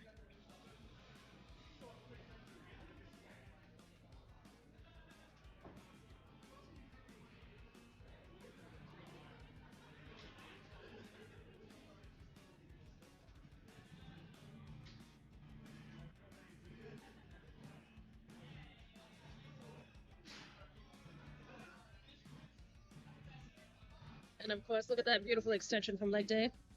Living up to his namesake.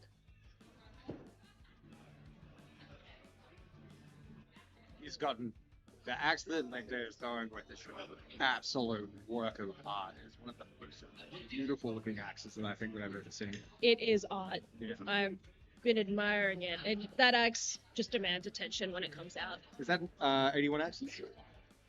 Have to ask.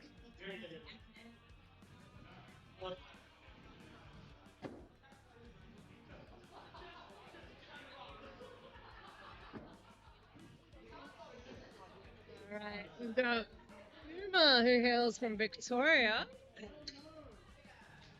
Fun fact about Boomer, he got the top seed for round 1 in Australia, qualifying throws. He didn't go to IATF, but that doesn't matter. These are facts I know. Wow.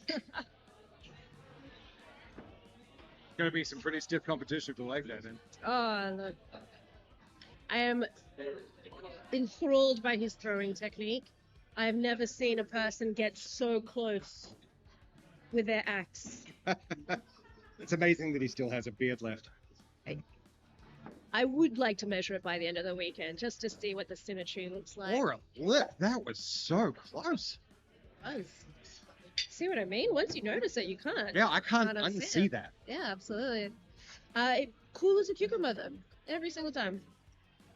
Yeah, it's a really good point. Like, I don't think I've seen him get even the slightest bit jittery right now. It's a casual walk. Just a casual saunter. All right, he is up by 2 points. So we'll be throwing first, and then Leg Day is stepping up.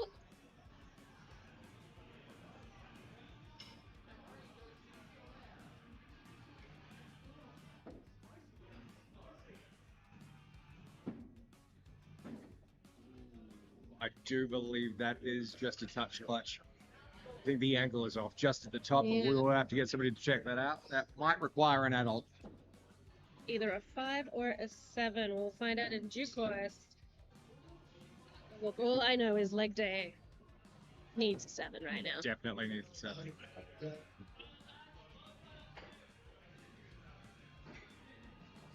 Just off the mark, unfortunately.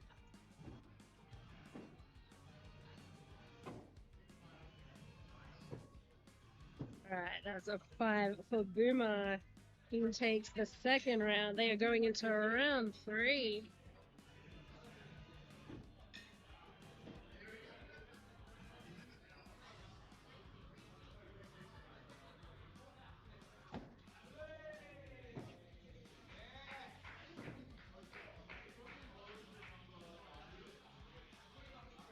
Alright. First time with the 3 during this entire game.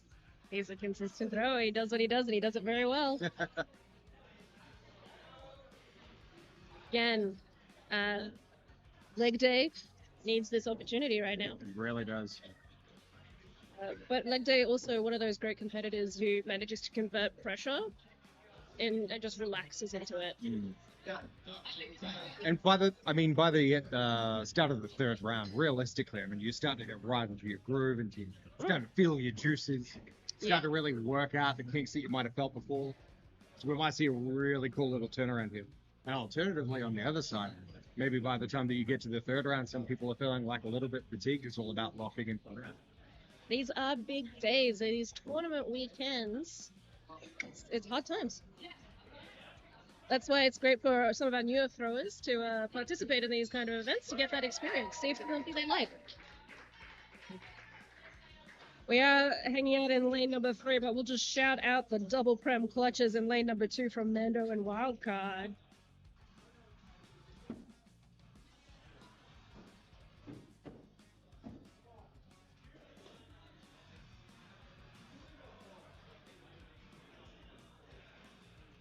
They're going for the clutch.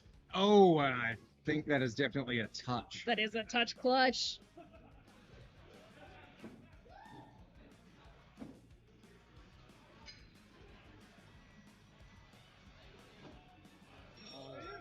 Gracious, I do believe that Boomer has just tied this up. And I do not know how to count, apparently. That's all right. That is 1 round to leg day. I absolutely don't know. I did miss on that because you did say you were the math guy, and I was like, I don't know. That's okay. Another lifeline for leg day. Lives to fight another round. It's starting off strong with a very, very, very clean fight. I mean, the goal right now for him is to push it straight through to the 5th. I mean, that's the thing, though. Boomer is just so experienced on those prem clutches that you need to be secure in your win. If there's an opportunity to get a lead, get it. Because there won't be a second opportunity for him.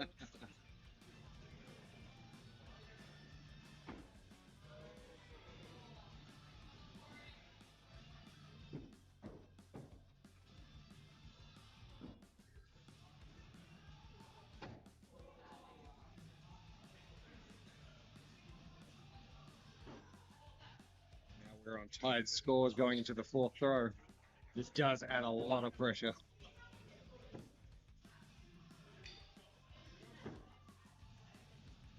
Yeah, I don't know if these guys are feeling pressure. They just look so comfortable out there. My confidence is definitely shown. We're still tied up at the 5th throw, meaning we are going probably, without a doubt. No There it probably- is. No probably about it. That axe was extended by leg day. So we love to see clutches and calls. Alright. Boomer has a round advantage, so he is throwing first. Oh man, I think that actually might be a prem plus, but we are going to have to double check on that. Absolutely. Leg day's right of rebuttal right now.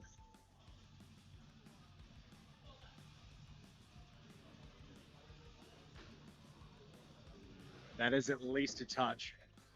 Gonna check Boomers now. See what he says. Aye, 5 apiece.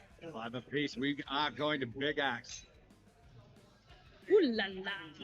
Another chance here for leg day to push through, get to that 5th round.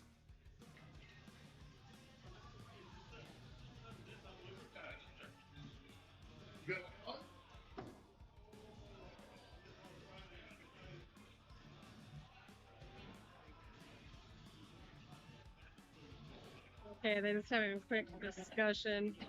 Small bit of banter going on here. Nothing like a little bit of smiling while I'm trying to figure out. Which board to throw on? Right? It's strategic at this point. Yeah, this far in the tournament. Is there a rule for who goes first with Big Axe when you are both tied up? No, usually you just decide.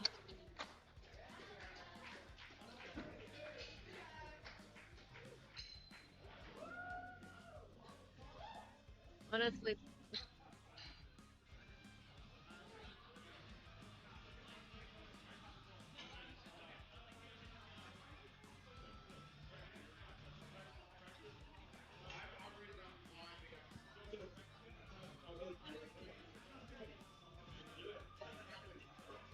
right, this big axe happening in lanes 1, 2, and 3 right now. Again, that's just a testament to how tight all these matches are.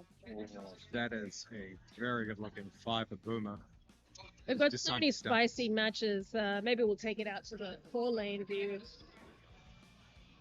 Get an eagle eye view of everything that's going on right now because people are fighting for their lives. Lane 2, we've got Wildcard lining up. I do believe that in lane 2 we have a decider there. They're taking it to Big Axe. Oh, goodness gracious. Still going.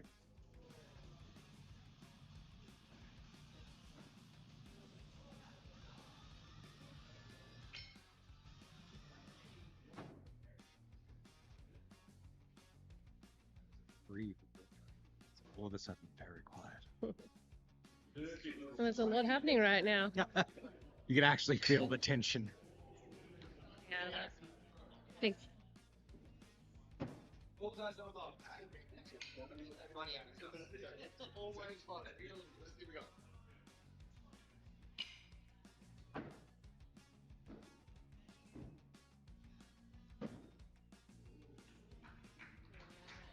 you believe that's a plan?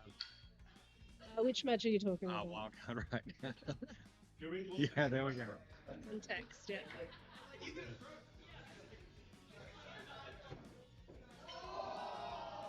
And another heartbreaking moment. So, Oh, so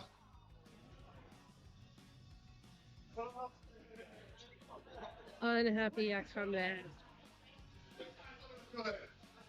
and in lane 2, we are going to round 5, it looks like. Oh, no, I am sorry, mistaken. They are still going. That's okay. Heartbreaking. So much going on. There's some spicy matches happening right now. That's a heartbreaking outcome for Solaire on the tiebreaker with a drop on the Big Axe. But, you know, we praise him. We praise the sun. Do. Okay, we got in lane number 2, we have Big Axe clutches, a little touch clutch there for a wild card.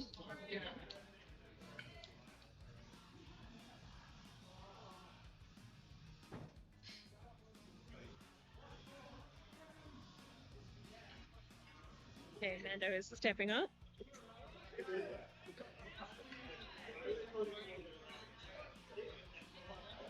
Sorry, just with lane 3, we do have a decision on that. It looks like they are going to round 5. Oh, fantastic. That is what we were hoping for. I always find that after a lengthy Big Axe battle, the first throw for the hatchet when you're back is a little bit askew. Mm. But not for these guys.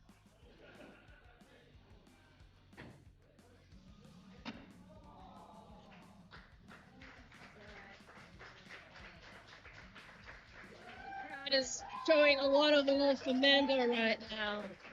That did awesome. That was really good. Incredible to go to that 3rd round and to be hanging on. Your last throw is for that Big Axe, and you know he took it there, and that's an incredible outcome. Well done, Mando. Well done for pulling through in the end. That was awesome. I know there'll be lots of love for him in the chat. We've got some Melbourneites who have been tuning in and been shouting and singing his praises all weekend. Very jealous of his outfit right now. It definitely looks a lot more breathable than about 90% of everything else that everyone. All right, we are down to the pointy ends for the Boomer and Leg Day match. Let's tune into those guys. All right. Looks like we tuned in just in the nick of time. See those final throws. A great match. Again, it's another little seesaw match where it's 2 wins at the start for Boomer, 2 wins on the side for... We've had our next wave of eliminations. Can we please put our hands together, folks? But the Shining, Solaire, and Mando.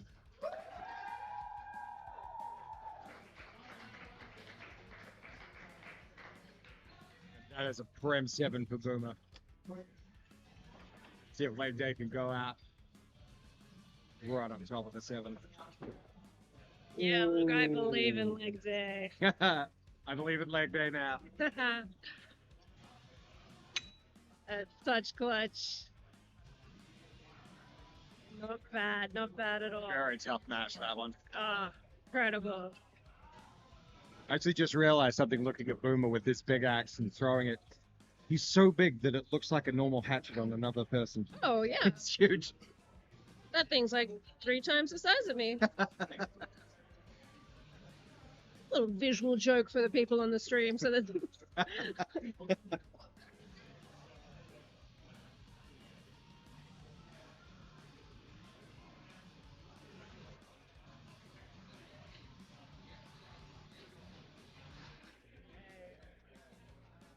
we have a choking hazard playing in lane number 4. Your doubles partner as of yesterday. She had such an amazing start just before. I'm really happy to see her pushing all the way through on this one. Did we could hear the commotion. It was huge. It was huge and well deserved. Very much so. She came out checking. She was like, oh, this is new. And Absolutely. Let your axes do the talking. And, you know, Jester, thrilled for his opponent. yeah, Again, I always say it, one of the best sportsman-like attitudes in Oh. axe throwing. for sure. And I mean, I guess that comes with being probably one of the most long-standing axe league members in the entire country.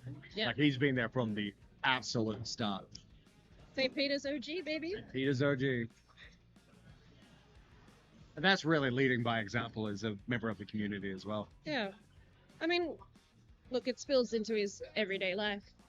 That's just who he is to his core, and I think that, you know, his league base is really lucky to have someone like that. Agreed. I mean, we all are. Okay, we've got a fantastic match happening in lane number 1. It's Gama versus Alex Fierro, 2 league mates from Battle Axe Throwing. We are throwing some spicy rounds. We have a 4th axe, and Alex Fierro is up by 2. By 2. Alright, we're going to kick off into lane number 2. Oh, speaking of another heartbreaking match. This is one where you just go, I wish maybe we could have saved this one. Could To everybody people who win? don't really care about. So, folks, that is Shrubby versus Wildcard. We are in round 1, 3rd axe. It'd be very tough. I think actually from memory, if I remember correctly, Wildcard and Shrubby's first appearance in the IATC in Canada was actually at the exact same venue. Yeah, I believe you are correct. Don't know how I remember that. Did I remember most of that trip? That's a lie. Remember some of it. You remember the I important remember. parts. No, actually, that's a really great memory that you bring up. Because Matt always remembers his first ITC because you were there and Shrubby was there. So you guys, whatever stories he has, one of you two are in there, you know? I think I drank wax that weekend by accident. Don't do that. Well, it's not my fault that they look like bear cats. Oh, well, look. I mean, look, they should have baby-proofed the place. Baby girl proved it. Baby girl proofed it. The battle team will be forewarned when you come to IATC this year. It's honestly, it's one of those places where you come back if you don't have a story, you didn't do it. At least you need at least 3 pretty solid mental stories that nobody would believe in for sure. Yeah, look, IATC is always fun times. It's always new friendships forged. Oh yeah. And of course, the team who puts that on, you know, those guys, they work hard, they play hard. Shout out to everyone who works at IATC and volunteers. Very much so. Yeah, love you guys. Especially for keeping people like me in line. Really, really appreciate it. And for feeding you Caesars. Yeah. Maybe a few too many sometimes. Look, I know there's some important acts going on, but I just want to shout out Treebeard for giving me the hottest sauce that they had in the venue and put it in my Caesar. Yum. I love that. But did you die? No. I love it. No, I loved it. He was like, you sure? I'm like, let's go. And he was just like, I like your style. And I like your style, Treebeard. Look, while I'm singing his praises, he got his first Prem 81 against Tor. Oh, yeah, we're still gunning for that one. Yeah. Congratulations, everybody. That's 2 years old now. Oh. He's probably got a dozen. Obviously out of the loop.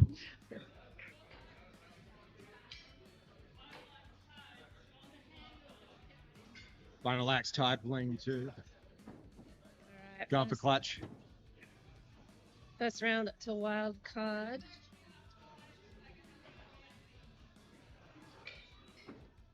That is a touch clutch for sure. But if there's one person you should never underestimate, it is definitely Shrubby with clutches. I never do. Look at that. Just like that, we've got a troll going straight to big axe with that one.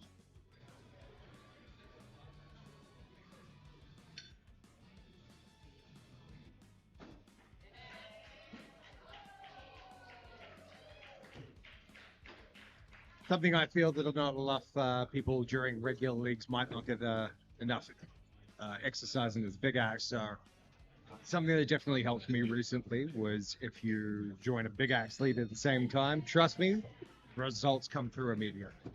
Yeah, look, Big Axe is just growing in popularity, as we saw by the Big Axe tournament that we had yesterday. Yeah. It's the fastest event to sell out for the weekend. Really? Yep, absolutely. First to go. We heard you people, so we had an extra ticket. And then we sold out again. Yeah, well, he crashed the website. It was wondering. very, very stressful, but you know, the people get what the people want. So, and yeah, we've introduced a Big Axe League, and that's sold out as well. That's awesome. Yeah. How many leagues in total is that you're doing per week now? We are doing quite a lot. We have our Monday, Tuesday, Wednesday, and Sunday leagues, and then we have our Big Axe League on Thursdays. Wow. Yeah, all sold out with 29 participants in each. Ah. So you're definitely using all 4 lanes during that period? Oh yeah. God. It's just league. It's a whole league all the time. Might be a little bit greedy to try and squeeze in 2 leagues on the same night and 4 lanes. Oh yeah, no. Yeah, you wouldn't be able to make it. We could. I just feel like I want everyone to be able to play each other. You know, I want everyone to be able to talk to each other. I think that's a great experience as well.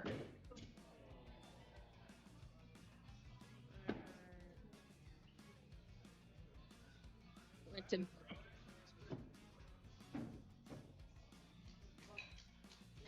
All right. Matt with his wild card with his sportsmanship. Yeah, Shrubby dropped that first axe.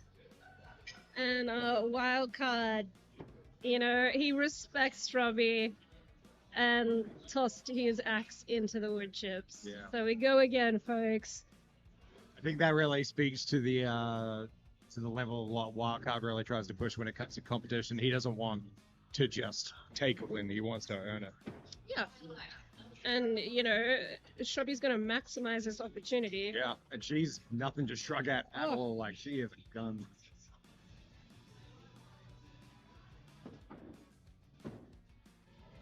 Three and 3, we are gonna go again. I'm just waiting for somebody to say 5's unlocked. there was a moment where Wildcard was slowly approaching. I was like, do we have one on our hands? But no, it is a 3-3. We go again, folks.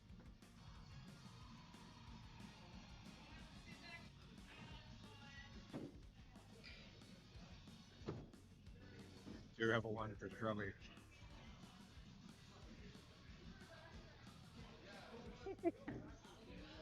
Folks, I don't know if you can hear it on the mics, but Shrubby just whipped that. They're going reverse around the world with their big axe.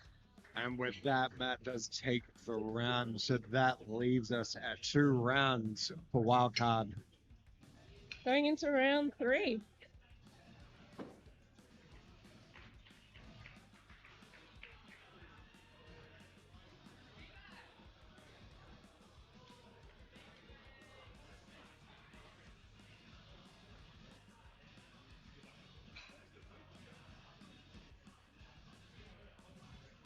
Look, we try. Well, I try. We're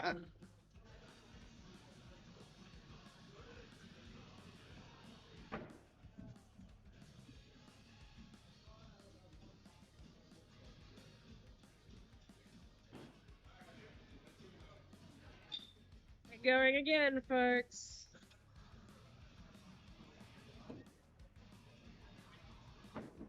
Third round, very, very clean fives. 5-5. It's their bread and butter, baby. Wish that was my bread and butter, I can tell you that.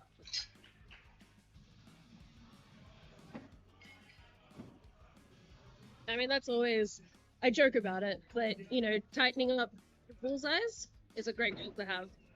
Could you repeat that? Tightening up your bullseyes, so, you know, minimizing how many threes that you start getting and converting those into bullseyes.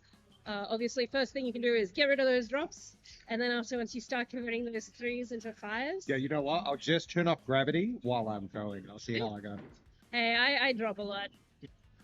I have a very volatile throw and a weak arm. But that's on me. I don't mind. We've got straight fives here going into the final round. Sorry, the final throw, rather, of the third round. Wildcard with the advantage. That is a touch. Nice touch. Good luck, Shrubby. She's stepping up.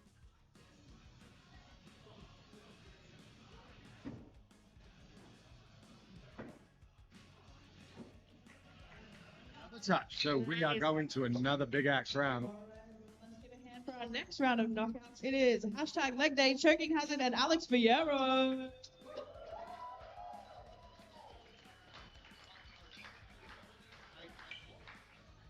The lovely Laura subbing in for the microphone, while Stagger is also playing in lane 3. Very love fun girl. And you know, yeah, congratulations to those people who were eliminated for coming so far in the tournament. Oh, massively. I feel like every match I'm looking around and it just feels like nail biters all round. For sure. I mean, by this point as well, if you made it into the final 50, I mean, even if you don't make it into the final 50, like to push through today and go through all those games to last that long, I mean, you can only hold your head high. Absolutely.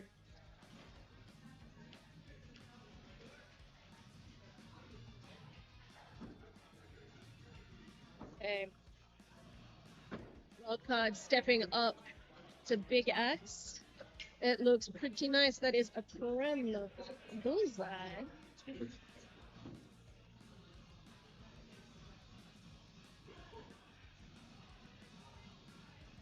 Oh. And Can you Ruby replies the prem bullseye of her own. Can you get more of a prem bullseye? Is that a thing? No, that is the most prem bullseye I have ever seen. Ugh. You know what that Going means. for clutches. Ew.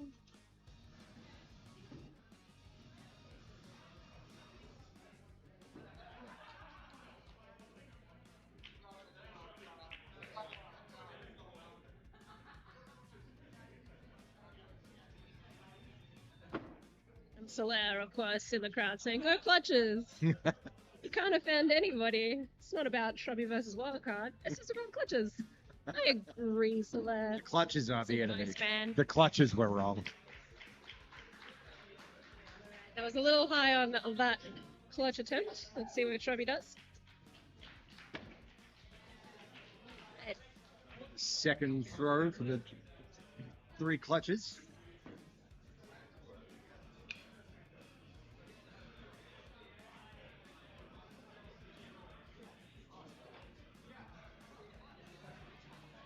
There we go again. Hey, clutch for wild card. Lots of love for Shrubby right now. The Queensland contingency is nothing if not loyally fierce to their own.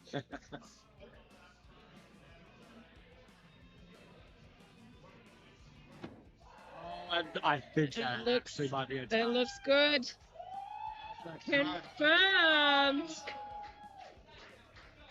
I think it's just time for more clutches. It has to be at the end of the day.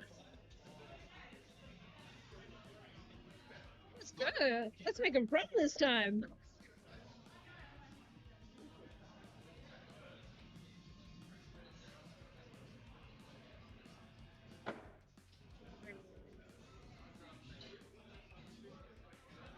Alright, go drop there for a wild cast.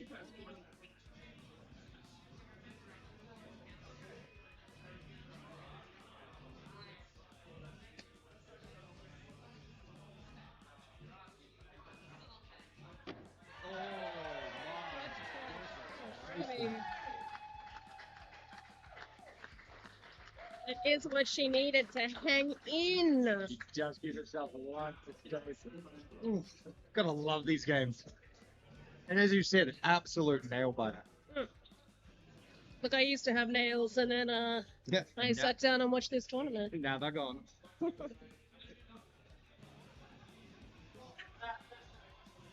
Okay, so a little recap after all of that excitement. It's 2 rounds to Wildcard, 1 round to Shrubby.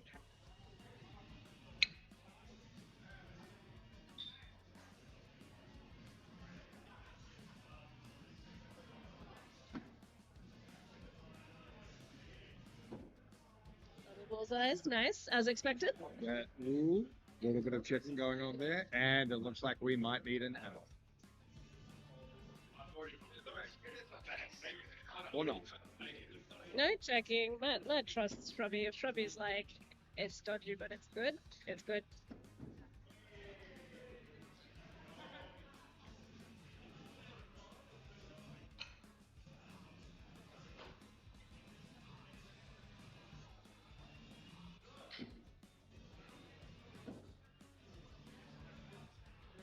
Bullseye from Matt, a 3 from Shrubby. Alright, 4th axe. Look, I'm just going to take a small little interlude just to say I'm sure some of our Melbourne folk are going to be interested. I can spy Mando and Axolotl in the tattoo shop, so Oh no. who knows what they're going to get. Hopefully something cool. Their mum is proud. I'm proud of them. I like those two I'm guys. proud. Got a miss with the clutch. Touch clutch could push it through to the end of this round. Go to the 5th. Absolutely will do it for Shrubby if she can get a touch clutch or better. Oh, goodness Touch gracious clutch me. in. We are going to the 5th. I Alright, love these folks. seesaw matches so much. Let's get some hype in the chat, folks. We are taking it out to round 5. There's a little dance interlude.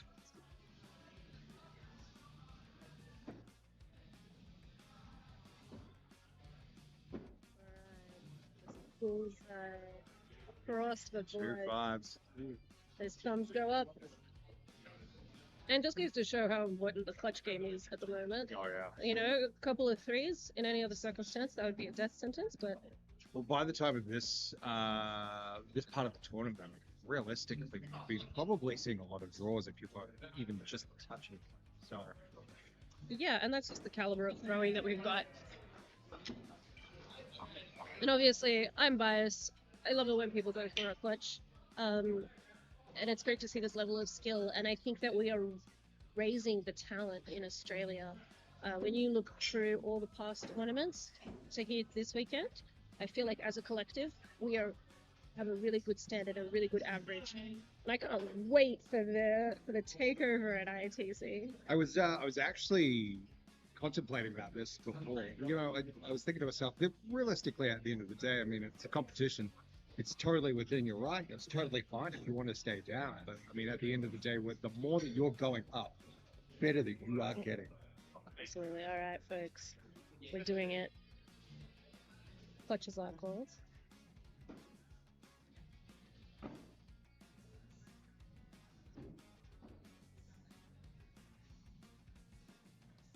Holding my breath as Shrubby resets.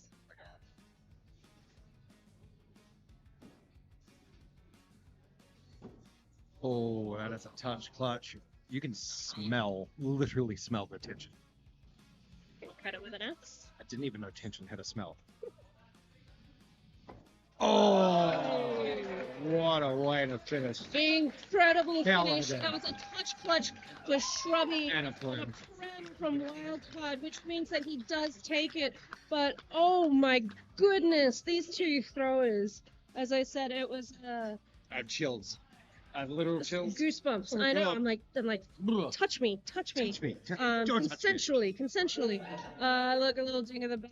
Look, congratulations, Shrubby. To have the mental fortitude to bring it back is incredible. From almost going, to almost reverse sweep.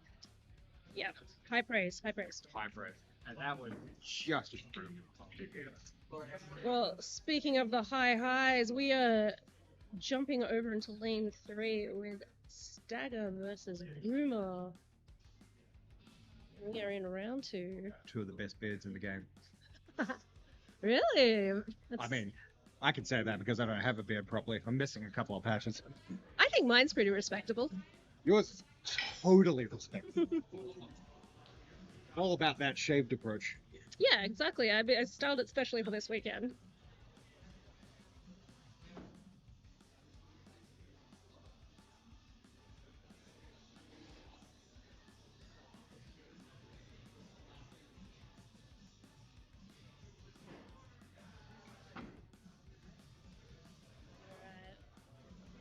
Sure of that outcome. That's definitely a touch clutch for Stag. It is a little high for Boomer. All right, 2 rounds to Stag. Again, we're going into round 3, but Boomer's not out for the count. As we have seen time and time again, these people are taking it out because they are so well matched. It honestly seems to me that the last couple of games have gone reverse, like 2 rounds to one person, 2 rounds to the other, and we'll go through the 5th round. And it's just, I love it.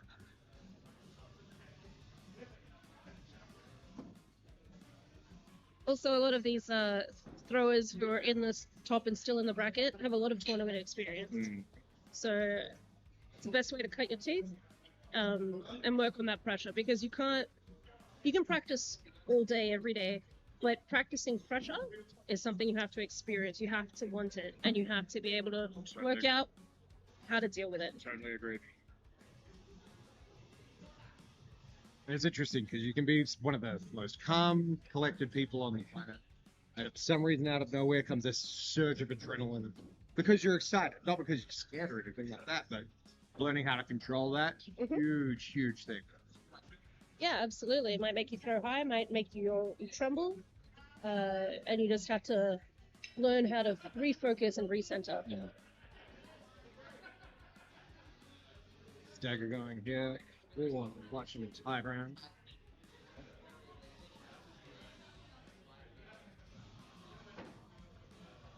Nice touch. Nice touch clutch there. Will that be enough to hold back Boomer? Oh, It is tied. It's a tie. God. Tie, or is it a 7? Let's find out. That was a 5. They tied the round. Folks, we are going to Big Axe.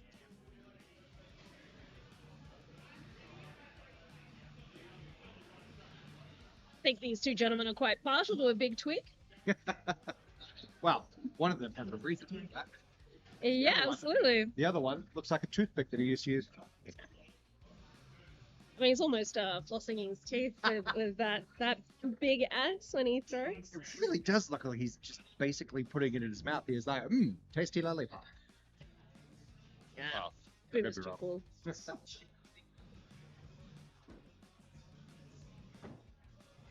Alright, that's a 3 on the big axe. And of course, Stagger stepping up. One half of the Big Twig podcast. Of course, the other person is Maddie Brown. Love you, Brownie. It was meant to come, but unfortunately, the universe had other ideas. But you're here in spirit with us, mate. We hope that every Big Twig that flies, you feel that love. We have definitely had a lot of people wearing your robe. It's gross. Do you believe with that is Stagger taking the game? He did do it with a prem bullseye. Excellent finish.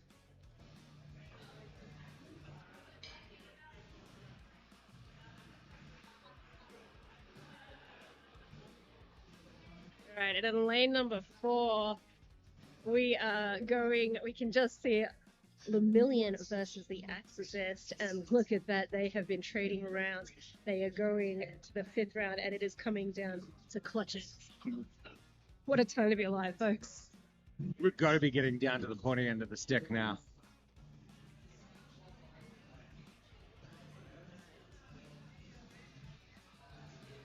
Unsure as to the result of that, whether that is a touch or not from the Axis, but we will see. As far as I can tell, that might be a touch.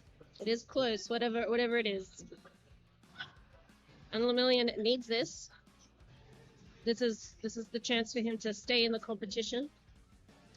Or it might be the chance for somebody else to get that championship coin. It is. So he is taking his time, and again, he is taking that pressure and just crumpling it up and throwing it in the bin.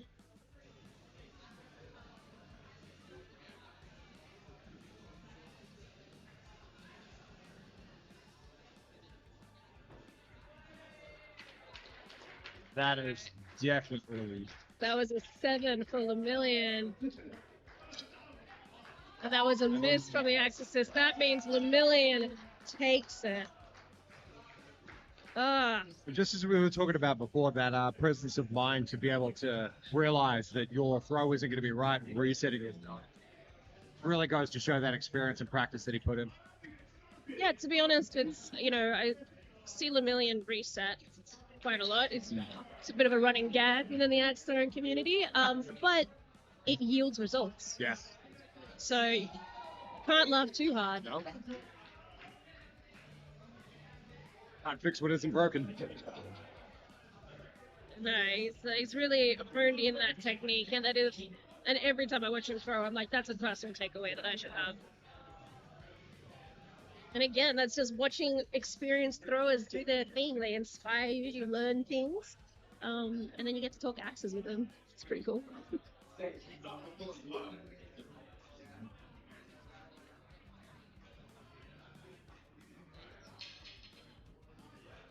All right, guys. Well, I'm going to love you and leave you again, but I might see you here for the last couple of rounds. Bussy, always a pleasure. Hey, Ritual. Always, baby girl.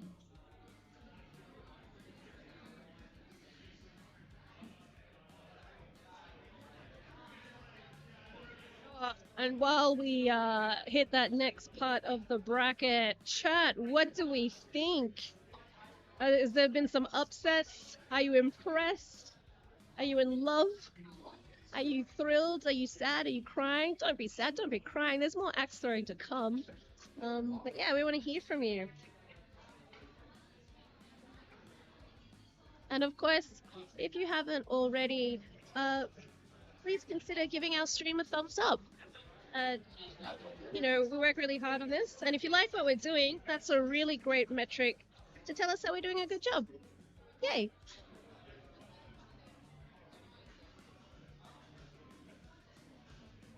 And also, we have hit the goal of my dreams. We are up to 202 subscribers. Yay! We smashed that 200 ceiling. Thank you so much, folks. If you want to hear me go even more bananas, give us a sub. Let's get that number rising. I need a new goal now. Kane's laughing at me. That's not even funny. Yeah, 5 more subs. Oh, no. He's definitely saying 500, but I was like, 5? Look, I'm a humble person. I'm not greedy. 5 more subs would make me super happy as well.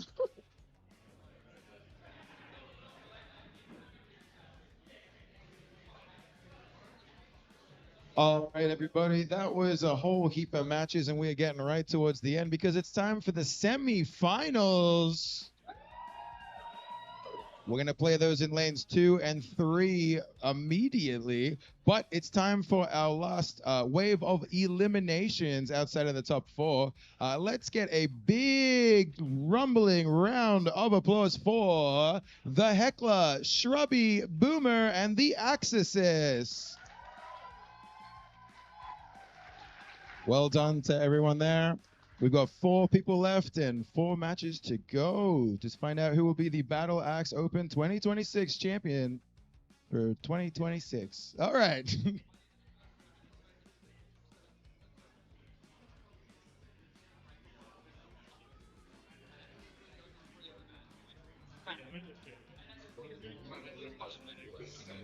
All right, folks, you heard the man on the mic. It was wild card. We are entering our semi-finals at the Battle Axe Open 2026. We will be in lanes 3, 2, and 3. So expect some primo matches. And yeah, we're getting some wonderful words of support in the chat. Thank you so much for having those come through. Yeah, Saber is saying that they've seen some really excellent throwing out there and so many really close matches, and they're on the edge of their seat. I agree. I have not sat because there's no point. I just keep twitching and getting up because of the caliber of throwing. It's got me hyped. It's got me pumped. I'm exhausted, but seeing the level of throwing that's out there today is just lifting me. And I hope that you are all enjoying this as well.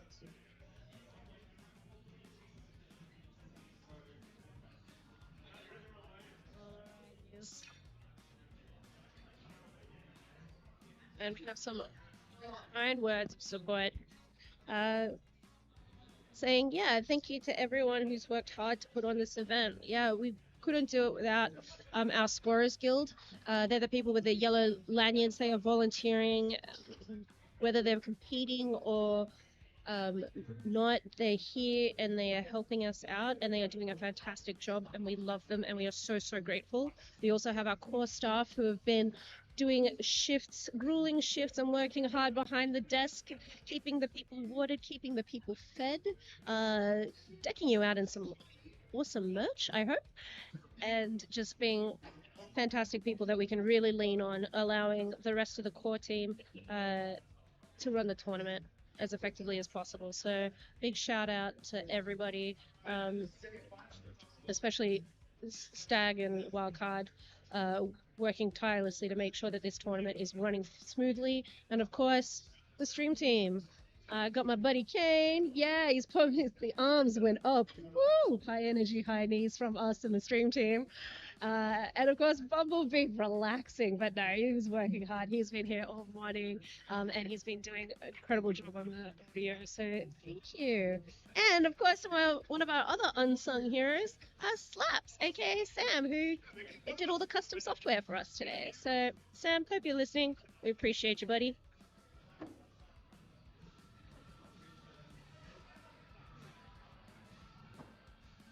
Alright, this is it. This is our semis.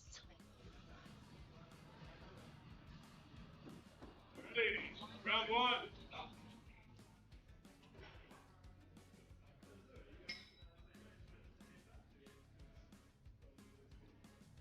Oh, folks, I can hear Lemillion trying to give a little bit of banter to Stag, and Stag says, nah.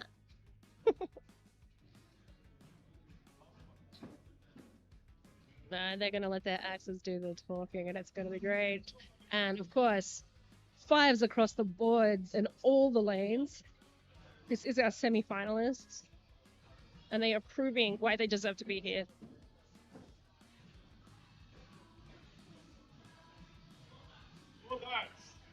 Folks, the commentating is easy when it's 5s across the boards and all.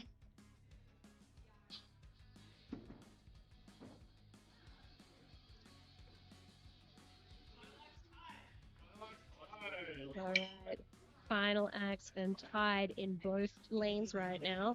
Clutches are called.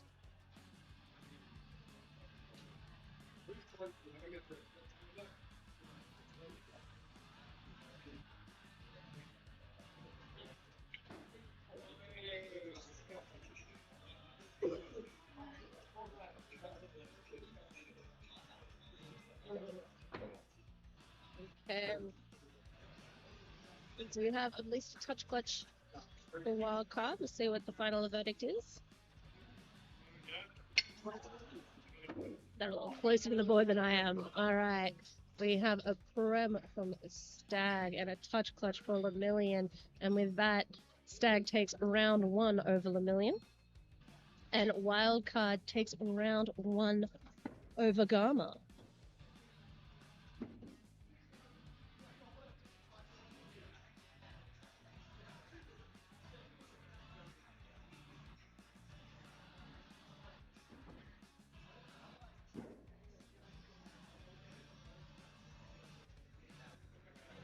That is a 3 for Stagger.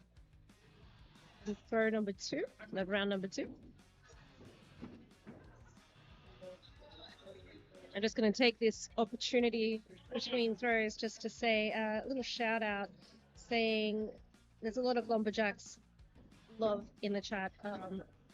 Minecraft Kingmaker, I apologize, I don't know your accent name, is saying it's great to see everyone from Lumberjacks today and how good they were. I wholeheartedly agree. All right. Clutch is called. Let's go, Nuts!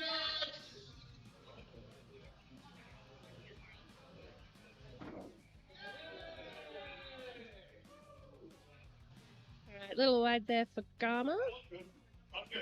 We'll see what the outcome of wildcards is. Touch clutch. And Stag takes it with a prem clutch and Lemillion with a touch clutch. Alright, 2 rounds Stag.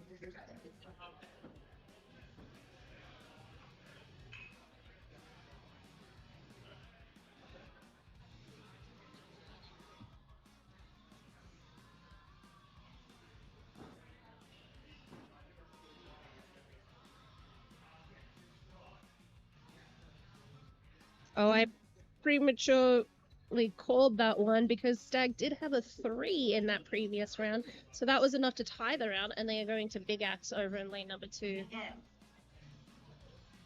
Lemillion getting that prem bullseye nice and early on the Big Axe first throw. Right, and that's a 3 for Stag on the Big Axe, so that's 1 round apiece. Well, man, going into these best out of 7 rounds are just an absolute marathon, a slugfest. It is a slugfest, and I won't tell you what time Wildcard and Stagger got to bed last night while they were working. They've been putting incredible hours. I just see them throw at this caliber. Yeah, hats off. Yeah, it's crazy. I went to bed and woke up and they were gone. Yeah, tireless. They... In fact, I think you woke me up from sneezing. I apologize. No, thank you. Otherwise, I would have been late.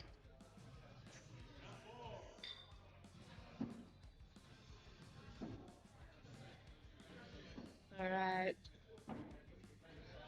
Just casual, perfect climb. It's totally fine. The rounds, the 3s are the anomaly at this point. But again, that doesn't mean that you're down and out, as we saw from Stag last round. He got 1-3, but got that prem clutch, and that was enough to take him to Big Axe against Lemillion, who did take the Big Axe win, but it's not over. Oh, it's just like that. I do believe that might be a prem. That does look like a prem from Stag. It's so lovely seeing this side of the cage with that axe because it just looks like a full clutch by itself.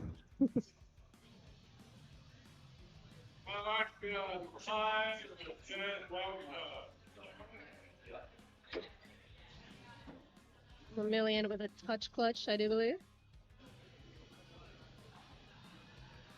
Oh, that's a touch 5. clutch each. Beautiful. Time to go back to Big Axe. Well, you know, it's best time to practice in the moment.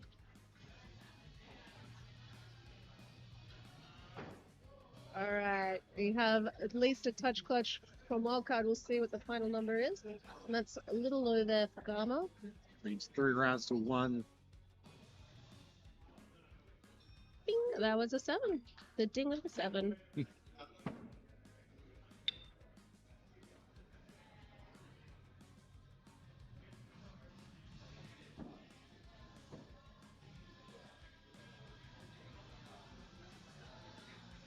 Looks like there's a tight pull on that Big Axe as thrown by Stag. Nope, Lemillion agrees it's a 5.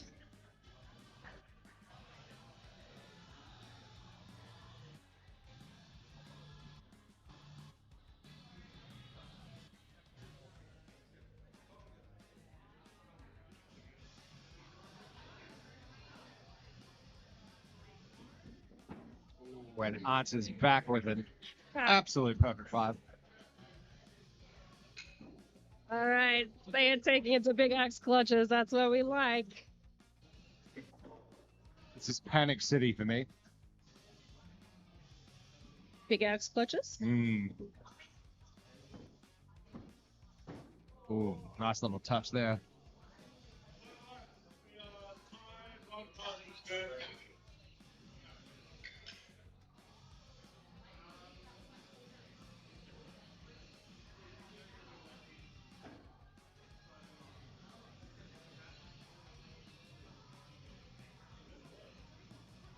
All right, wildcard gets that 7 from clutch.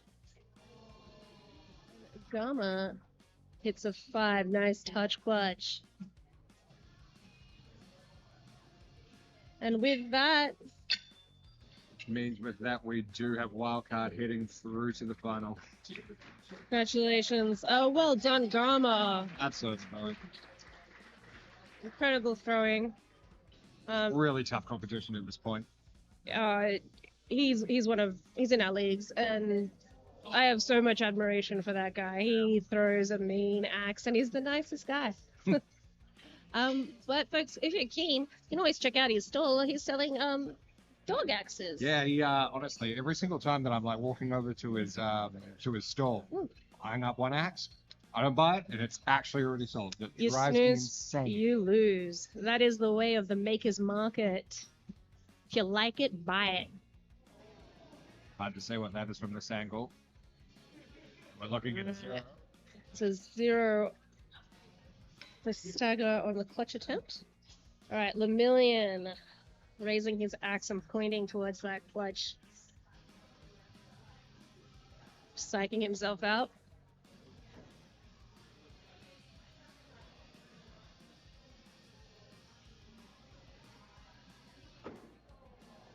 I think that might be a touch.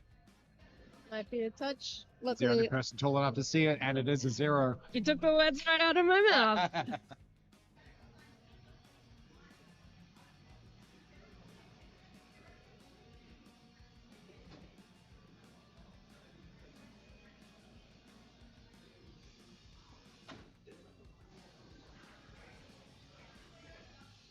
Zero on the third clutch for Stagger. We are looking for 1 touch, and Lemillion will take this round.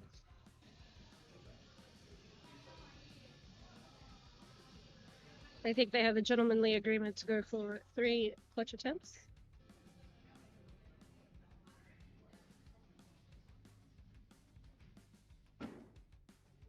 Alright, we'll be taking it out to that last clutch attempt.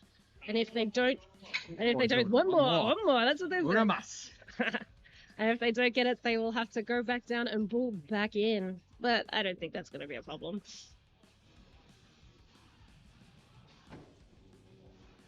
We're looking at a 5. No, that was 0 for Stag. Those angles are getting tricky, but that cluster is so tight.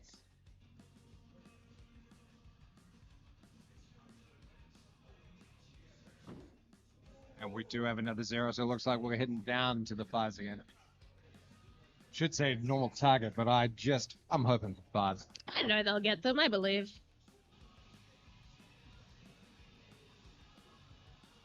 As you can see, the damage distribution on those clutch boards, like, it's getting super tight. Right on the line as well. We've got 3 there for Stagger.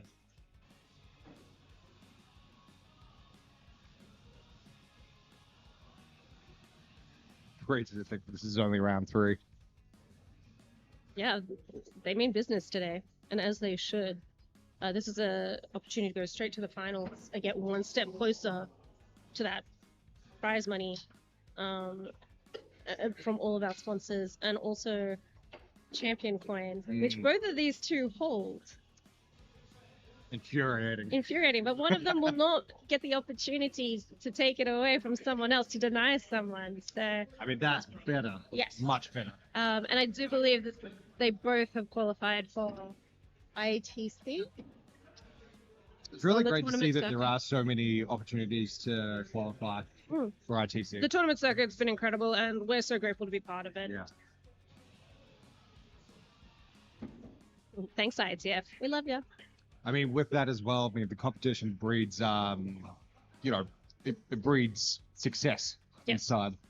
And production, is that the word that I'm looking for? I am unsure what words you're... P word. Something P.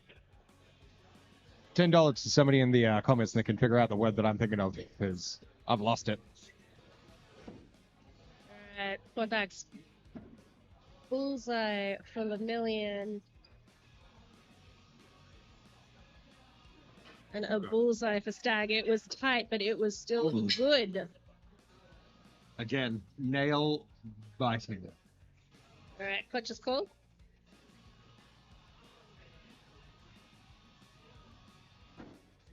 Oh, that looks so preemie.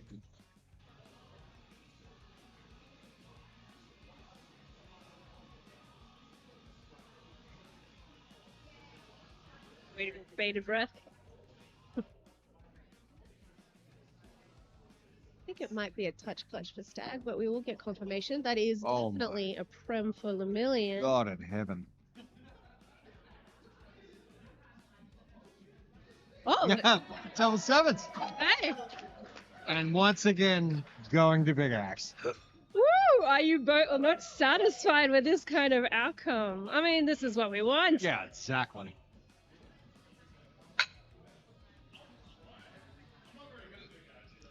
Scurvy Doug comes in clutch and says the word you're looking for is Caesar.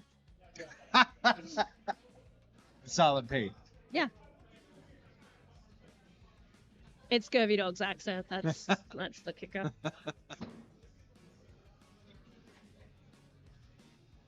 Three there for the million.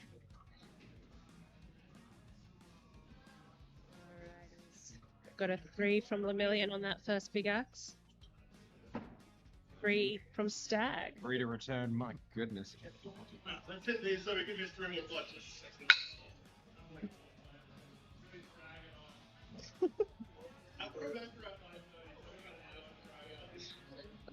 It's almost a small amount of trash talking. Yeah, he's doing the banter, but Stag is giving him nothing in return.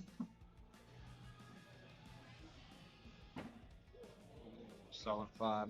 Look, it hyped Lemillion up. That is a bullseye. I have seen that look on Stag's face before, though. I've seen that. That means he's locking it. He is locked and loaded, that's for sure.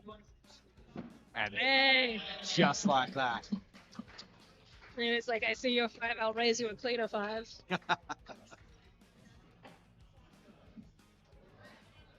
Folks are going back to clutches, big axe clutches.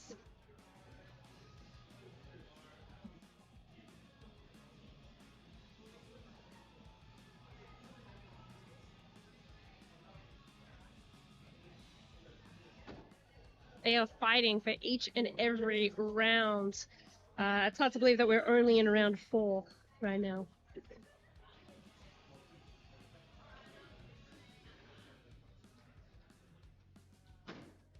Alright, that was 0-0 for both of those clutch attempts on the big axe. We're Moving going to to the the second. second. Yep. My apologies, baby girl. James.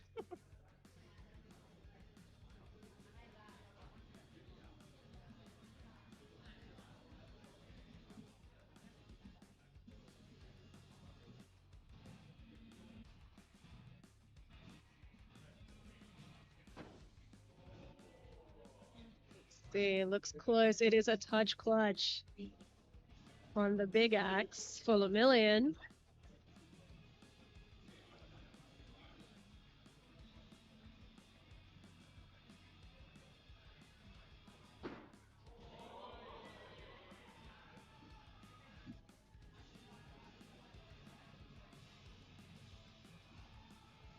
Might All right. need another second opinion. Again, the tallest person in the venue to see. And Makes he him calls it pretty a 5. qualified. Beautiful. Ultimate etiquette. Having your opponent check it out before you actually throw your fingers up to announce that score. Yeah.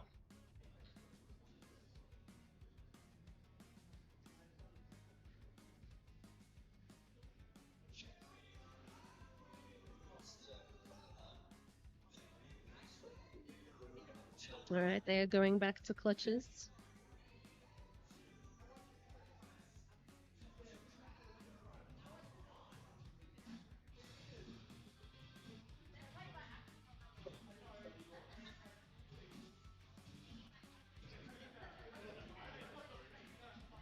Million taking this opportunity to hydrate.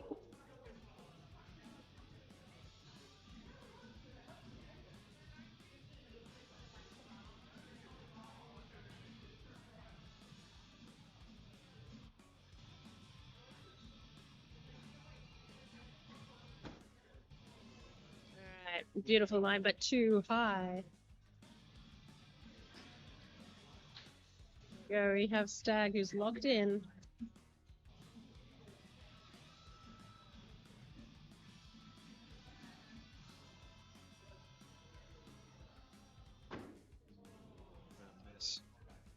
So I typically bet is 3. Yeah, but they're doing one more. Oops. Because they both got touch clutches before, so they're like, What are you doing? You're gonna do it. yeah, they're going for one. We restart.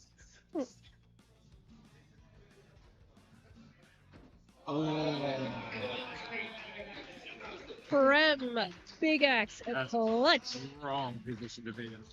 That's why he was confident. He was like, yeah, let's do it. He was feeling himself. He knew it. He was confident. And that's why he wanted to do it. And that's what he did. Oh! What a return! Oh my goodness! And not an ounce of emotion at his face. It's like we're going again. More clutches! More big axe clutches! Again and again and again and again and again.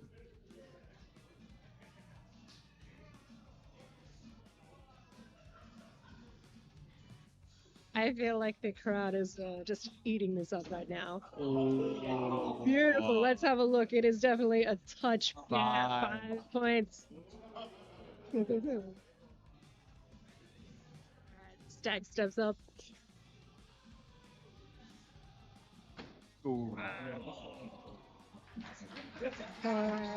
And after that epic throwing, Vermilion takes the round. What a hell. And again, we are tied up for rounds as well. We are, absolutely. We are going into round 5.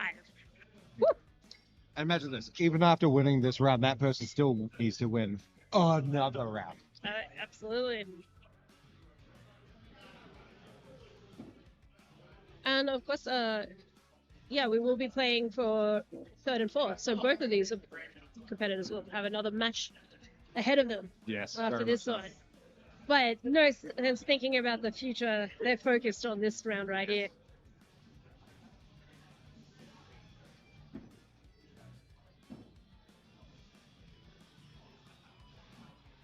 Alright. Double bullseyes.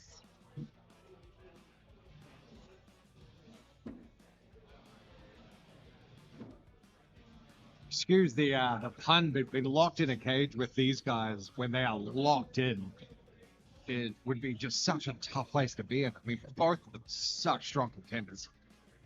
As you said, both with championship coins. That's not something that is easy to get. No. But they deserve it. Yeah. And you can tell just by watching them. They always turn up, and they turn up as strong competitors Very every fierce single time. rivals. Yeah.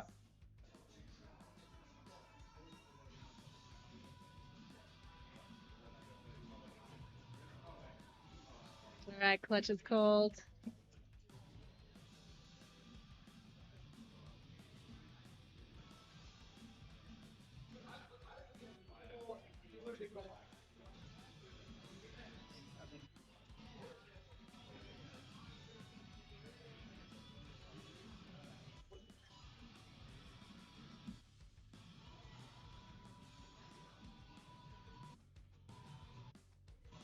Million.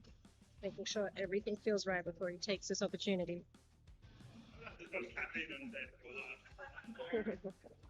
Just trying to shake off those nerves. He said he's got the caffeine shake, so of course He's like, you know what I need? Another swig of that Red Bull.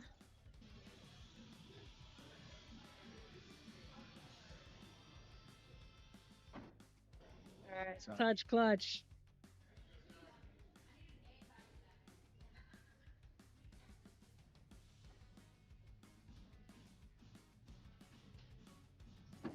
Oh, that is a prem. And with that, Cutting it down to the wire. Again, we could see another like little turn of the tide. absolutely, we needed this. We needed this. Okay, we're taking it back to Big Axe, folks. Stag needed that prem clutch. And he got it. But Stag wants, Stag gets. Alright, nice, beautiful prem bullseye Big Axe.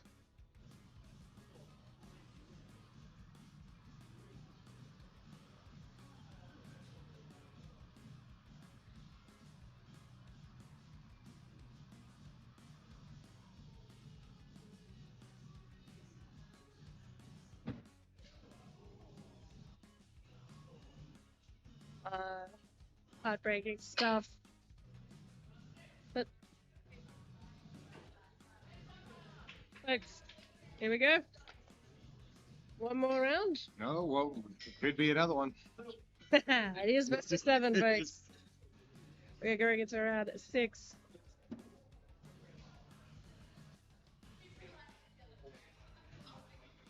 Bit of a disappointing outcome to get a drop on your Big Axe when they've been throwing fire all day. But just got to shake it off. Again, with those nerves when they kick in, they're a hard thing to get rid of. Mm. Shake them out, scream them out, drink them out. Maybe not drink them out. He's reset. He's got those bullseyes on lock. As he said, those are your basics, your bread and butter.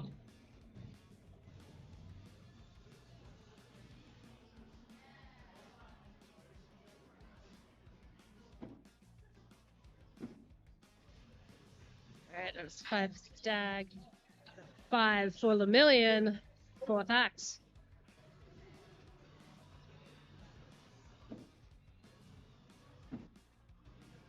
Keeping up with the 5s. Again, we could go to Big Ass. Again. This is just, it's great practice for you going through to the finals, though. By that time, you should be locked and loaded. Yeah, that is an advantage. Whoever walks in will be walking in hot. Okay, that is a little low. That is a 0 on the clutch throw from Stagger. Alright. Million does not want to waste this opportunity.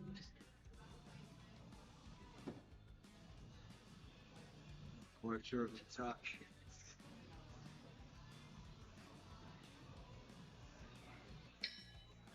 Alright, that was a touch clutch from Lemillion. Oh my god, we're going to the 7th round.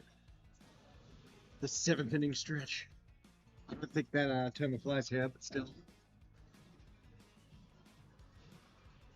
I mean, this is usually where Christian shouts, we want 7. 7.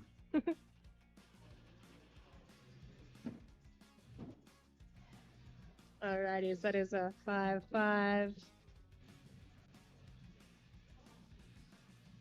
Third axe. That Red Bull has hit. Lemillion is throwing faster.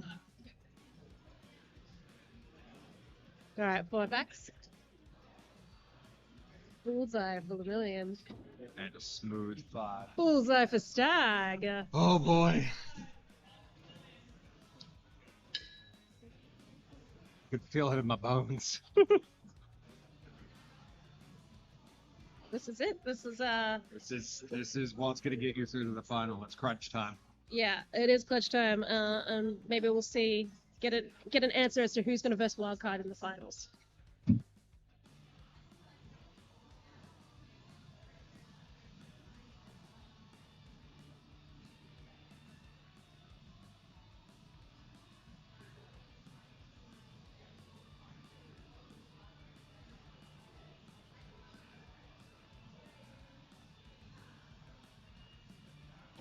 Oh, great.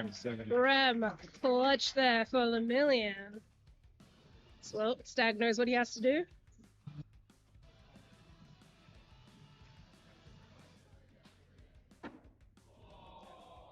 It's like that.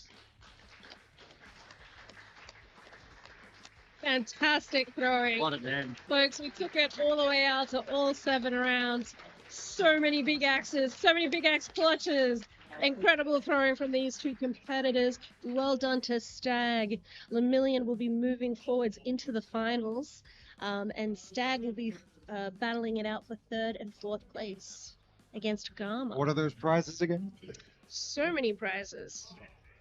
We have some. Match 7 rounds coming in the last one. Make some noise there. That was good. That's pretty good. That was pretty good. Okay, so those are the semifinals. We'll be rolling into the finals now. So what's gonna happen is we'll have 1st and 2nd place right here, 3rd and 4th place right there, which is gonna be Gomer and Stagger in this lane right here, and myself and Lemillion in this lane right here. Yeah, and then we're done. We did it. You got popcorn. Fantastic. Very good. It's very fragrant. It smells delicious. All right. If they need a second because they just finished, we'll take one beat and then we'll get it going. And then we'll go straight into novelty checks and then wrap up day 2 of the Battle Axe Open 2026. All right. Before this is exciting, we are going straight into finals and 3rd and 4th place match, I should say. But you were asking about the prizes, baby girl. Let me tell you about the prize pool. We have a combined prize pool of $855. First place will be walking away with $320 today. Second place, $220. Third place, $170. And 4th place will be getting $145, as well as some trophies, merch, and sweet, delicious sponsored beers from Principal Brewing and Seeker Brewing. Yes. So thank you so much. All of these people are in the money right now. It's a pretty nice place to be. Thank you very much, guys. This has been a fantastic day. Thank you for sticking it out with us on this live feed. It is definitely a long day, but we appreciate it nonetheless. Well, we appreciate it. You've been working hard and playing hard as well. So, no, it's a team effort, and look at this. It's not over yet. No. We still have 2 incredible matches ahead of us. We should have. Who knows? Maybe we'll be making history, getting another coin out into the Asia Pacific region. That would be fantastic. Wildcard does have that opportunity. Might be the man to do it. Might be the man to take it from Lemillion.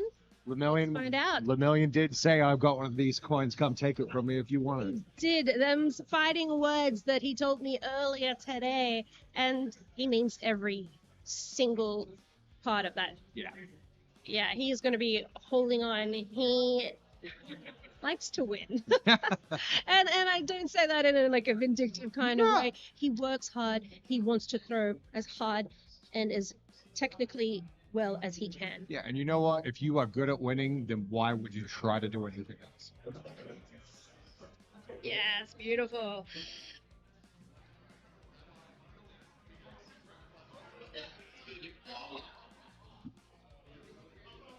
And of course, we will have a wild card who has been throwing from strength to strength. And let's see how he goes in this finals match. So, folks, let us hear who you're cheering for in the chat. And of course, in lane number 3, we'll have Karma versus Stagger, which will be incredible. Stagger, of course, coming hot off of that really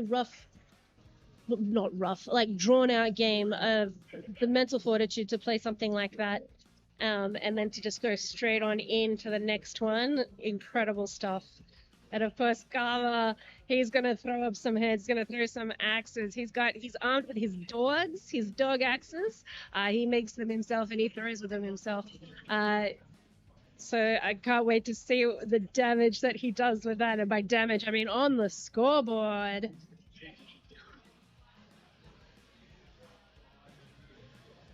I think we're just taking a little moment for our players to reset and refresh themselves before we go into these final matches.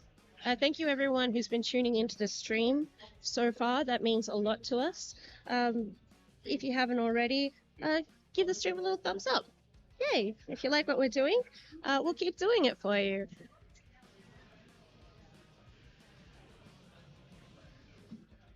And of course, we're so grateful to all of our sponsors who collectively have helped put on this tournament. I really want to give a big shout out to Hayter's Timber and Paving for supplying all of the wood that the competitors are throwing on. Looks like they're having a great time with it, which is fantastic. It's always quality from these guys.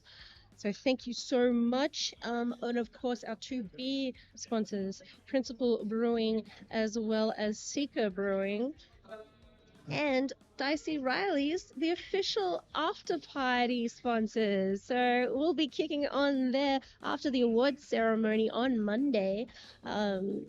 Stay thirsty, folks. We'll see you there.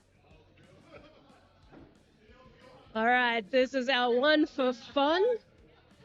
Axes have been thrown.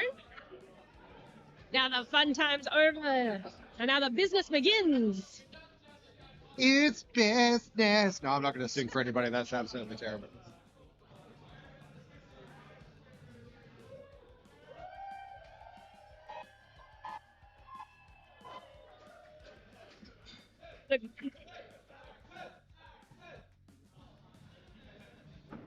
The crowd going wild, and of course they're cheering on Axes. Yay! Hi. The real hero of the day. The real hero, the unsung hero.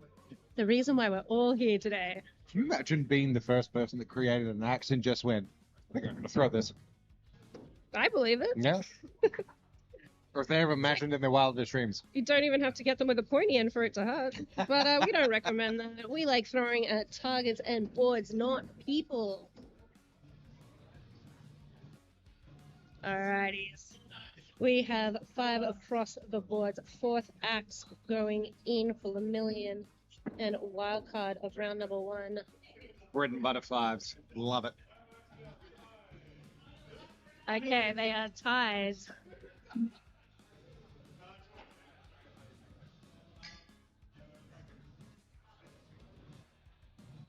Alright, clutch is pulled. Is there any other way? Truly. Not at this level of the competition, I don't think.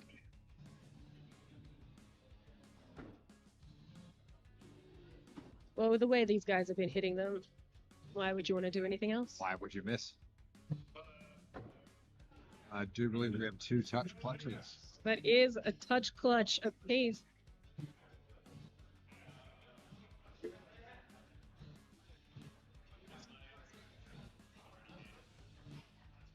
Alright.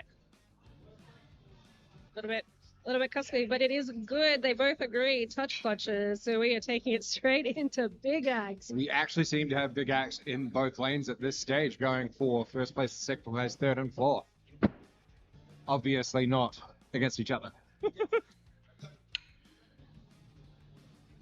Everyone is gunning for those jostling for positions right now. I mean, personally, I'd be happy I'm just getting beer and money. I mean, yeah, those are I'd the be prizes. jazzed. You get a trophy as well. Let's not sniff at that. You did work very hard on those trophies, I'll give you that. And of course, you get to get your name immortalized on the perpetual trophy, which stays in the venue with us. And yeah, it's a great way to be remembered and immortalized. What happens when you run out of room? Future problems. I can't wait. We'll get a second perpetual That's trophy. a future little problem. Everyone always asks, and I'm like, I can't wait till that becomes a problem. All right.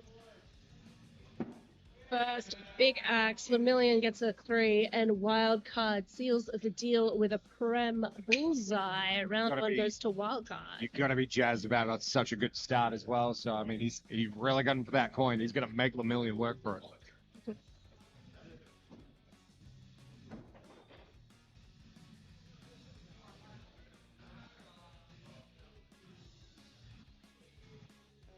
They are both pretty jazzed. Little hair moment right now. Nice. Okay, Frustrations of long hair.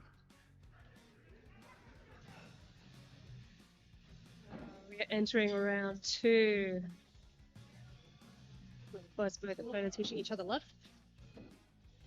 And you don't need it when you throw those beautiful bullseyes.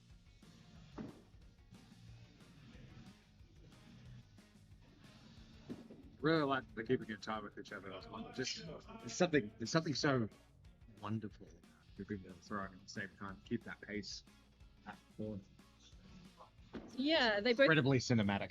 they have a great rhythm, which means that they're both throwing at their preferred pace, which is excellent as well. No stalling, just throwing.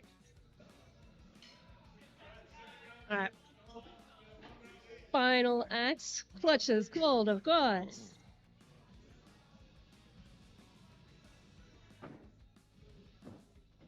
Oh, straight in with a prim clutch. Really, really good position to be in. It is a beautiful. Hence the word advantage. Okay, let's see what Lemillion does. And we've got And another one. a Good beautiful Lord front in clutch. heaven. Ooh la la! Ugh. And this is why these two throwers are in the finals. They deserve to be here. Let's go. Oh, folks, we are taking it straight back to Big Axe. Did we ever leave the Big Axe? I don't know if we did. No. I don't even know what round we're in. Oh, no, we're definitely in the second. Okay. We are in the second. Hey, It's all right, I hey, got you back there. Don't worry about numbers are not my friend. that. Okay.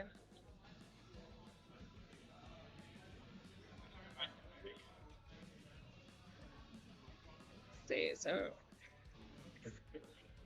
Wildcard is throwing first. Just alternating his throwing first for their big axes.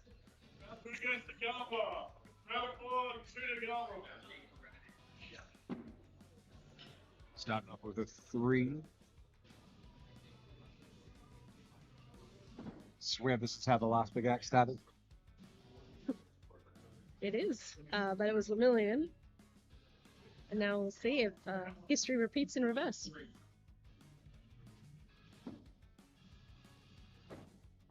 Nope. 3 of base. Survey says. Definitive. Nope. Survey says no. But that's okay, we get to go again.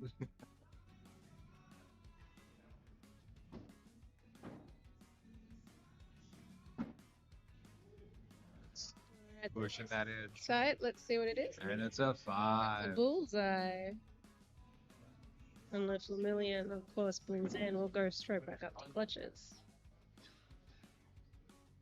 Not horrifying. I love it. Oh, and there we are. Here we go. Wildcard is Jazzercise word. He can't wait.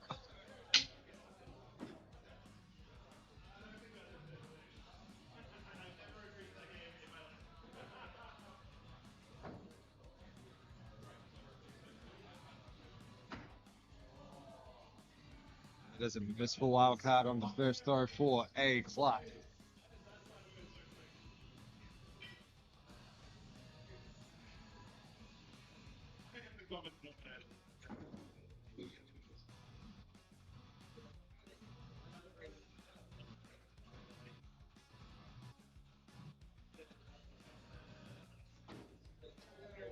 It is tight. Hard to Let's set up. say. And the tall man says no. All right, we go again. More clutches. More clutch attempts.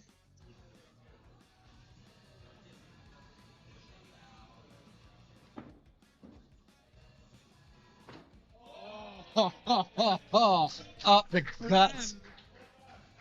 Big axe, a bullseye. That was absolutely perfect prem clutch. It was.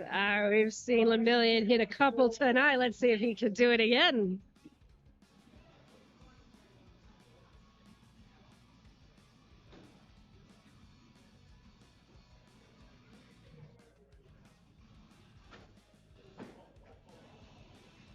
That Wildcard takes round 2.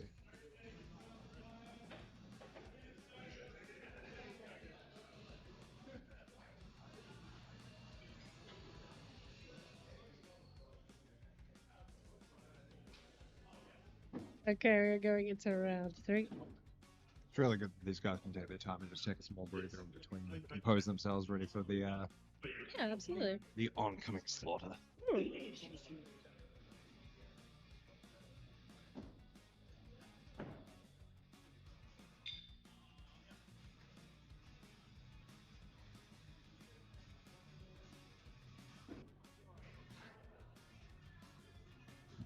Alright, that is a bullseye for wildcard. Boom. Bullseye for the million.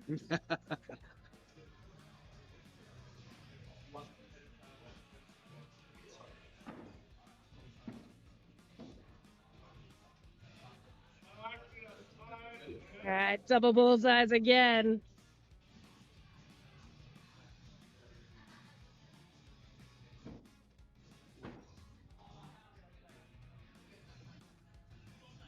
That was a little chef's kiss. Ah, they're enjoying really themselves feeling it. out there, that's for sure. Oh, that is, I swear, that is dead center exactly where it last time. Yeah. Grouping is so good. Well, it's Got all the about butts the again. bullseyes for these two.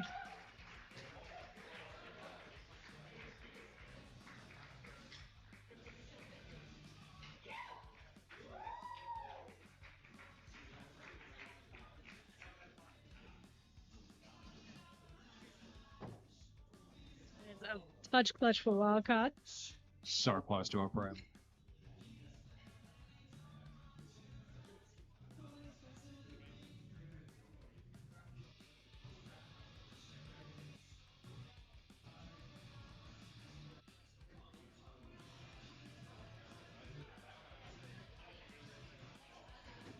Oh, I love Million Hearts is back with a prem clutch. We are going to round 3. Keep yourself still alive and in the green. That's alright, that is 2 rounds to wildcard and 1 to the million. Things are getting spicy up in here. Very, very spicy.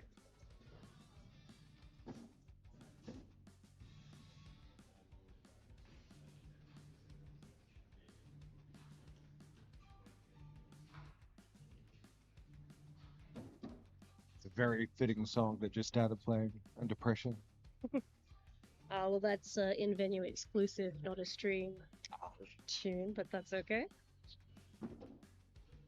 Double bullseyes. For both of the competitors, we're going into 4 hats.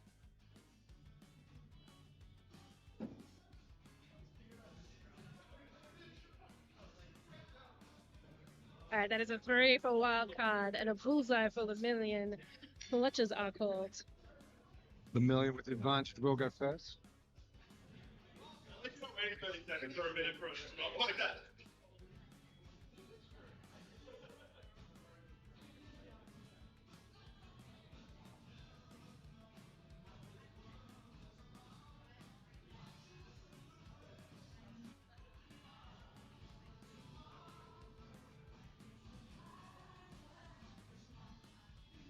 It's like he's trying to trick me.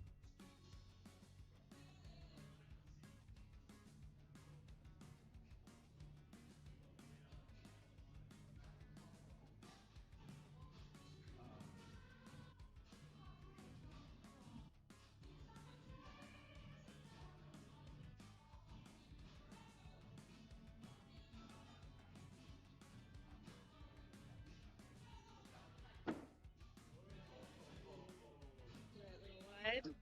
Great lining, but unfortunately off to the side. This is the opportunity that wildcard needs to secure the lead. And it gets it with a touch.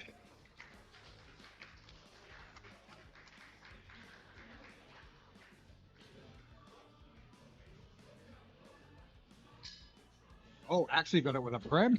Ah, beautiful! It was on the line. Sometimes it is hard to tell from this angle, but it was good. Decepting. Alright, 5. 3 rounds to a wildcard, 1 till a million. He's going to be feeling really good right about it. Yeah, absolutely. But, just play one axe at a time. No sense getting ahead of yourself. It's a very, very, very good mantra to have, actually. I don't think I've ever thought about it that way. That's advice from Randolph. Yeah, I mean, former 2-time world champion. Only that guy. Only that guy. Only that guy. No, he has a really great approach to the mental game.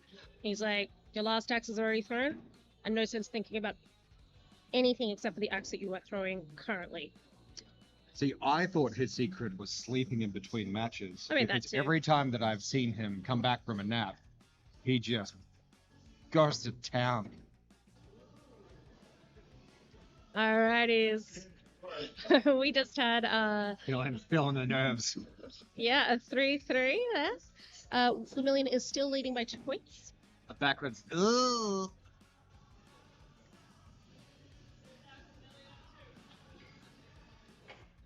Alright, final axe. We are going to clutches. Vermilion has a lead by 2 points.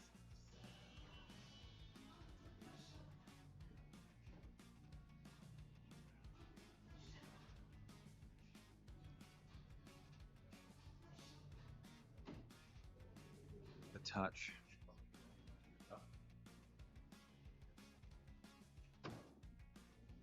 Right there, that's alright. That is 1 round to Vermilion.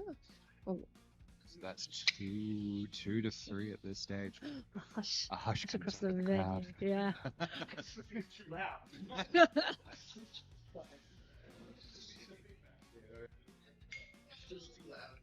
Alright, we have 2 rounds to Vermilion and 3 rounds to Wildcard. We are going into round 6.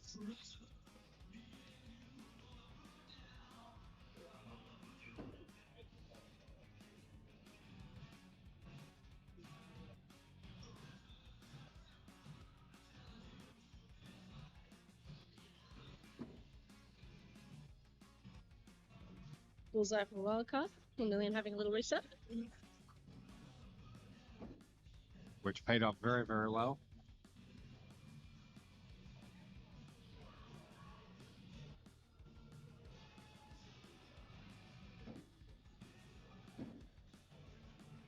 Double bullseyes.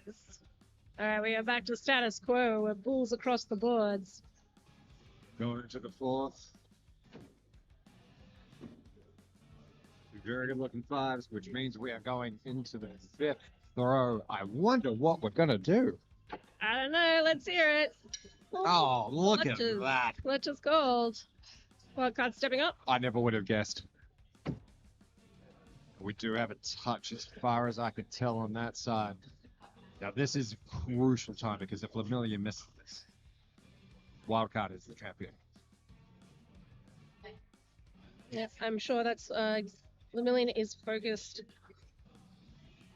Again, he is going to reset. He's going to take the time he needs so it feels right. He's going to visualize. This is where your experience definitely starts coming out. Mm-hmm.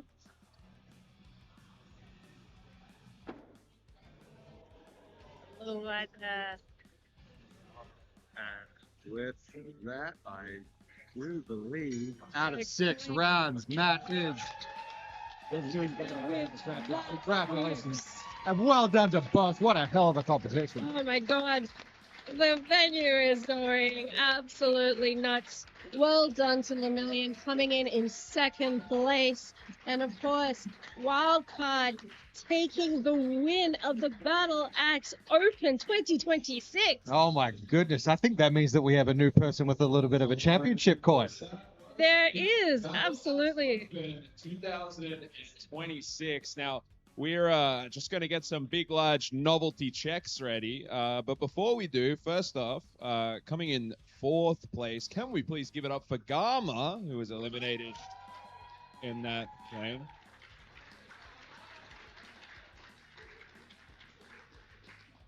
Folks, what did we think of today? Did we have fun?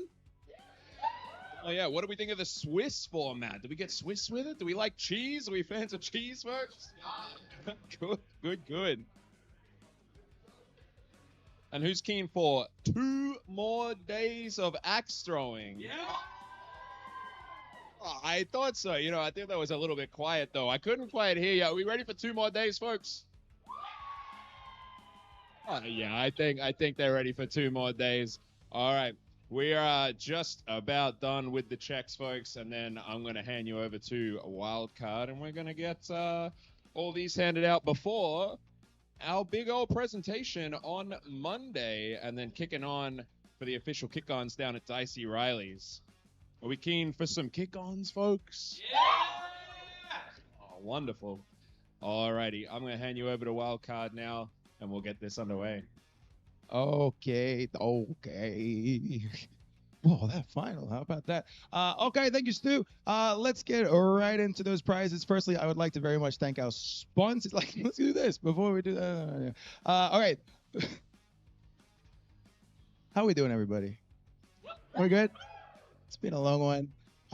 It's still kicking. Let's bring it home, shall we? Let's do some novelty checks, big cash prizes. Coming in 4th place for this very tournament, doing very well for himself. Let's give it up for Gamer.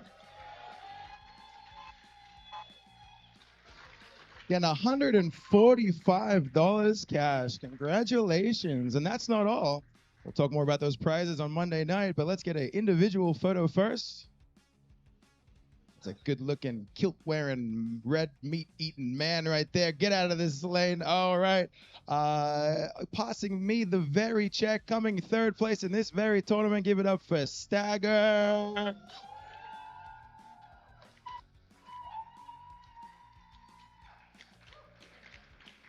We've done this bit too many times this tournament. All right, let's get that photo. Taking $175 home, not too shabby. And getting paid to be here. What's that about? All right. You saw it in the final. It played exceptionally well all the way to the end. Give it up for La Million.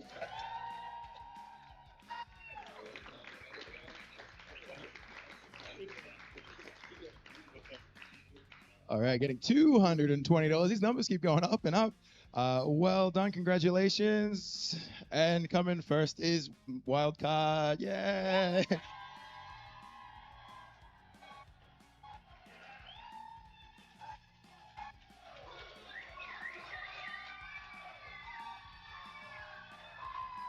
Thank you very much. Thank you truly, guys. Thank you. We'll get a group photo, everybody. Sorry that we're in it while running it. It's a bit unprofessional. Let's get this group photo with all the Czech people. Sorry.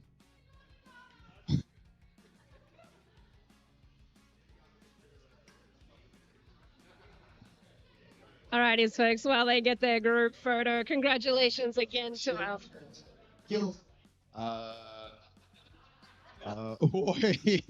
We need to get a bigger check for him next year, right? Oh my gosh. How do we do it, guys? Maybe sorry, like an angle that way, like so you move it out, then I'll hold it about here. And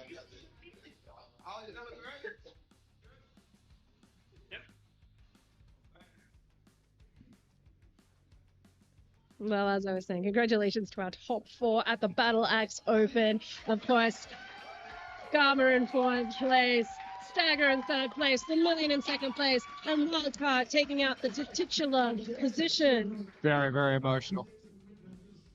Winning it yourself. But we've got sponsors to thank. Can we get a big round of applause to Principal Brewing for the sponsor beers to come on Monday, with Seeker Brewing as well, to Hayter's Timber and Paving for all the wood we're throwing on today, which was very nice to throw in, I gotta say, and to Dicey Riley's, the host of the official after party on Monday night after the awards, where we'll do this all again with take-home trophies, with the sponsor beers, with a whole bunch of good times, because we're only halfway through, guys. It's the end of day 2. This is the end of the big one, but we've got 2 more days jam-packed with tournaments to play. Today was a 64-person major, so well, who gets the bid, guys? I already got one. Stu already got one. The Millions already got one. I guess that means Gama's going to Canada.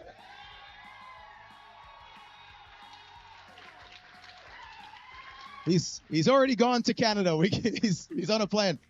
Congratulations, he's going to IATC 2026, the 10-year anniversary. That's very exciting. And guess what? Tomorrow, after the under 55 tournament, which is always one of the best ones of these events, will be the Australian Championship, which again is going to be another 64-person tournament, another champion corner of the line, another bid into IATC, and the trickle down will go further because Gama's out of contention now. So who's going to get it?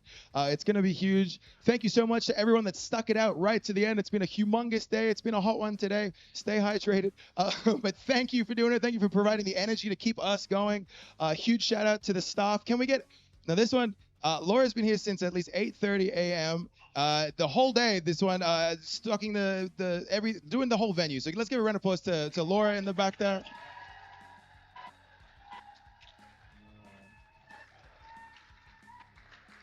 Ledge. Thank you, Laura. That we'll do like the big things at the end. Otherwise, I'll talk forever. But Stu's been working incredibly hard as well. Kane's been on it all day. We had Bumblebee for earlier. Chloe and Baby Girl. What's your name? Baby Girl has been comments. Everyone's been putting in a huge effort, and we're only halfway. So come back tomorrow for the under 55 Premier Average and the Australian Championship, where we'll crown a new champion who gets to do a glass shoe eat on Monday, which will be pretty fun. That's the perpetual trophy for that one. But thank you very much, everybody. Thank you so much. We're halfway there. Let's see you tomorrow for day 3 of the Battle Axe Open 2026. All right, let's go.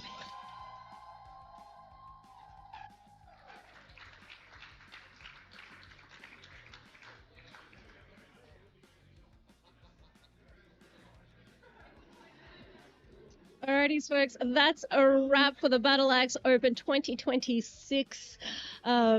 Incredible outcome. Again, I just want to reiterate all the thank yous that Wildcard said. Thank you to our staff. Thank you to our Scorers Guild and volunteers. Thank you to everyone who participated. And thank you for tuning in on the stream. We appreciate you hanging out with us. Awesome. Thank you so much for your time. Thank you for all the comments and all the support. And little thank you for being able to be here all day without losing your voice. It's absolutely brilliant. That's all right. It's a talent. It's a talent. But we'll be back at it again tomorrow on the commentary for the stream. So more opportunities to look forward to our awesome voices. And folks, I just really want to iterate congratulations to our top 4 and a big, massive thank you to our sponsors. Of course, we have Hayter's Timber and Paving, who supplied all the wood that our competitors threw on today. And our 2 beer sponsors, we have Principal Brewing. Make good choices, drink good beer. It's that easy, folks. Seeker Brewing, made to froth. And of course, Dicey Riley's, our official after party sponsors.